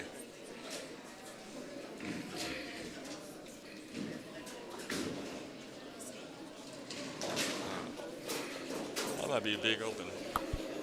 Yeah, it might be. That pretty much is dead even to the scoreboard. This is an interesting shot for Brandon.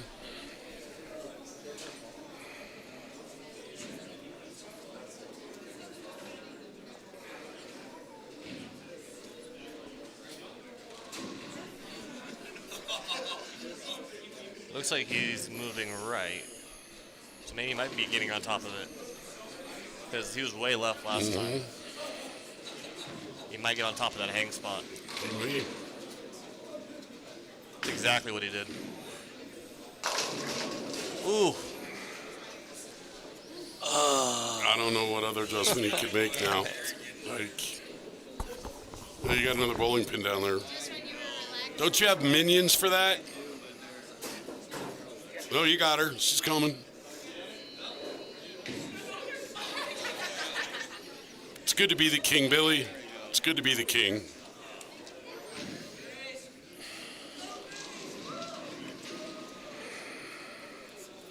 I had 17,000 steps.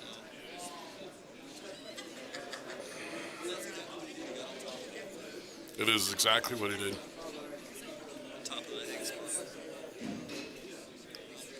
See, that's exactly what he did. He got on top of the hang spot and. Yep. Hey, Sure did. She's famous.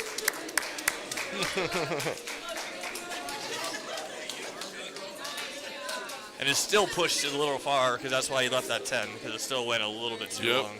A little bit, but still.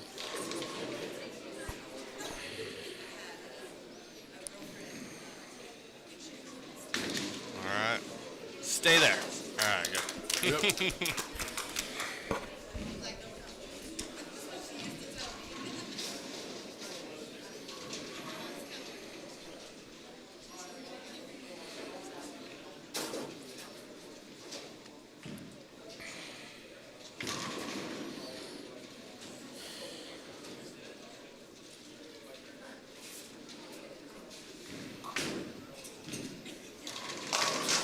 Four pin again. That's his second 4-pin on that lane. Yep.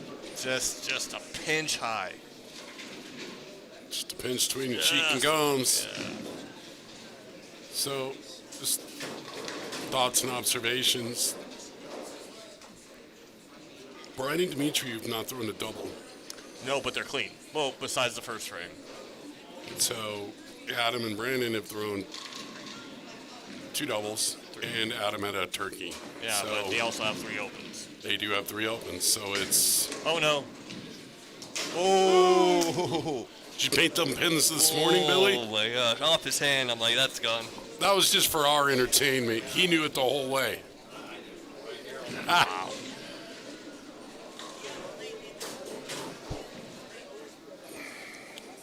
As I'm talking about opens and that happens. Right? It was not an open, it was a spare. Yeah. Brian pretty back good. on That's his good. lane. Oof. Mm-hmm. But it still pushed. Went that extra foot. They're definitely not getting those breaks on these white hits right Nope, they are not. So we are back to a dead heat again, pretty much like a 5-pin difference, give or take.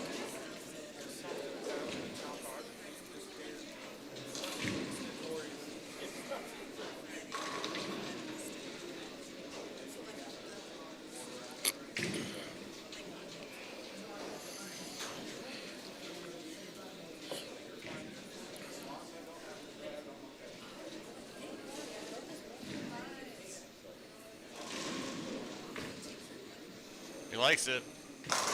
Yep, good shot. I would too. Get out of a t-shirt that says screw spares. I know, right? All or nothing. Uh-oh. Oof. I was like, that's going to hook. That may have slightly changed the balance of power here going into the 9th and 10th. That's a big open. That's shocking. That's a bit of a miss at a wrong moment. Very bad moment.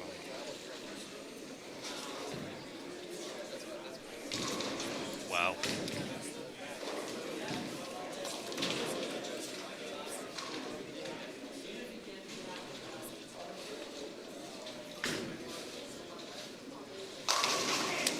Best shot of the match so far. Yeah. By the way, total subject change. You know the Chicago White Sox are in first place? I saw that. Yeah, it's crazy. 121 losses to first place in 2 years. Yeah, that's... Yeah. Gives us Rockies dopes hope. Well, kind of. Like, Rockies have improved. They're still the worst team in the league. If the Rockies didn't have the pitching injuries. Yeah, that's fair. Which I realize is if my aunt had testicles, she'd be my uncle. I get that, but still. Big shot here. That's really good. Yep. Yeah, that was really good off his hand. All right, it's going to make it interesting. Ain't nothing been decided yet. Nope. Adam and Brandon are, it's ball's in their court for sure.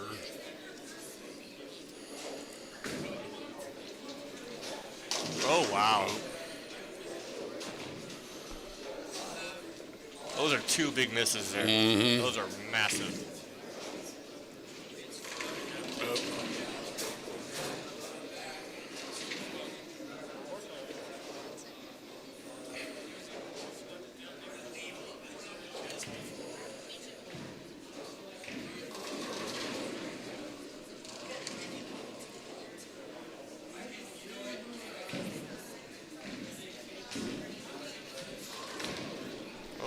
That roll was, wow.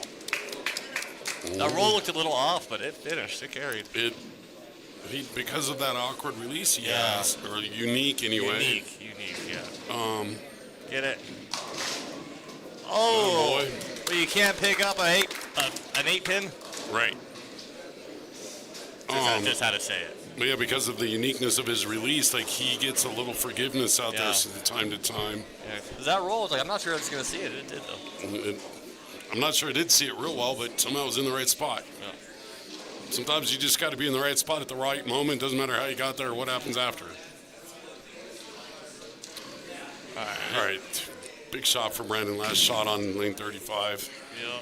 Man, if he gets this up, it's going to put a lot of pressure on Brian. Yep.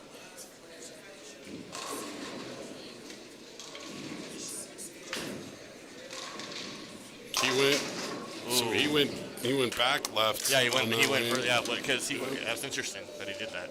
Yep. And then shoved it out wider than he had been. We've never had a 4-time repeat champion. Never had. Not that I'm aware of. We've had 3. We've never had 4. Did Noah do 3 in a row once? Yeah, Noah did it. Do you have every title, every one tracked from the beginning of time with this? I have a lot of it. I don't think I have it all, but I have a lot of it.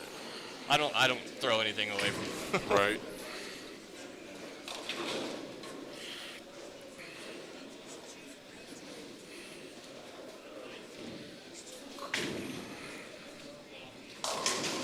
Nope. That was a little off his hand. That's going to make things real tough now for Brian and Dimitri. Not impossible. They're going to make it tough.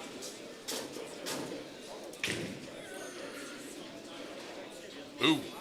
Stop Tiger Woods.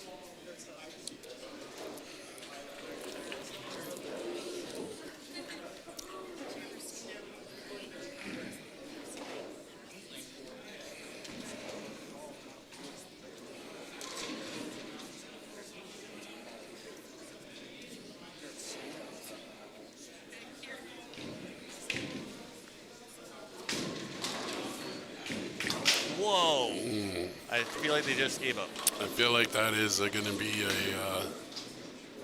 I am shocked by these last couple frames by Brian and Dimitri. take our second place money and go home. Yeah, I think like that was a give up.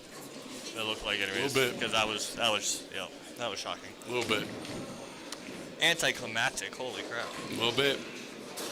All right. Well. Well, the good news was the first 8 frames were like neck and neck the whole way. Yeah, until the 8th and 9th, not so much. Yeah, that's great to hear. Taking lessons from Brandon and you highly recommend it. That's awesome.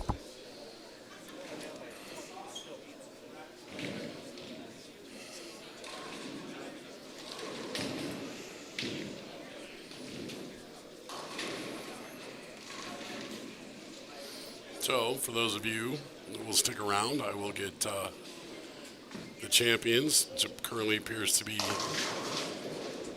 Adam and Brandon on here, and I have a couple of questions each for them and when they're done, and get to know them a little bit more. It's getting to be an old conversation for Brandon around here. He's going to have 4 titles in a row. You win 4 titles in a row. One's a doubles title. That's impressive. Well, so Brian can get to 187. Dimitri can get to 194. So it's minus 19.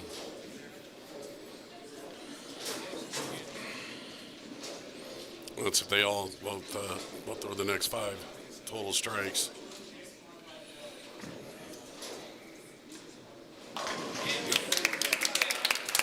I knew he could get a spare. I believed in him.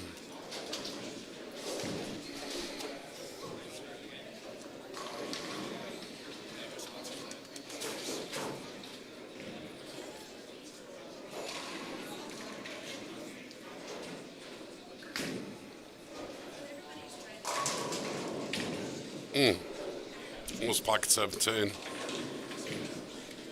which is the same as not, so just a 10 pin.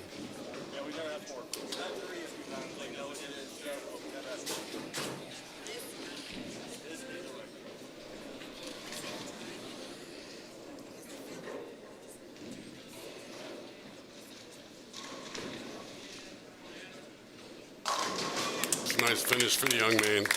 Finish at 203. Scan on the difficult shot, and lanes have been difficult. These 2 lanes have been difficult all night to score on at all. A lot of bowlers we saw with what Brandon dealt with on this pair tonight, what Brian just dealt with, which was, you got one lane figured out, but not the other one. So, super proud of it. Myself, I shot a 203 on this pair right now. That would be impressive.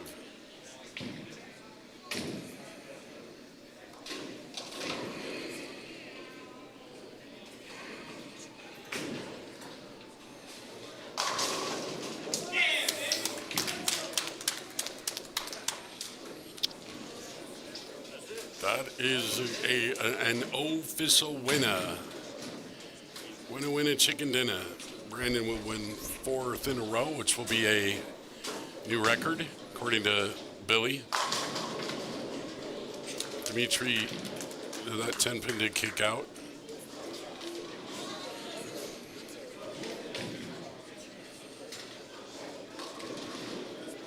So, Brandon's collecting these trophies. What was he going to do with so many of them? I might as well leave a 10 pin now when it doesn't matter. Right? Yep.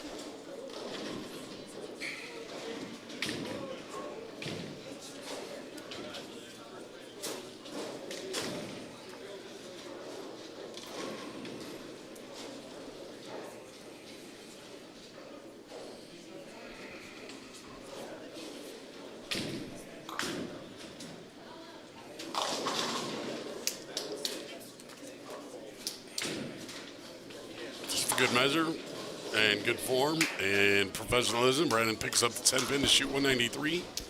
So they will be your doubles tournament champions with a championship final score of -4.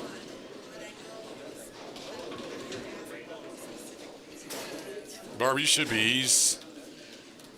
He is an outstanding bowler, an outstanding young man, and doing very well, doing the industry proud. Dimitri finishes with a 183 himself for second place. Second place will pay them 190 each. First place, 570 total, so Brandon and Adam, 285 each, and they get their picture taken. No, then you got to come talk to me again.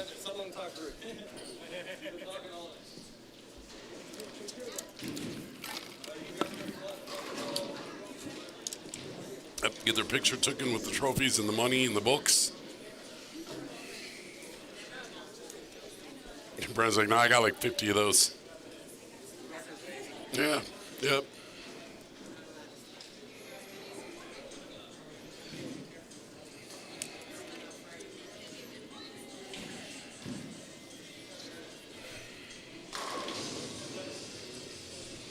All right, so this is going to be a little weird because I only have one set of headphones for both of them. So they're going to have to hold it and talk into the microphone. Oh, got to get more pictures. It's totally fair. So they'll be talking into a microphone with no headphones on when they get up here.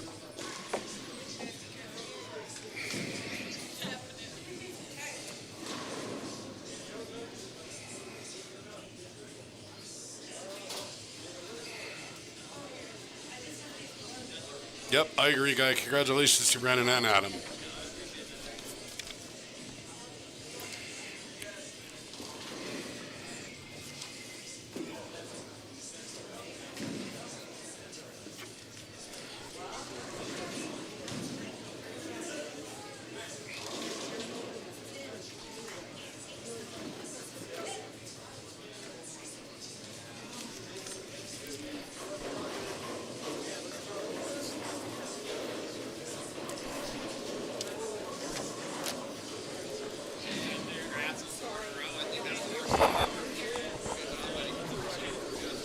All right, guys, so we've only got one set of headphones for both of you, so the microphone's live. So you have to just listen to me and then answer the questions in the microphone. My first question, well, congratulations, Adam. My question for you guys is, how does it feel to carry your coach to victory? It feels pretty good. Last time I missed a shot. A couple years ago, we were playing against Morgan Mason Moore for the finals. And I missed a shot to win it, so it felt good to finally get one. Yeah. So, far be it for me to point this out to you because you did get one in the 10th frame, but you know spares are not bad in this game, right? Like, they're not strikes, I get it, but spares are overrated, honestly. well, they're better than opens, though, right? 100%. No, honestly, Congrats. this pattern played a lot harder than it should have. I expected this to be a lot more playable, and it was a grind the whole day. Yep. Every side of the house, and it was just a matter of staying out of trouble, grinding Right, it and out. that's what we saw back Decided to here play it too down. was who could avoid who could avoid trouble the longest, Yeah. and then the most, right? By the way, to you, sir, congratulations. Thank you. To the best of our knowledge, in the history of the Eliminator, which is on year 9, 10, whatever, you're the first 4-time in a row champion. Man. To do that in blessing. general is awesome. To It's do a it when blessing. one of them's doubles Yeah. speaks to like a lot. Oh, like yeah. that's a big deal. Yeah. So congratulations on that. Me and Adam have been through so much, and this is just truly special. I can't even put it into words. You are I'm so proud of him. you are on the proverbial hot streak, right? So congratulations to that. If you win next week, I'm not giving you a trophy. I'm tired of giving you the trophies. All right. Like, holy crap, you gotta That's go book fine. stuff them. No, Yeah. congratulations to both of you. Thanks so You much. are now officially eligible for the Tournament of Champions. He's been in for like a month or whatever. Yeah, like he's been eligible. Like all he's got to do is show up. So, congratulations to you guys. Well, are you both bowling next week? All right. I'm sure you'll be here Thursday, camped out in the parking lot, brother. All right, everybody, thank you for entertaining me tonight. Next week, you will get me and Bobby both, and we'll